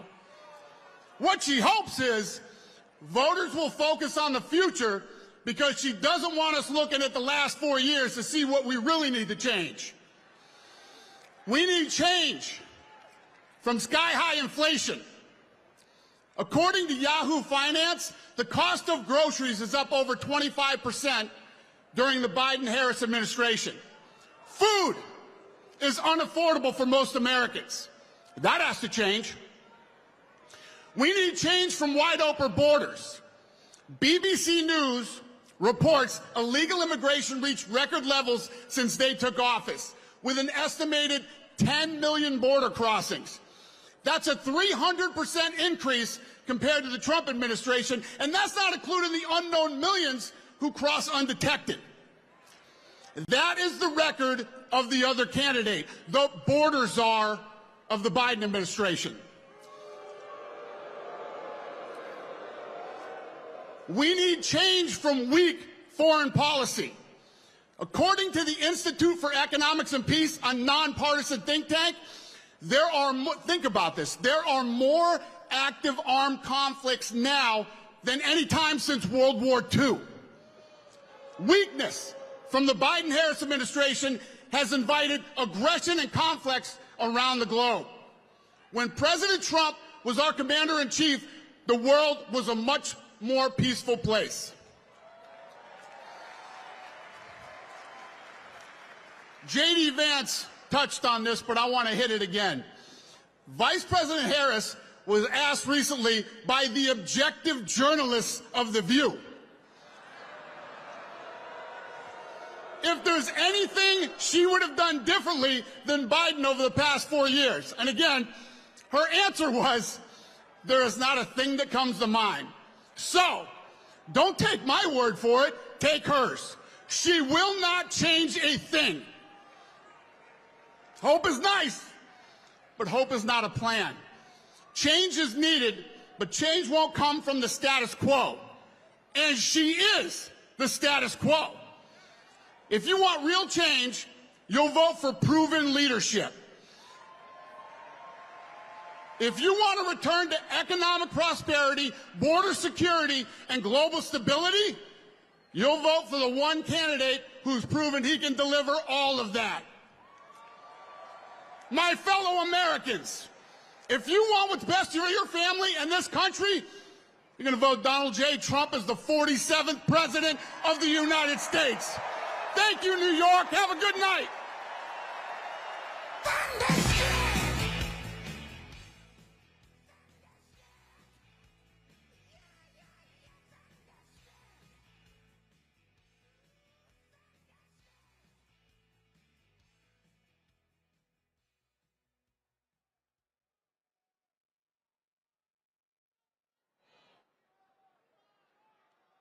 Ladies and gentlemen, please welcome to the stage Chairman and CEO of Cantor Fitzgerald, Howard Lutnick.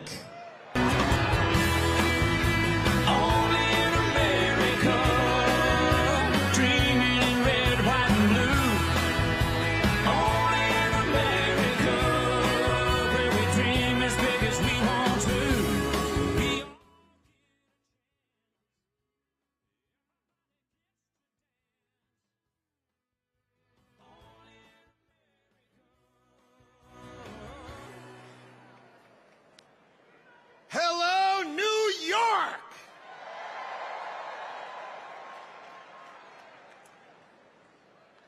I mean, it was not on my bucket list, okay? People like me do not get to play Madison Square Garden. This place rocks!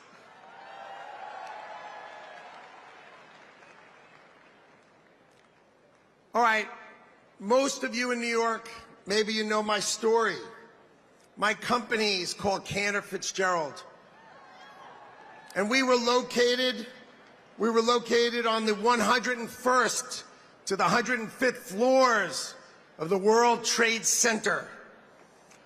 I get to be here today because I was taking my son Kyle to his first day of kindergarten that morning, 23 years ago. I lost 658 of my friends and colleagues. I had 960 who worked in New York that day, and we lost 658 people. And we rebuilt that company to take care of the families of those that I lost.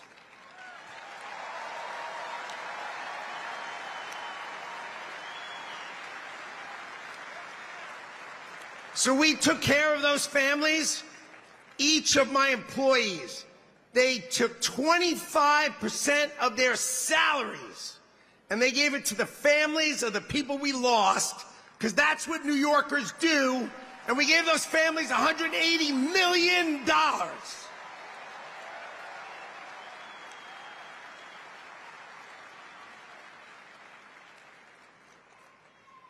So the first thing, we must elect Donald J. Trump president, because we must crush jihad.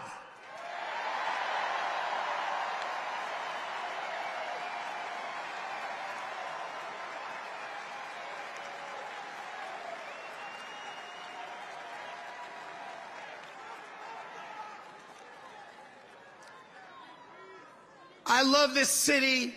I love this city. And Donald Trump loves this city no matter how crappy they treat him. He is back because he loves you and he loves this city.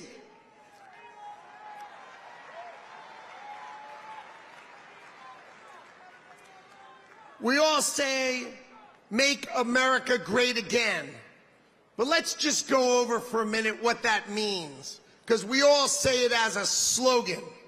When was America great?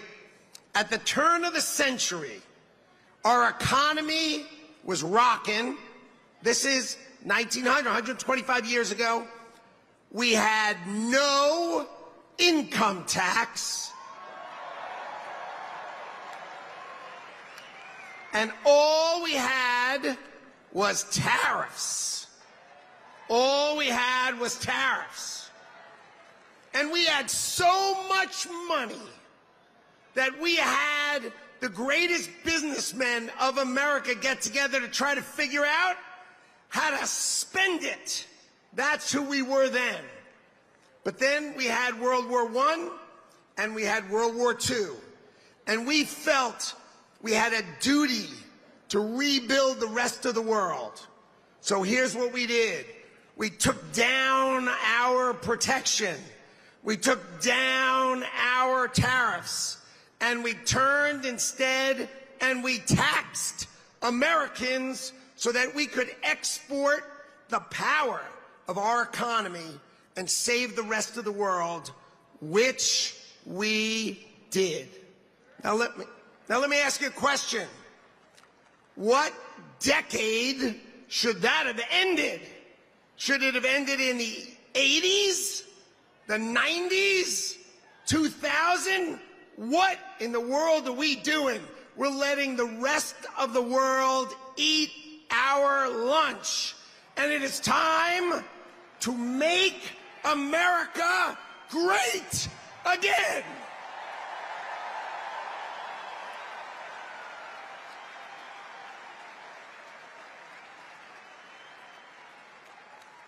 All right. What does America first mean? We all say America first. What does America first mean? American citizens employed first.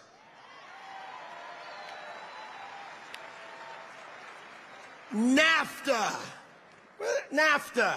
Bill Clinton's favorite I hate Michigan move. open the border, take all car manufacturing and move it to Mexico, and screw over everyone in America who works in the auto industry. We don't make cars here. I mean, they make our cars in China and ship them here. It's got to end. So when he says America first, let's be crystal clear. He is saying employ American citizens first.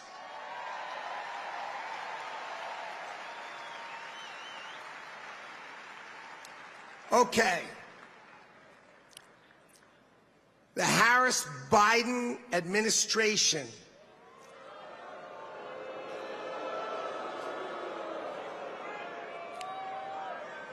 has set us up with a $6.5 trillion spending budget on our taxes of $4.5 trillion as they screw our children's future to the wall. We lose $2 trillion this year, $2 trillion.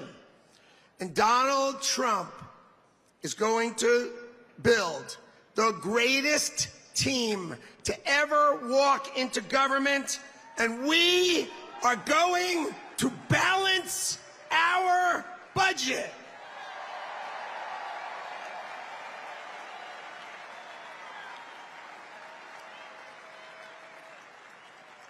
And when we balance our budget, the world is going to feel what it feels like to unleash the full power of the United States economy and its amazing workforce. Okay.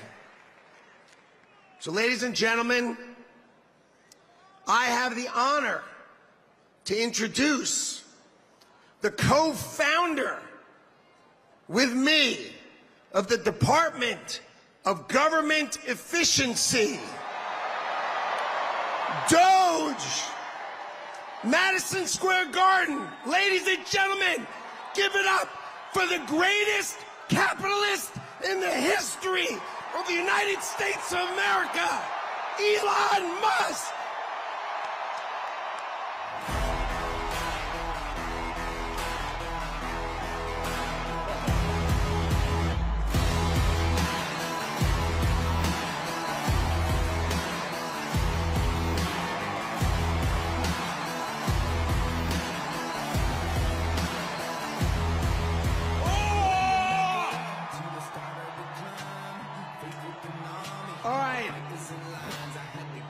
As you can see,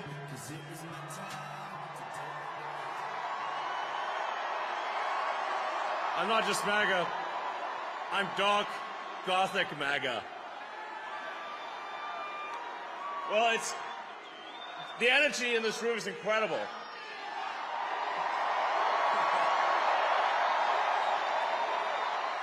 What a great group of people. All right, I've only got one question for you, and then I'm getting out of here because this is your stage. But we set up Doge. Yes. How much do you think we can rip out of this wasted $6.5 trillion Harris-Biden budget? Well, I think we can do at least $2 trillion. Yeah! Yes. $2 trillion. I mean, at the end of the day, you're being taxed. You're being taxed. All government spending is taxation.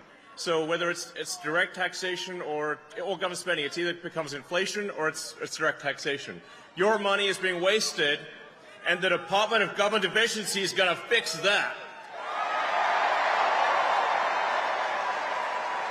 We're going to get the government off your back and out of your pocketbook.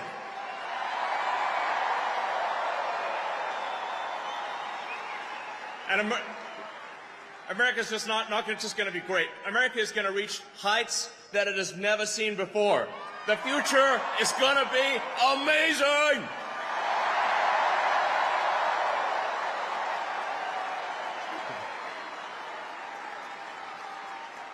Now,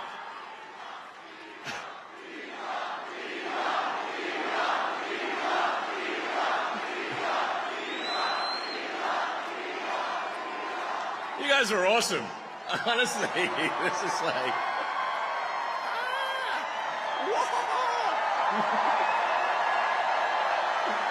Yeah. I mean, this is the kind of positive energy that America is all about.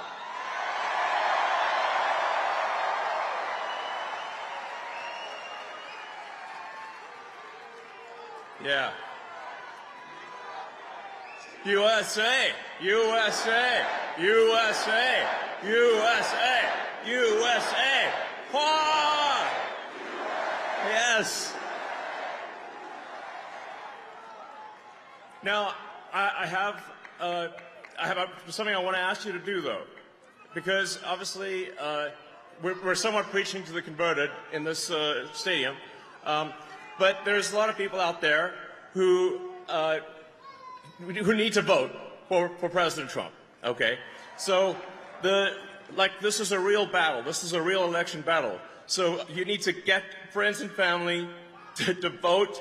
Make sure they vote early. This is important. We're going to be putting up a scorecard, okay?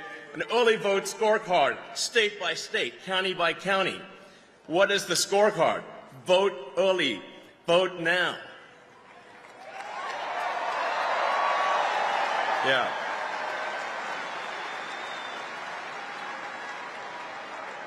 Make the margin of victory so big that you know what can happen.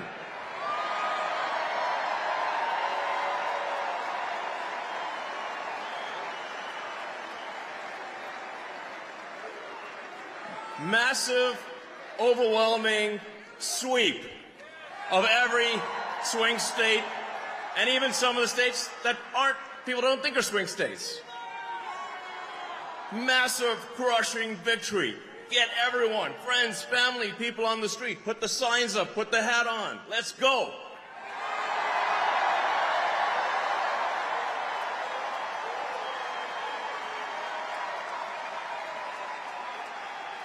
And with that, it is my honor to introduce the First Lady, Melania Trump.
Good evening, New York City.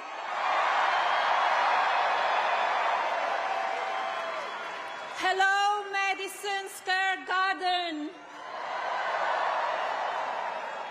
Our hometown, where architectural symbols of strength, courage, and unity create a canvas for the world's undisputed capital of industry. Where titans of finance, fashion, and entertainment convene among an iconic range of superior design, structures, and artistic accomplishments.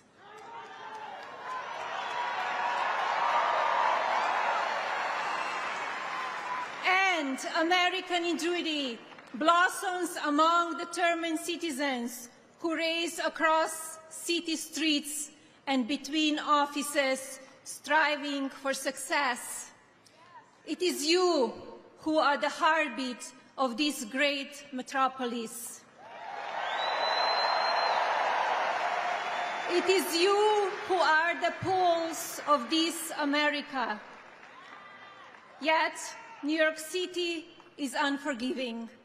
In fact, our lives are complicated even during the best of times. And sadly, today, a declining quality of life coupled with economic instability makes it difficult for business to thrive. Love you too.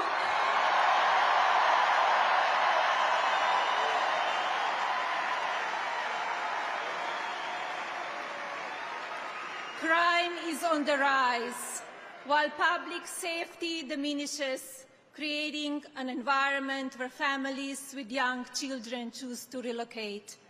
And this story repeats itself from coast to coast across our nation. This is America.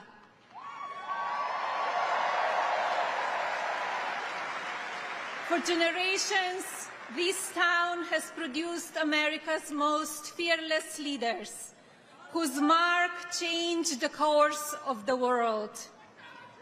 New York City and America needs their magic back.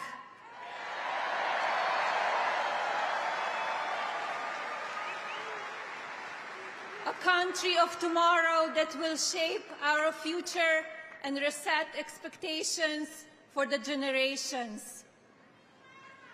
Envision a wonderful America where the seeds of security, prosperity, and health are sown once again for benefit of our families.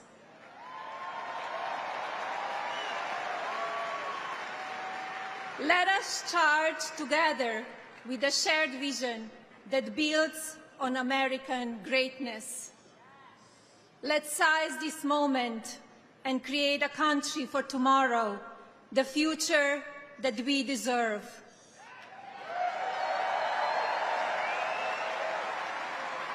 And now,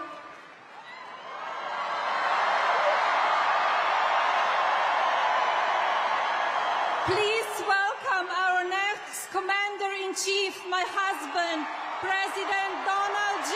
Trump.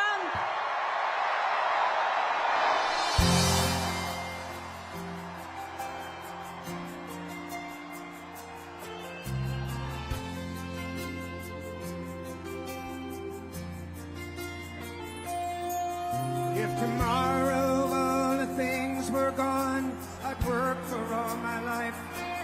If I had to start again, with just my children and my wife.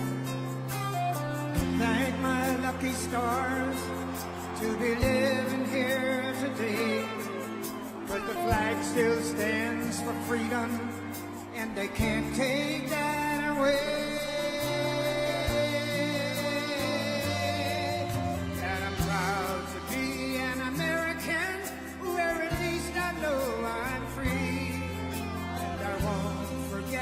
The men who died, who gave that right to me, and I gladly stand up next to you and defend her still today. 'Cause there ain't no doubt I love this land. God bless the USA.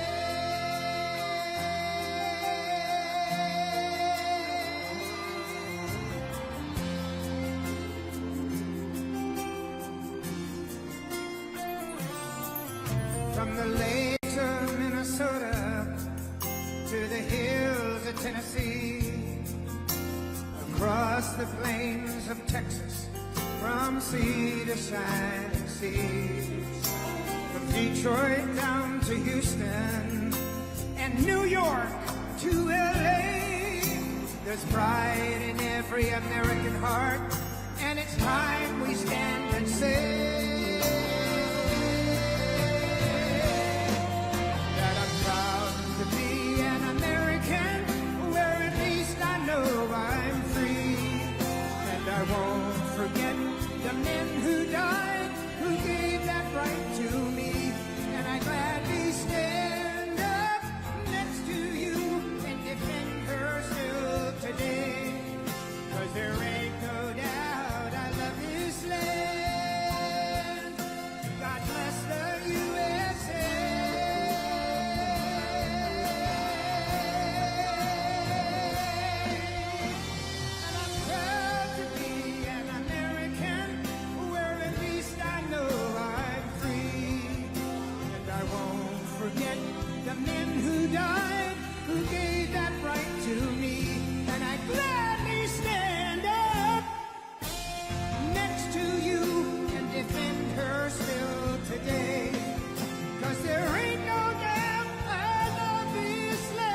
Thank you, everybody. Thank you.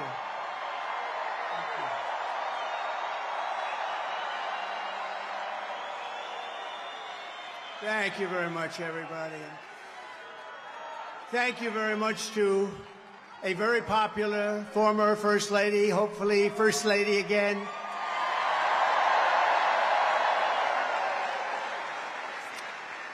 And I just want to say a very big hello to a special place, New York, and to an incredible arena, Madison Square Garden. Incredible.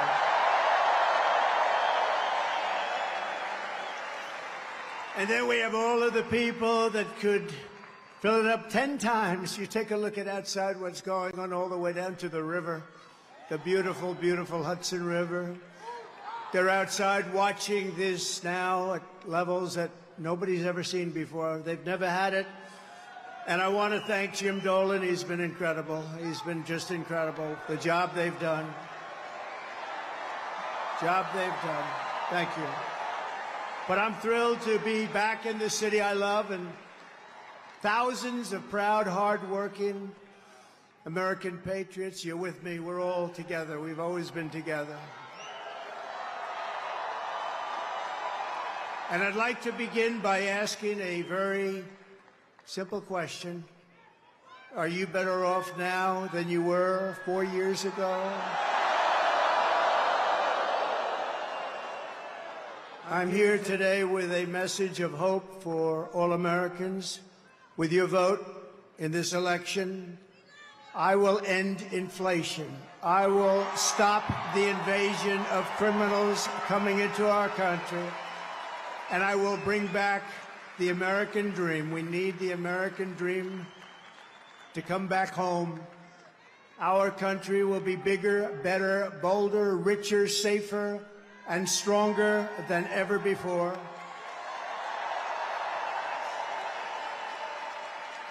This election is a choice between whether we will have 4 more years of gross incompetence and failure, or whether we will begin the 4 greatest years in the history of our country.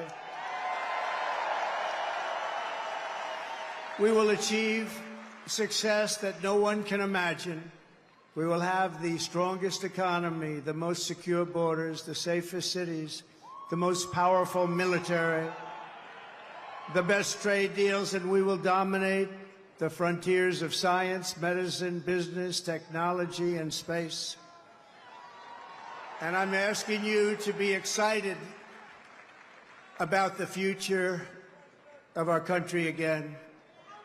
I'm asking you to dream big again. We're going to dream big again. We haven't been dreaming big at all. This will be America's new golden age. It's going to happen quickly, too, very quickly. Every problem facing us can be solved, but now the fate of our nation is in your hands. Next Tuesday, you have to stand up and you have to tell Kamala Harris that you've done a terrible job, that crooked Joe Biden has done a terrible job. You've destroyed our country. We're not going to take it anymore. Kamala, you're fired. Get out. Get out. You're fired.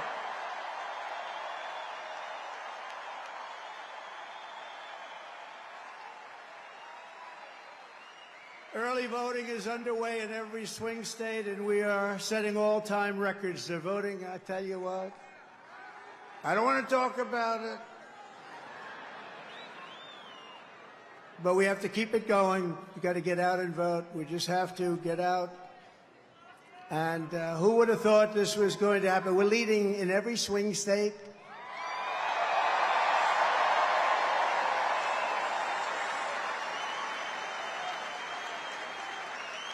But it doesn't mean a thing. It only means how are we doing at the end. So look, we have 9 days from now. And we're going to defeat Kamala Harris, and we're going to win back the beautiful White House. And we're going to make America great again, and it's going to happen fast.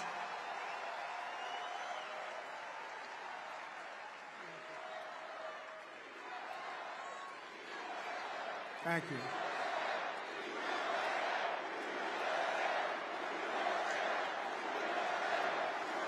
In less than 4 years, Kamala Harris has shattered our middle class. She cast the deciding votes that launched the worst inflation in the history of our country. She cost the typical American family over $3,000 in a short period, but over $30,000 over the last 3 years. She killed 50,000 manufacturing jobs this year alone. Now Kamala wants to raise the typical family taxes by nearly $3,000 a year and impose a 33% tax hike on all domestic production. If Kamala Harris gets 4 more years, our economy can never recover. If I win, we will quickly build the greatest economy in the history of the world.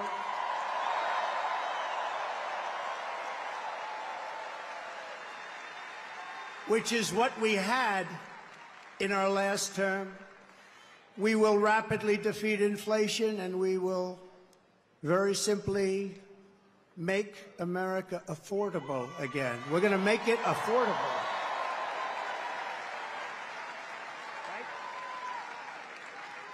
I will massively cut taxes for workers and small businesses, and we will have no tax on tips, no tax on overtime, and no tax on Social Security benefits for our seniors.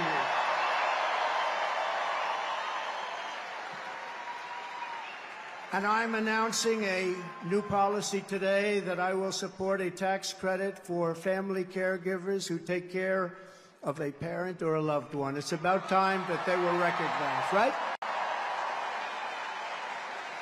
They add so much to our country and are never spoken of, ever, ever, ever, but they're going to be spoken of now. Thank you all very much.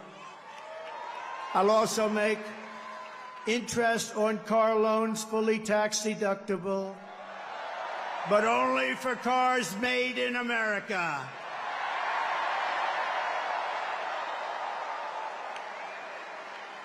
Have to be made in America. And we will achieve energy independence, and we will do something. We want it so badly. We're going to do something. You know what we're going to do? Front row Joes. You know, I got front row Joes here. I got the ladies from North Carolina, number 249. This is the 200, and you look so beautiful. We have a lot of people. They followed us, but we're going to do something. The ladies can tell you what we're going to do. We're going to drill a baby drill. And I will terminate the Green New Scam, and we'll cut your energy prices in half, 50%, within 1 year from January 20th. Is the fake news hearing that? Whoa! Look how much. Wow, that's a lot of fake news. That is a lot of fake news. Look at that. Wow. That's got to be a record, Mr. Speaker. I think that's a record. That is a lot of fakers back there. To bring back millions of jobs, we will give our companies the lowest taxes, the lowest energy costs, the lowest regulatory burdens, and free access to the best and biggest market on the planet. Remember this, if we keep going like this, we won't have the biggest and the best. We won't have a market, we won't have a country. But only for those who make their product here in the USA and hire American workers for the job. And if these companies don't make their products here, then they will pay a very stiff tariff when they send their products into the United States for the privilege of competing with our workers and our now protected companies. We're going to protect our companies. They're not leaving anymore. They're not leaving anymore. We're also going to pass the Trump Reciprocal Trade Act, meaning if China or any other country charges us 100 or 200% tax or tariff, we will then charge them a 100 or 200% tax or tariff. It's called an eye for an eye. And I will never apologize for defending America. I will protect our workers. I will protect our jobs. I will protect our borders. I will protect our great families. And I will protect the birthright of our children to live in the richest and most powerful nation on the face of the earth.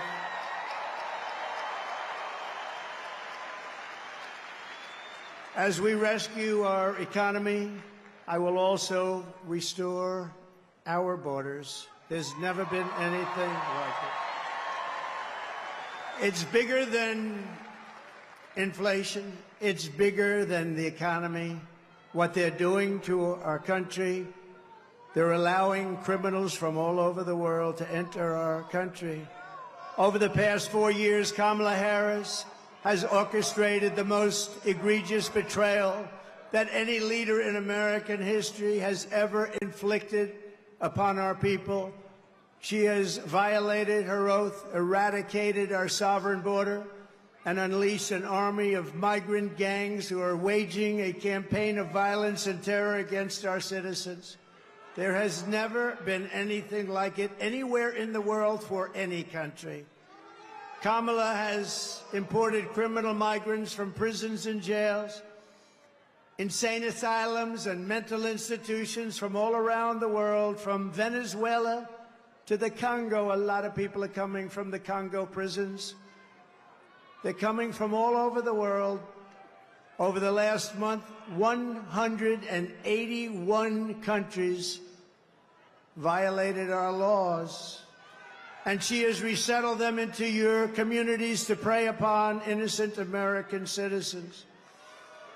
But the day I take the oath of office, the migrant invasion of our country ends and the restoration of our country begins.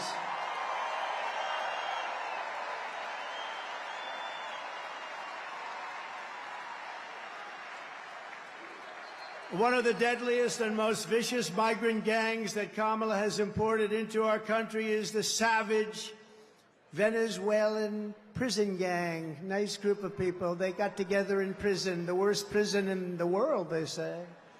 It's called Tren de Aragua. And that is taking over apartment complexes and unleashing a violent killing spree all over America, especially in Aurora, Colorado, where we have a governor who's petrified of them, and maybe he should be. But now they've even taken over Times Square. Take a look.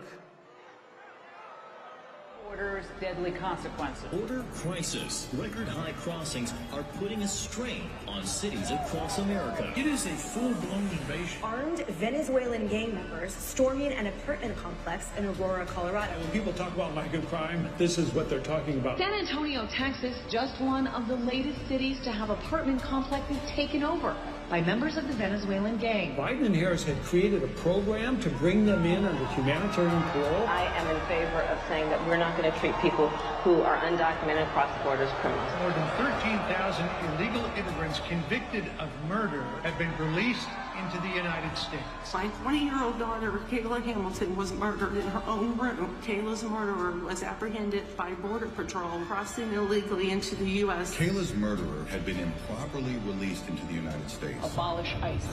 Yeah, we need to probably think about starting from scratch. More than a dozen people suspected of being Tren de Aragua gang members right here in San Antonio. The gang members had been terrorizing the apartment complex. New details in the murder of Laken Riley. The illegal immigrant suspect, who cops say committed the heinous murder, is a Venezuelan national. And was paroled and released into the country by the Biden administration. If they'd all been properly vetted, that probably wouldn't have happened. 2 men investigators say are in the country illegally from Venezuela are charged with capital murder in the death of Jocelyn Nungaray. Martinez Rangel wrapped his arms around Jocelyn's neck, took off her pants, and climbed on top of her. Later strangled Jocelyn to death and then tied up her hands and feet. Court documents suggest a group of men arrested for beating and robbing a Dallas woman last month are members of a Venezuelan street gang. The men threatened to cut off her fingers if she did not cooperate. Manuel Hernandez was booked by Colleyville police just 2 days earlier and released the day before the robbery. A Peruvian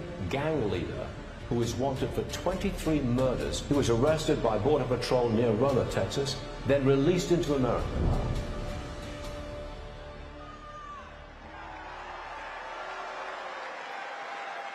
That's who we're allowing into our country. We're not going to have a country any longer. That's who we're allowing in.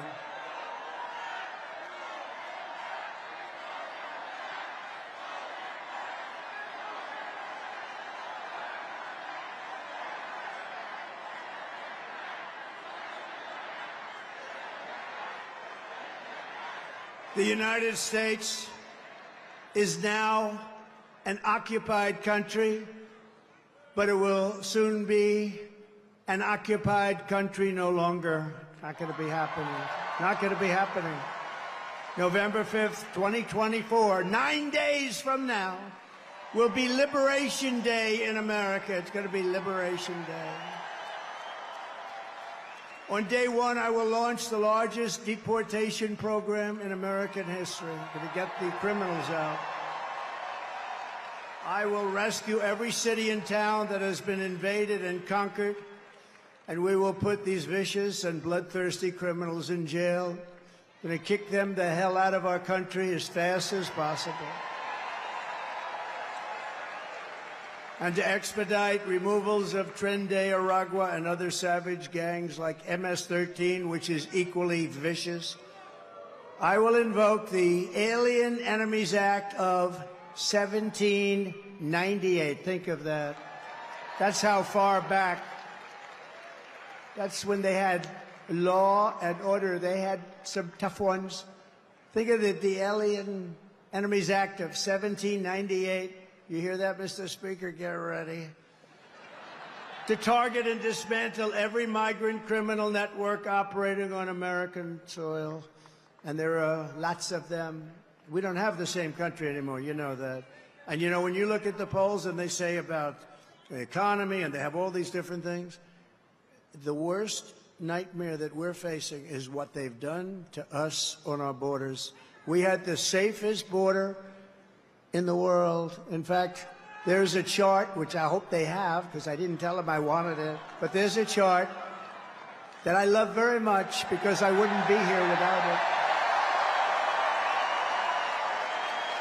That's it. I love it. I'm in love with it. I love that chart. Even if it had bad numbers, I would have loved that chart, but it doesn't. It has great numbers. And if you look at the arrow on the bottom, you'll see that was the day I left office. That was the lowest illegal immigration that we've ever had in recorded history, the recorded history of our country.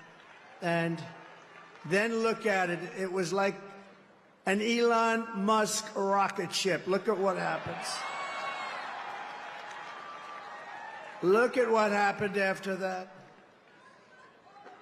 And if they come back into our country, it's an automatic 10 years in jail with no possibility of parole.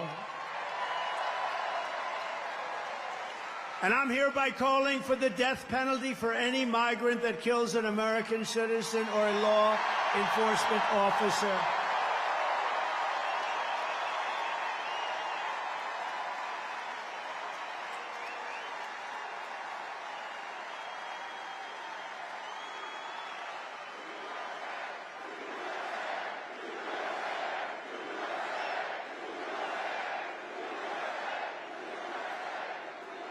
Under Kamala, America is a sanctuary for criminals and for illegal aliens that are in our country illegally. I will immediately ban all sanctuary cities in the United States.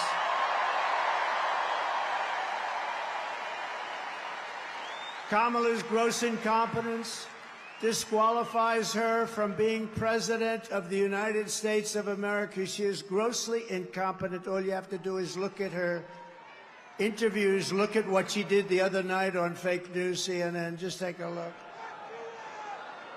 She couldn't answer a question. She's unfit for office. Everyone knows it. No one respects her. No one trusts her. No one takes her seriously. Everyone knows she is a very low IQ individual.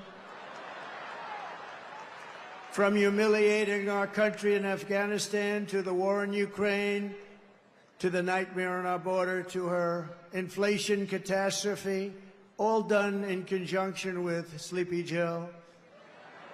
But he was largely sleeping, wasn't he? After 4 o'clock, it's time to go to bed.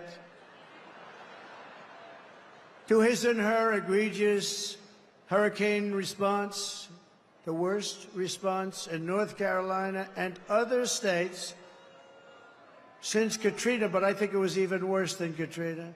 They haven't even responded in North Carolina. They haven't even responded. There's nobody. They don't see any FEMA. You know why? They spent their money on bringing in illegal migrants, so they didn't have money for Georgia and North Carolina and Alabama and Tennessee and Florida and South Carolina. They didn't have any money for them. They spent all of their money on bringing in illegal immigrants and flying them in by beautiful jet planes. They flew in. We just found that about a year and a half ago. Remember, we said, what's going on? Those planes, there are a lot of planes going over there. What are they?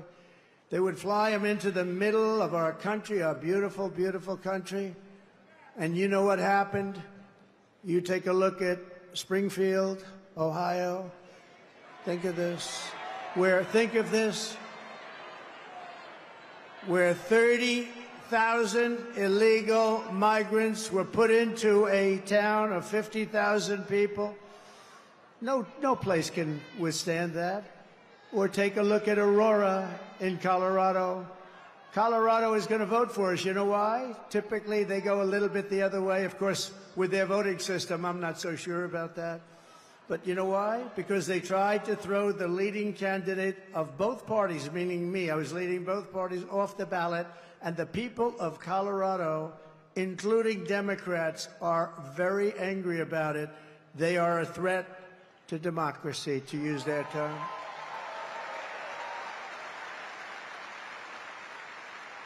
Isn't it nice to have somebody that's your president that doesn't need a teleprompter? We haven't been on teleprompter for a long time. I haven't been on this teleprompter. No, it is nice. You saw the other day where Kamala got a little stuck on the teleprompter, went a little bad. It stopped on her. You have to be, you know, if you're a politician, you have to be able to handle that. Remember? You have to do the weave, he says. Got to do the... You got to do more than the weave. But it happens a lot as a politician. It happens. I mean, we have so many politicians here, great ones. Really great, because some are not so good, but great ones. And when Newt, or when the Speaker, or when Tommy Tuberville, who's here someplace, the great senator from Alabama, or when any one of our literally 75... By the way, should I introduce all of them by name? I should. Should I? No? Yes? I don't know. It's a lot. Speaker, should I? I don't know. Will they be angry at me? Yeah, they will. It's a lot of introducing, right? Let's keep going with this speech, right? But, you know, when you have when you're in this profession, I have a friend who wanted to come in. I said, do you like speaking? Well, I do, but I have a great fear of speaking. I said, don't be a politician. If you have a fear of speaking, don't be a politician. But one thing you have to know is that no matter how good your people are that operate this machinery, it's going to break. And you're going to be out there all by yourself a lot. And you got to be able to do so. 3 weeks ago, she was saying there was only 32 days left, right? And she's reading it like, there's 32 days, and it stopped. And she went, there's 32 days. 32, 32, and I was watching. I said, this isn't pretty. 32. She was gone, and then, damn it, it kicked back on. She was gone. We've had it. Happens a lot. And don't forget, you got all those people back there. Now, they don't talk about her, but if that ever happened, it happens all the time. I was campaigning in Ohio for a very, very Bernie Moreno. He's doing a good job. I think he's maybe going to win in Ohio. The problem he's got, his opponent, Brown, Sherrod Brown, he's taking ads in like he's my best friend. He never votes for me. He's not my best friend. Ohio's been very friendly to Trump. We win it all the time by a landslide. But the opponent is taking ads. I got 4 of them. I think we have 4 of them, right? They're taking ads. All of a sudden, they love Trump. We agree with Trump on tariffs. We agree with Trump on the border. We love Trump. And they're Democrats. Their friends calling up, did they switch to the Republican Party? But it happened with Bernie Moreno. I was in Ohio to try and get him over the initial primary hump.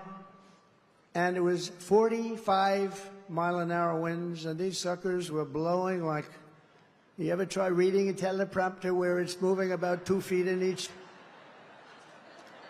But I didn't have to worry about that because even worse, they ended up blowing off the stage a lot of it. So I'm now in the first sentence, and I got 28,000 people and millions of people watching on television. I got no teleprompter. And did I do a good job, Mr. Speaker? And he won. And he won, huh?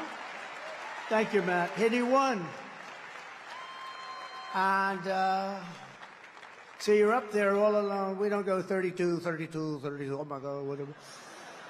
Kamala Harris is a train wreck who has destroyed everything in her path. To make her president would be a gamble with the lives of millions and millions of people. She would get us into World War III. We're very close to World War III. If you don't have a smart president, if you don't have a president that gets it, if you don't have a president that is respected by the other side, and they did respect us 4 years ago, they really respected us. Iran was broke. They had no money. Russia wouldn't have played with us at all. Russia would have never gone into Ukraine. Israel, October 7th, would never, ever have happened. Would have never have happened. All those people would be alive right now, those people that were killed on that horrible day. But if you don't have a president that gets it, you know what else you wouldn't have had? You wouldn't have had that, the most embarrassing day in the history of our country, in my opinion, Afghanistan, the way they, not that they got out, we were getting out, but we were going to get out with dignity and strength. We got out, an embarrassment, the likes of which this country has never suffered. And because of that, Putin looked at us and they probably figured we were a paper tiger, and he went into Ukraine, and the rest is history. It would have never happened with us. And you wouldn't have had any inflation. You know, we had the best economy, but we had no inflation. And inflation has destroyed a lot of seniors on fixed income, and a lot of people in this room have been virtually destroyed by inflation. You wouldn't have had inflation. They screwed up our energy, and it went up so much. And then they started spending far too much money on things like the Green New Scam, which is just a scam, just a complete scam. They actually admitted that, if you think about it. But she would get us into World War III because she's incompetent, can't do the job, unfit for it, and then all of your sons and daughters will end up getting a little notice. They'll say, Mom, Dad, what is this little green piece of paper? Ay, ay, ay, darling, that's a draft notice. They're drafting you to go and fight in some country that I've never heard I've never heard of this country before. Oh, no, I don't want my baby to fight. I don't want my baby to be killed. What they did in Afghanistan with those 13 great soldiers, I've gotten to know the parents so well, and leaving all of that equipment behind and leaving Americans behind, and many, many people with no legs and no arms, all because of incompetent people. But we don't want your sons and daughters to get a little draft notice and you have to explain to them what it means.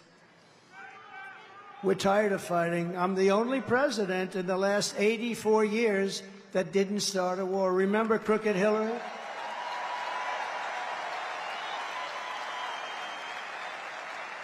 Remember crooked Hillary Clinton? Crooked Hillary, oh, she was a beauty. During one of our many debates, she said, look at him, listen to him. He's going to start a war. Listen to his rhetoric. He's going to start a war. I said, no, no, no. My rhetoric is going to keep us out of wars. And that's what happened. 82 years. Other than I finished off ISIS, but that was already started. We had stupid generals like Milley and Mattis, weak, stupid people. But fear not, we have great generals, just not the ones that you see on television all the time. And we wiped them out very quickly. It was going to take 5 years. Mattis said it would take 5 years, and I'm not sure we could do it. It took us like 4 weeks. We have great generals. We have the greatest military in the world. Just a lot of people don't know that.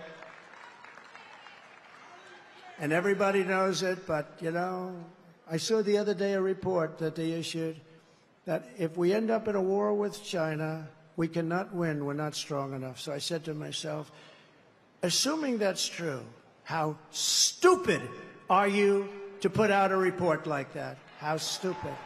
Why would you put out a report? Then they'll say, oh, Trump is not truthful. No, I'm smart. You don't put out reports like that. And it's not true. We would kick their ass. It's not true.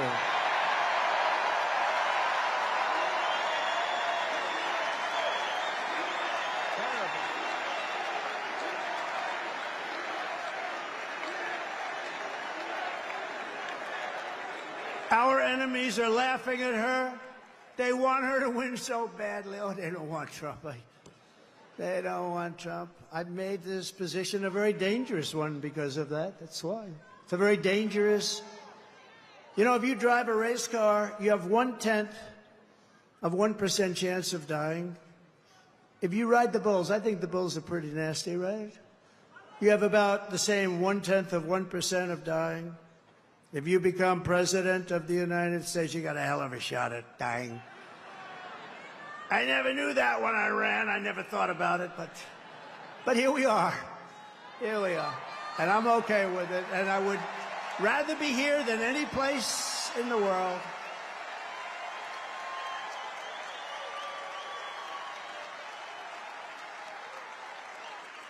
It's called a very dangerous profession. But if we win, our enemies won't be laughing anymore. They're not going to be laughing. And you know what? The truth is I got along with all of them. I got along with Putin. Ukraine was the apple of his eye, but I said, Vladimir, don't go in. Remember, I ended the pipeline in Europe. I ended the pipeline in Europe. And then when Biden came in, he approved it. But he ended the Keystone pipeline, the one in America. So he got it a little mixed up, didn't he, huh? Nord Stream 2, I said, we're ending Nord Stream 2. Everybody said, what is Nord Stream 2? I said, that's the massive Russian pipeline where they're going to make a fortune, where they're going to Germany and all countries in Europe. So I said, you mean we're fighting to help them with NATO and spending all of that money, and they're paying the person and the group that we're fighting billions of dollars a month? What the hell are we doing? I ended it. It was dead. And Biden came along and he approved it. Weak. Look, 30 years ago, he was not considered smart either. So now he's really not smart. If we win, America will be respected, and even if it's necessary, feared again. It's not the worst word. On issue after issue, Kamala broke it, but I will fix it. We're going to fix it. But we're just not running against Kamala. I think a lot of our politicians here tonight know this. She means nothing. She's purely a vessel. That's all she is. When you see her up there talking about the grass on my front lawn, I grew up in a middle-class neighborhood, and I had grass on my front lawn. Yeah, but we're asking, what would you do to fix the country? And why didn't you do it? You had almost 4 years. Why didn't you do this stuff? Now she's, you know, she's becoming more MAGA than those politicians I just told you about from the different states.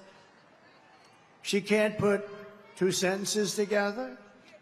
She's just like, she's really just like, in many ways, crooked Joe Biden. And she never said to us, she never told us that Joe was not functioning properly. She should have. Because, you know, we're talking about the life of the most important country in the world.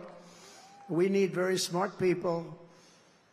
We're running against something far bigger than Joe or Kamala, and far more powerful than them, which is a massive, vicious, crooked, radical left machine that runs today's Democrat Party.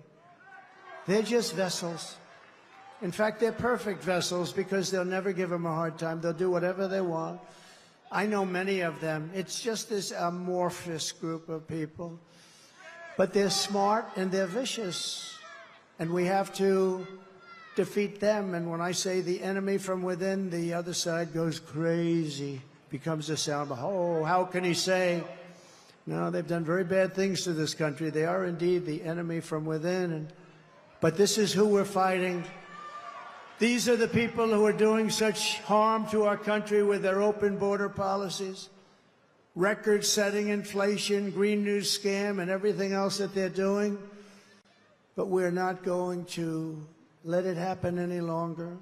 We're going to have the biggest victory in the history of our country on November 5th. It's going to be the biggest victory in history. We're going to make America great again, everybody.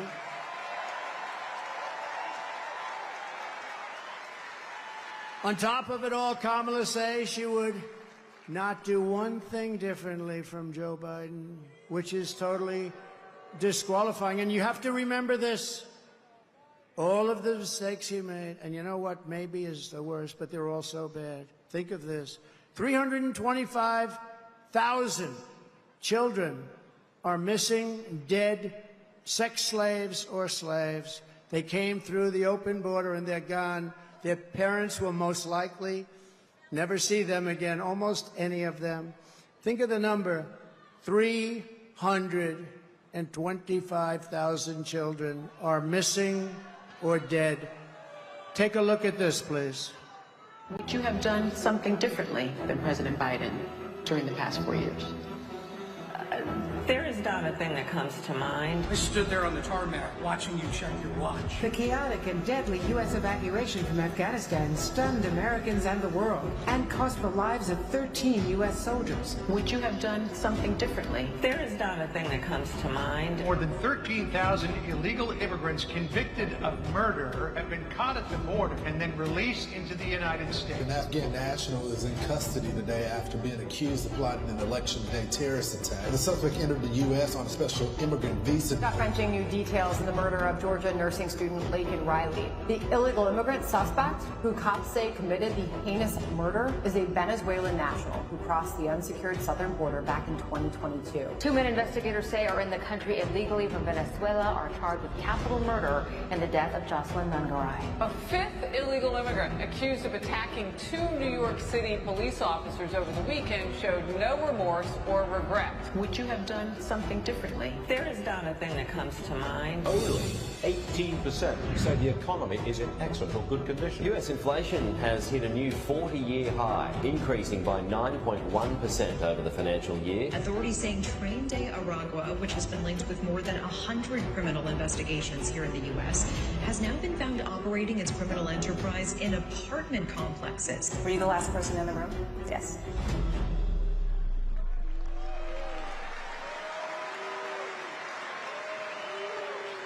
So if you want to end this disaster, you got to get out and vote. Just go out and vote. You got to get out. We have to put it away. We're close. We're so close. You know, usually the Republicans are losing in the first week in the early voting. And we did something that has not been done. I don't think, Speaker, it's been done yet, but it's been done for us. We're leading every one of the swing states, all 7 of them. So we usually get them from behind. Because Republicans like to vote on a thing called Election Day. You know, in the old days, we had election days. Today, we have election periods. They go on forever. And last time, they went beyond and start early, start late, do whatever the hell you want. You know, we got more votes in 2020 than any sitting president in history by millions. Okay. And we did great, obviously, in 2016 we won, but we did much better in 2020. But everything, nothing compares to what's happening. I mean, you have tens of thousands of people standing outside watching us on a television, and we love you out there. We love you. They're watching.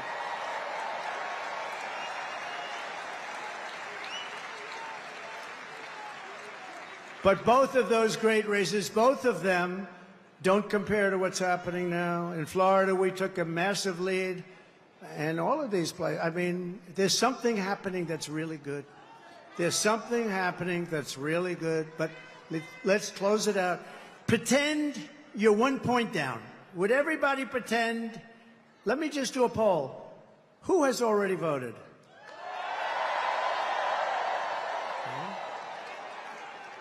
Who is going to vote?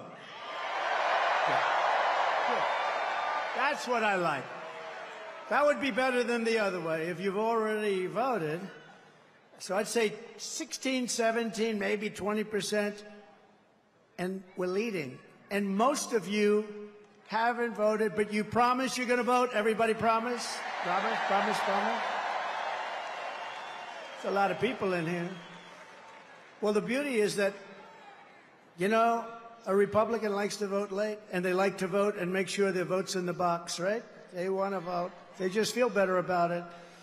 And so we had a lot of people voting, but really that's the same. I do it in every event. I say, who's voted for the last 3 events? Last night I was at Penn State, a great place. I actually met, this is an amazing, the national championship wrestling team.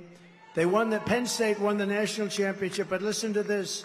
11 out of the last 13 years, even Jim Jordan would be impressed by that. You know, Jim Jordan is a great guy. He's a great wrestler, all-American wrestler, Jim. You can see it by the way he acts. He's not afraid of anything, right? And I looked at those guys, and they're rough as hell. I said, you may be the only people that can take trendy Aragua in a fight. And it won't even be that easy for them. They're tough people. But it was great to meet that team, and those great champions, amazing, really great champions. And we were packed at Penn State. We were packed. No matter where we go, we're packed. No matter where we go, because there's something happening. And the something happening is they want to take back their country. People want to take back their country. You love the country. I love the country. We want to take it back. I could be right now on the most beautiful beach in the world. I could be at Turnberry in Scotland. I own it. I could be anywhere. I got that greatest. I don't have to be here, but I would much rather be at Madison Square Garden with you. Much.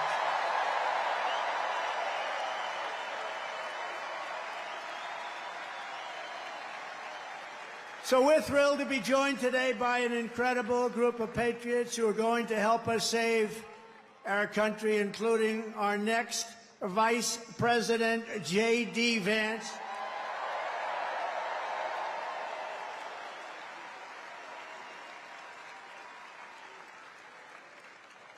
And a man who was so incredible. Last week I watched that rocket ship come down. I've never seen it. I told this story last night. I was on the phone with a very, very important person. And I'm talking to him, and I'm watching the television while I'm talking to this guy. He's boring as hell. And I said, wait a minute, wait a minute. I'm looking at the screen, and I see this rocket pouring the fire, the flames. It's all over the place. It was white a week ago, and now it's pitch black from the burning coming down at 10,000 miles an hour. It's coming down at a low. There he is. There is my Eli. He's that great. You know what he was doing for the last week? Campaigning in Pennsylvania. He's a sweetheart, too. So I'm talking to this guy, very important guy, big guy, and I have the television screen on, and there's rockets coming down. I said, you know, it was pure, beautiful white when it left, but it's burned from the fire and the flame, and it is. And now I see it coming down like this. And it's like 20 stories tall or something. It's massive. And it's coming down, and I say to the guy, hey, do me a favor, will you hold on a minute? Just hold on. I'll talk to you. This is like one of the most important people. I'm watching. I said, just hold on. I put the phone down. By the way, I never picked it up again. You know what these people are going to say? He's cognitively impaired. He's cognitively impaired. Oh, you don't think so? They're the worst. They are the worst. So I put it down, and I'm watching this rocket, and I see the engines. I said, oh, it's going to crash. No, because it was looking right next to gantry. I guess they call it the gantry, whatever the hell they call it, the launching pad. And it's coming down at a bad angle, Elon. I wasn't happy. And I was a little worried. You might have been worried, too. I said, oh, no, it's not going to be good. And then all of a sudden, I saw the flame on the bottom left, and it was ripping. The flame was pouring out of that sucker, and it straightened it out like this. And it came down, and it landed, and then its two of these big, beautiful arms grabbed it, and they held it tight.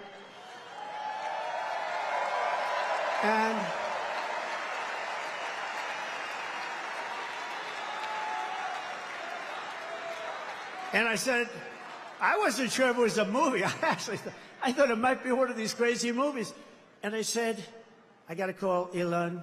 And I call him. I said, Elon, was that you? This is like about 4 minutes after. Was that you? Yep, that was me. I say, Elon, you're a genius. You are a genius. You are he is special. He is special. And you know what he wants more than anything else? For our country to be really well run, solidly run, to be run democratically, all the things that everybody in this room wants. And I mean, honestly, he left that pad and he went to Pennsylvania to campaign. Can you believe it?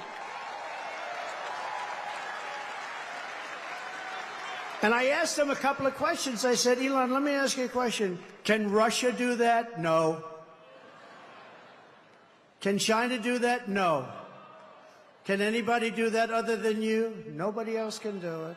Nobody else can do it. Pretty good.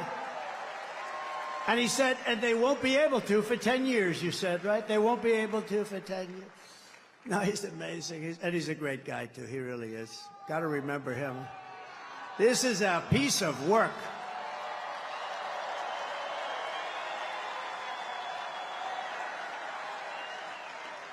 You know, we had a black hat, right? You saw him with a black hat at Butler. He was there, and it was beautiful. We had 101,000 people celebrating a great firefighter, a great guy, Corey. And Elon got up, and I didn't even know we made a black hat. I've never seen anybody wear it. I see the red hats all over the place, the white hats. I see all different, but I never saw black. But he liked the black. You know, he's a little different. It's a black hat with black letters, okay? It's called Understated. And I said, you like that hat? He said, I love that hat. I call it Dark MAGA. But you know that after that evening, that became our #1 best-selling hat for that week. All I have to do is put something on him now. You're great. And thank you very much. Thank you very much. It's great. Thank you. And we also have somebody that is great. And look, we're not going to let him go too crazy, Elon, with the oil and gas stuff. And, you know, because Robert F. Kennedy cares more about human beings and health and the environment than anybody. And he's going to be absolutely, having him is such a great honor. I've been friends of his for a long time. And I'm going to let him go wild on health. I'm going to let him go wild on the food. I'm going to let him go wild on medicines. The only thing I don't think I'm going to let him even get near is the liquid gold that we have under our feet. I don't know, Elon, he might not like liquid gold. It's oil and gas, sometimes referred to as oil and gas. JD, I think we're going to have to keep him away from the oil and gas. What do you think, Howard? Yes? But where is Robert? He's around. He gave a beautiful speech. He's a great guy. He truly cares. I mean, he truly cares about this, and it's an honor. And we're also pleased to be joined by my beautiful wife. She's got the #1 best-selling book in the whole universe, New York Times. #1 best-selling. Go out and buy one of her. It's a great book. It's a great. You know what? I was nervous when I read it. I said, I wonder if she said some bad stuff about me. I was very nervous. But she's great. Congratulations, honey. That's a big deal. #1 in the New York Times list. Now, if she's #1 and her name is Trump on the New York Times list, that book definitely was #1. I guarantee you that. Thank you, honey. Great. And we have a fabulous, brilliant woman, top student at Yale Law School. They were both top students. They're going to have very smart kids. If you believe in that, I believe in it strongly. I would like to have their children because they are going to be smart. Yale Law School, top of the class, both of them. Usha Vance, thank you, Usha, for being here. Thank you. Thank you very much. With their 2 beautiful children. And my children are here, Don and Eric and Tiffany, and along with Lara, Kimberly, and Michael. We have great people. We have Byron home. He's watching. That Byron is watching. He's the king of the internet. He's the king of the internet. Oh. Who was that? That's very nice. My sister Elizabeth is here. She's great. I don't know where she is, but she's great, and we love her. And Speaker Mike Johnson is here, and he's doing a great job. It's not easy when you have a majority of 3, but he's done a great job, and he's going to continue to do a great job, and we like him. He's a terrific person. I watched him just totally decapitate a fake reporter on NBC, Meet the Fake Press. What he did to her was, I think that probably she'll never be the same. Nobody would know. Look at him, such a nice-looking guy, just that little beautiful face with the glasses. Got the little glasses. Everyone says, oh, he's so nice. He's such a nice person. He's not a nice person. He's not nice at all, right, Matt? But great job. We think he's great. And he's going to be around for a long time, I predict. We have a senator here who I love, Senator Tommy Tuberville. And he's from a great place, Alabama. I love Alabama. I'm up in Alabama by 49 points. 49 points. We're up by a lot in a lot of different places, but it's a great place, and thank you, Tommy. And all of our other great congressmen. We have so many, if I ever named them, we're going to be up here a long time. So they're going to be angry. They won't speak to me for probably a month or so, but it'll calm down after that. Right, Matt Gaetz? It'll calm down. It'll calm down. But we have great, great people, and they're really doing a job, and we're going to turn this country around. You know, with me, we got to get the congressmen elected, and we got to get the senators elected, because we can take the Senate pretty easily. And I think with our little secret, we're going to do really well with the House, right? Our little secret is having a big impact. He and I have a secret. We'll tell you what it is when the race is over. I also want to thank Jim Dolan and everyone at Madison Square Garden for an unbelievable, this is unbelievable.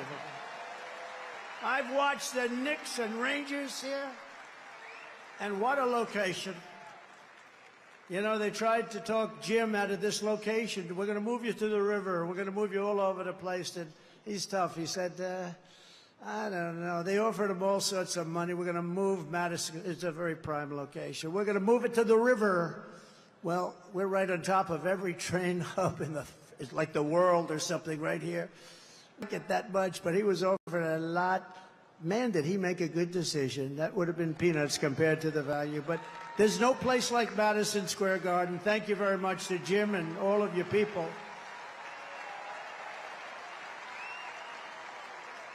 But here are the facts. Kamala Harris is a radical left Marxist, rated even worse than crazy Bernie Sanders or Pocahontas. She destroyed our economy. She was an original creator of Defund the Police. Can you believe it? She was one of the originals for Defund the Police. And anybody who wants to defund our great police for even 1 week is not worthy of being president of the United States, because that's where her thinking is. Kamala vowed to abolish ICE. You know, those tough people you've been looking up at the screen? They're the ones that get them out of our country. I know a lot of people right in these rows. They're very tough. They don't want any part of it. They got to go in there, fist a-blazing. to move them. You know, we had a case in Long Island where MS-13, one of the other really bad gangs, killed 2 young girls, 16 years old, walking to school. They didn't shoot them. They knifed them and they cut them into little pieces because it was so painful. Perfect, young, beautiful girls were cut up into little pieces by knives. MS-13, they're animals. And you know who took care of it for us? ICE. ICE, they had no problem. Kamala wants to defund ICE. We're not defunding ICE, right? We're not defunding ICE. We're not even going to think about it. She's never going to get the chance. There's no way she becomes president. There's no way. Radical left lunatic who she destroyed San Francisco. She destroyed, along with Gavin Newsom, the governor, who's the worst, one of the worst governors in the country. They destroyed California.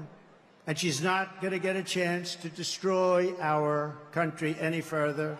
We're going to get it back fast. She wants to ban fracking.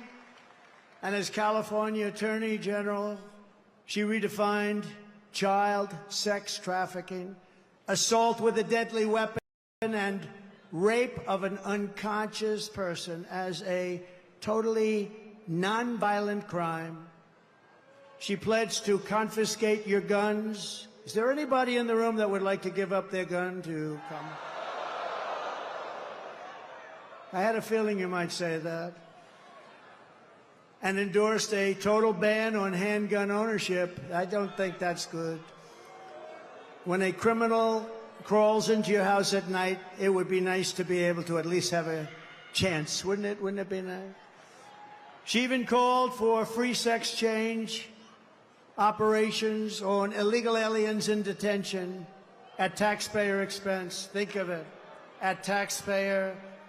She said they're caught, they're illegally detained, but if they want a sex change operation, she's all in favor. Now, she gave this stuff up about a year ago, a little more, because it didn't work. It wasn't working too well with the electorate. But she'll be back to it because that's where it is. She's a radical left person from San Francisco. She destroyed the place. But you know, she lied about that, but she also lied about something very important. For years and years, she said she had a job at McDonald's.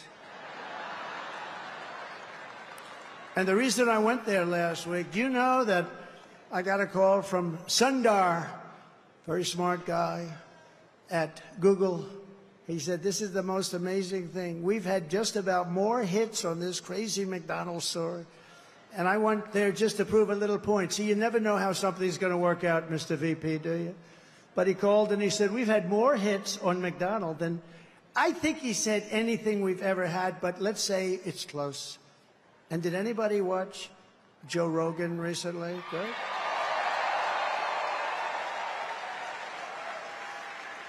So she lied about McDonald's. She lied about everything. She's got ads on saying Donald Trump is this, he's going to do this, he's going to do... It's the exact opposite what my policies are. She's got me doing this. He doesn't want to frack. No, I'm all for fracking, and I have been for... One thing I have been, even the enemy, because they are the enemy, what they've said, even that enemy too, and they're really the enemy, they're the enemy of the people, the press. They said one thing about me that I consider a great compliment.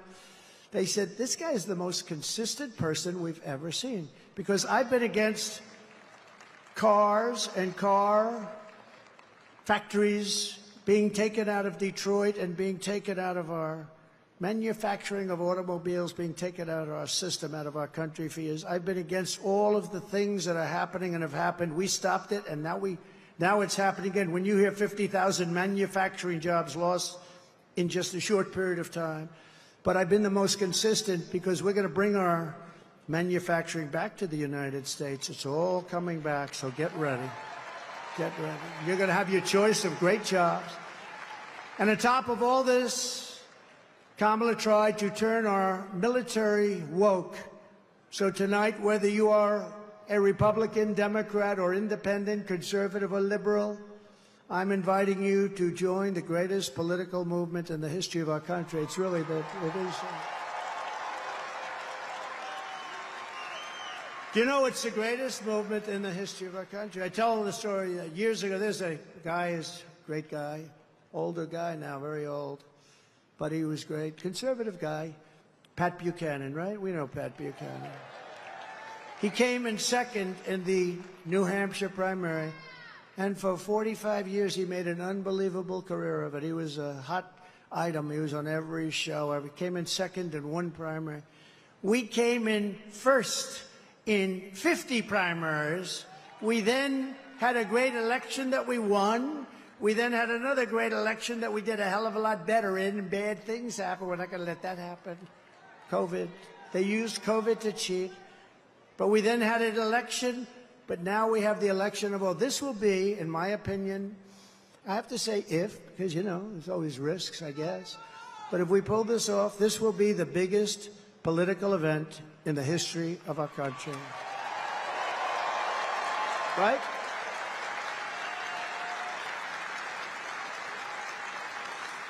And we're building the biggest, broadest, most diverse coalition in American history, including union workers and Border Patrol agents. By the way, the Border Patrol gave me last week their complete and total endorsement. They said he's the greatest president in the history of the country, but we don't have to go that far. And they said there's never been anybody like him on the border. They said to him, the fake news said, has she ever called you? No. They didn't like that answer, by the way. Then they asked her, have you ever called? No, she never called. Almost 4 years, she never called, not once, the Border Patrol. And she was the border czar. She was in charge of the border. Think of it. 4 years, she never called. Now she's trying to say, well, you know, I was really not the border. Whether she was the border czar or not, she was put in charge of the border by Sleepy Joe, and then he went to bed. He put her in charge, went to bed. She did the worst job on the border than anybody has done in the history of the world. There's never been a border like this in the world. And a third world country would fight people with sticks and stones to stop them from pouring into that country. And we let them just come right in. What a shame. What a shame. Police and firefighters also. We have every endorsement from virtually every sheriff's department, police department. I don't think they have one cop. They're looking for just one cop. Is there one? Well, it's not going to be in New York's finest. By the way, how good are the police outside? New York's finest. And you know, I want to thank Mayor Adams, because Mayor Adams has been treated pretty badly. You know, when he said that this whole thing with the migrants coming into New York, this is just not sustainable. You know, we can't do it. We're trying to run a city. We got 100,000 migrants coming. We can't do it. It just can't do it. It's not feasible. It's not good. He said it very nicely. I said, well, he's going to be indicted by these lunatics for saying that. A year later, he got indicted. I think they upgraded his seat in an airplane. I heard that's a very serious charge. They've upgraded my seat a lot, too. I used to fly commercial. I don't fly it so much anymore. But they'd see me back there and, sure, would you like an upgrade? I don't know. Maybe it's something else. But I have to tell you, he's been really great. And he said that they shouldn't be calling Trump a dictator, because it's not true. That's nice. That was nice. Very nice. So we want to thank Mayor Adams. He's going through a hard time with these people. These are lunatics, by the way. They've weaponized the Justice Department against their political opponent. I am under investigation more than the great, late Alphonse Capone. My father's looking down on me right now. He was a tough guy, but he was like legit. And I know my mother's in heaven. I'm not 100% sure my father, but it's close. But he's looking down at me right now. And he's saying, how the hell did this happen to my son? He's not a bad person. I'm a good person. All we want to do is straighten out our country. But all of the veterans are with us, all of the steel workers. I saved our steel I saved our steel plants, and I don't like Japan buying U.S. Steel. U.S. Steel used to be like Elon Musk, like 70 years ago, the biggest, the best company in the world. You know that, Elon? You wouldn't know. He's too young to know. U.S. Steel was the big baby. That was a big, I don't know. There's something nice about U.S. Steel being the biggest as opposed to Google. You know, it's like a different kind of a company. But we sort of need steel in this country, like, we're not going to go to war with me as your president, but if we, on the long shot that we do, we don't want to say we need steel. Can we get it from China, or can we get it from someplace else? You know, it's always a possibility. But I will tell you, you're not going to have a war with me, and you're not going to have a third world war with me. That I can tell you. But we need steel, and I would not approve U.S. Steel being bought by Japan. I wouldn't do it. Just out of psychologically not good. We'll help them out, but we don't. I don't like it. We're seeing historic levels of support among our black population, Hispanic population, and our Asian population. Jews, Muslims, by the way, did anybody see yesterday? Did anybody see what took place? I was with the Muslims yesterday in Michigan, and when the polls first came out, they had 100%, I had 0. And yesterday, I watched this anchor on CNN almost choke. She said, something's happening in Michigan, big population, couple of 100,000, a lot of votes. Something's happening. The poll just came out. Trump is at 59. Kamala is at 8 with the Muslim population. They never saw anything like that, Eli. And these are people, by the way, they're great. They just want peace. They want to have peace. And it's great. So Jews and Muslims and Catholics and evangelicals and Mormons, and they're all joining our cause in large numbers, larger than anyone has ever seen in this country before, larger than they've ever seen in any country. And the Republican Party has really become the party of inclusion, and that's something very nice about that. And we're a big, powerful party, and they're losing it. They're really losing it. Together we will lift America to glory beyond your wildest dreams. It's going to happen fast, too. So in conclusion, with your vote this November, we are going to fire Kamala, and we are going to save America. We will cut your taxes, end inflation, slash your prices, raise your wages, and bring thousands and thousands of factories back to America. We're even going to get Elon to bring that stuff back. We will build American, we will buy American, and we will hire American. I will end the war in Ukraine, which would have never happened if I were president. I will stop the chaos in the Middle East, and I will prevent World War III from happening. We will crush violent crime and give our police the support, protection, resources, and respect that they so dearly deserve. We will strengthen and modernize our military. I rebuilt our military in total, rebuilt all of our military, built 571 miles of wall, too. I took it out of the military because I couldn't get it from the people in Congress that should have given it to us. So I considered it an invasion. I said, to a couple of generals, I said, congratulations, this is an invasion of our country. So I took it out of the military, had 9 lawsuits and won them all.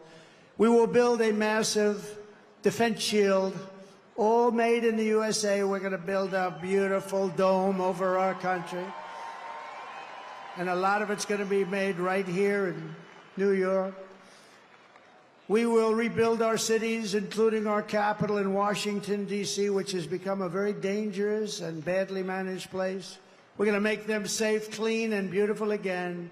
We will teach our children to love our country, to honor our history, and to always respect our great American flag.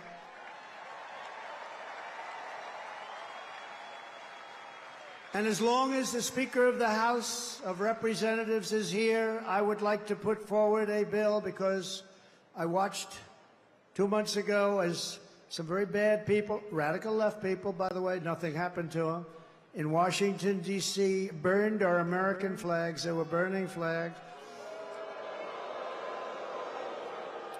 And I would like to suggest that we put in a bill, if you burn the American flag, 1 year in jail.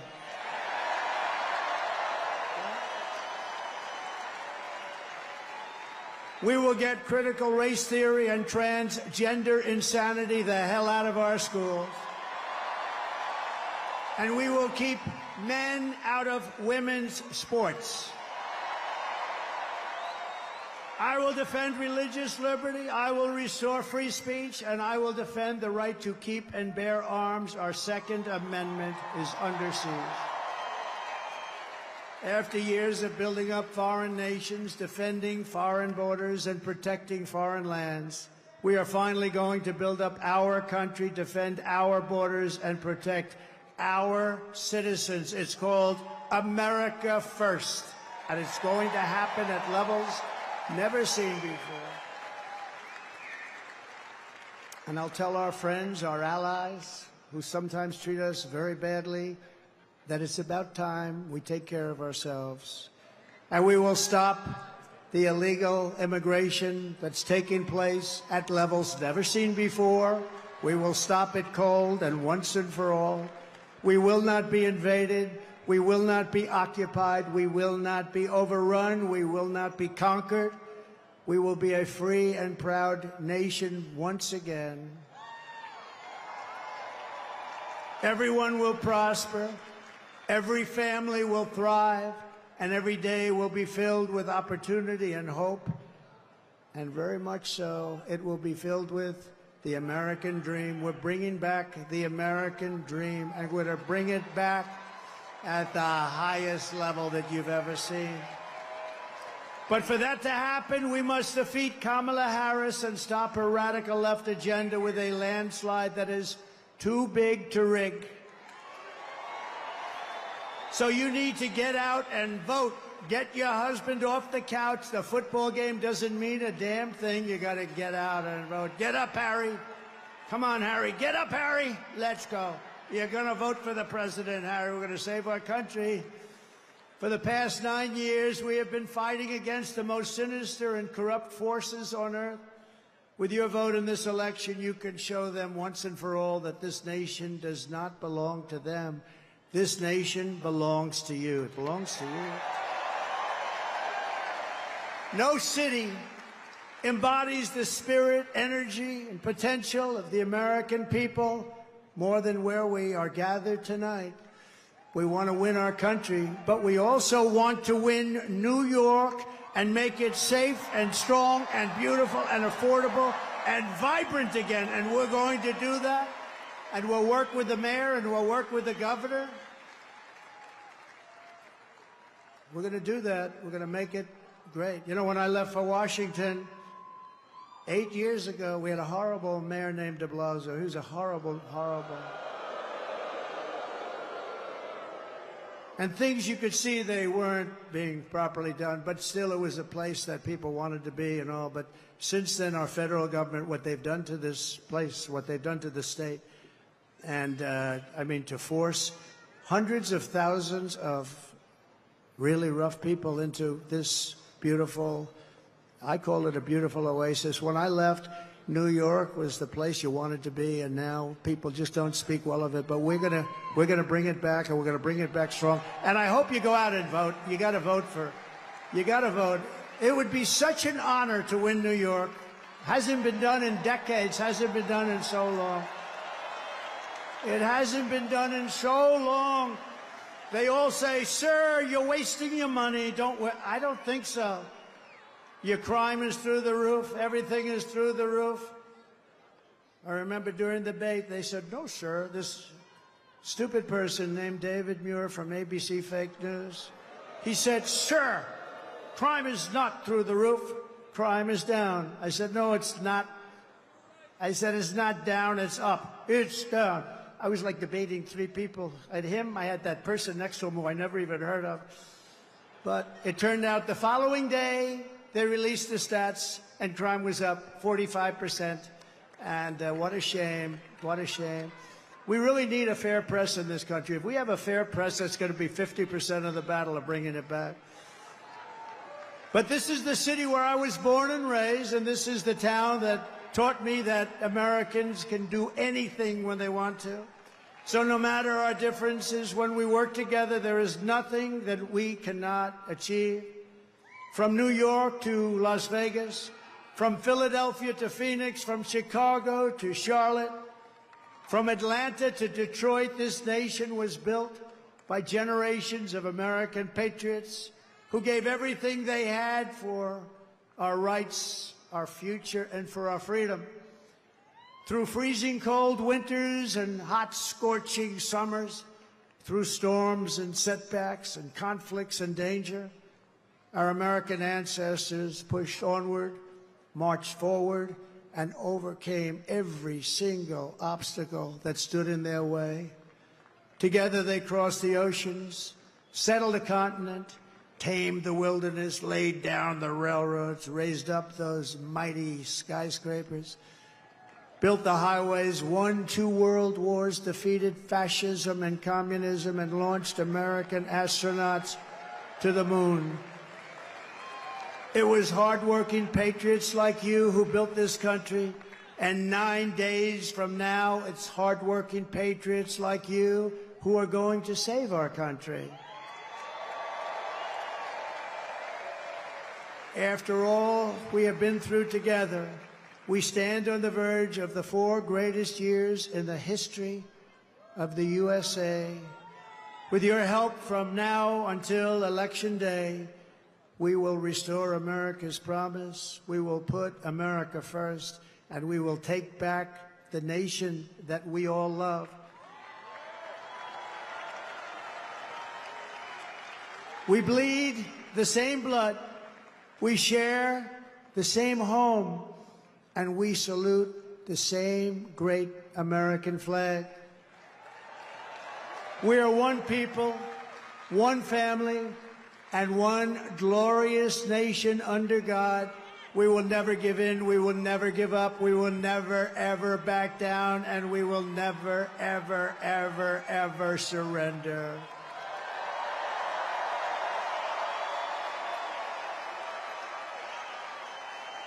Together we will fight, fight, fight, and we will win, win, win. We're going to win, win, win.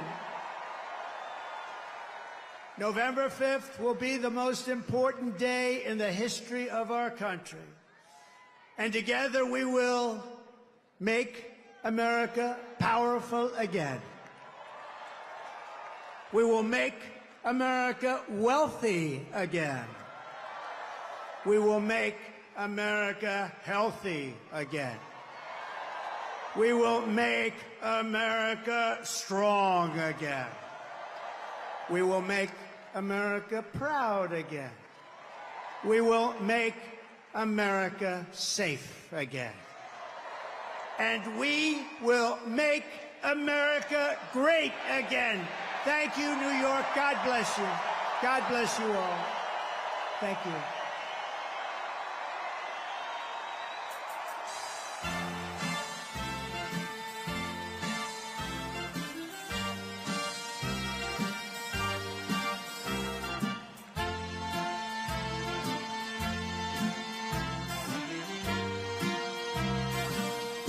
Start spreading the news. I'm leaving today. I'll make a brand new start of it. New York, New York. These vagabond shoes are longing to stray. They'll step around the heart of it. New York.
yourself off.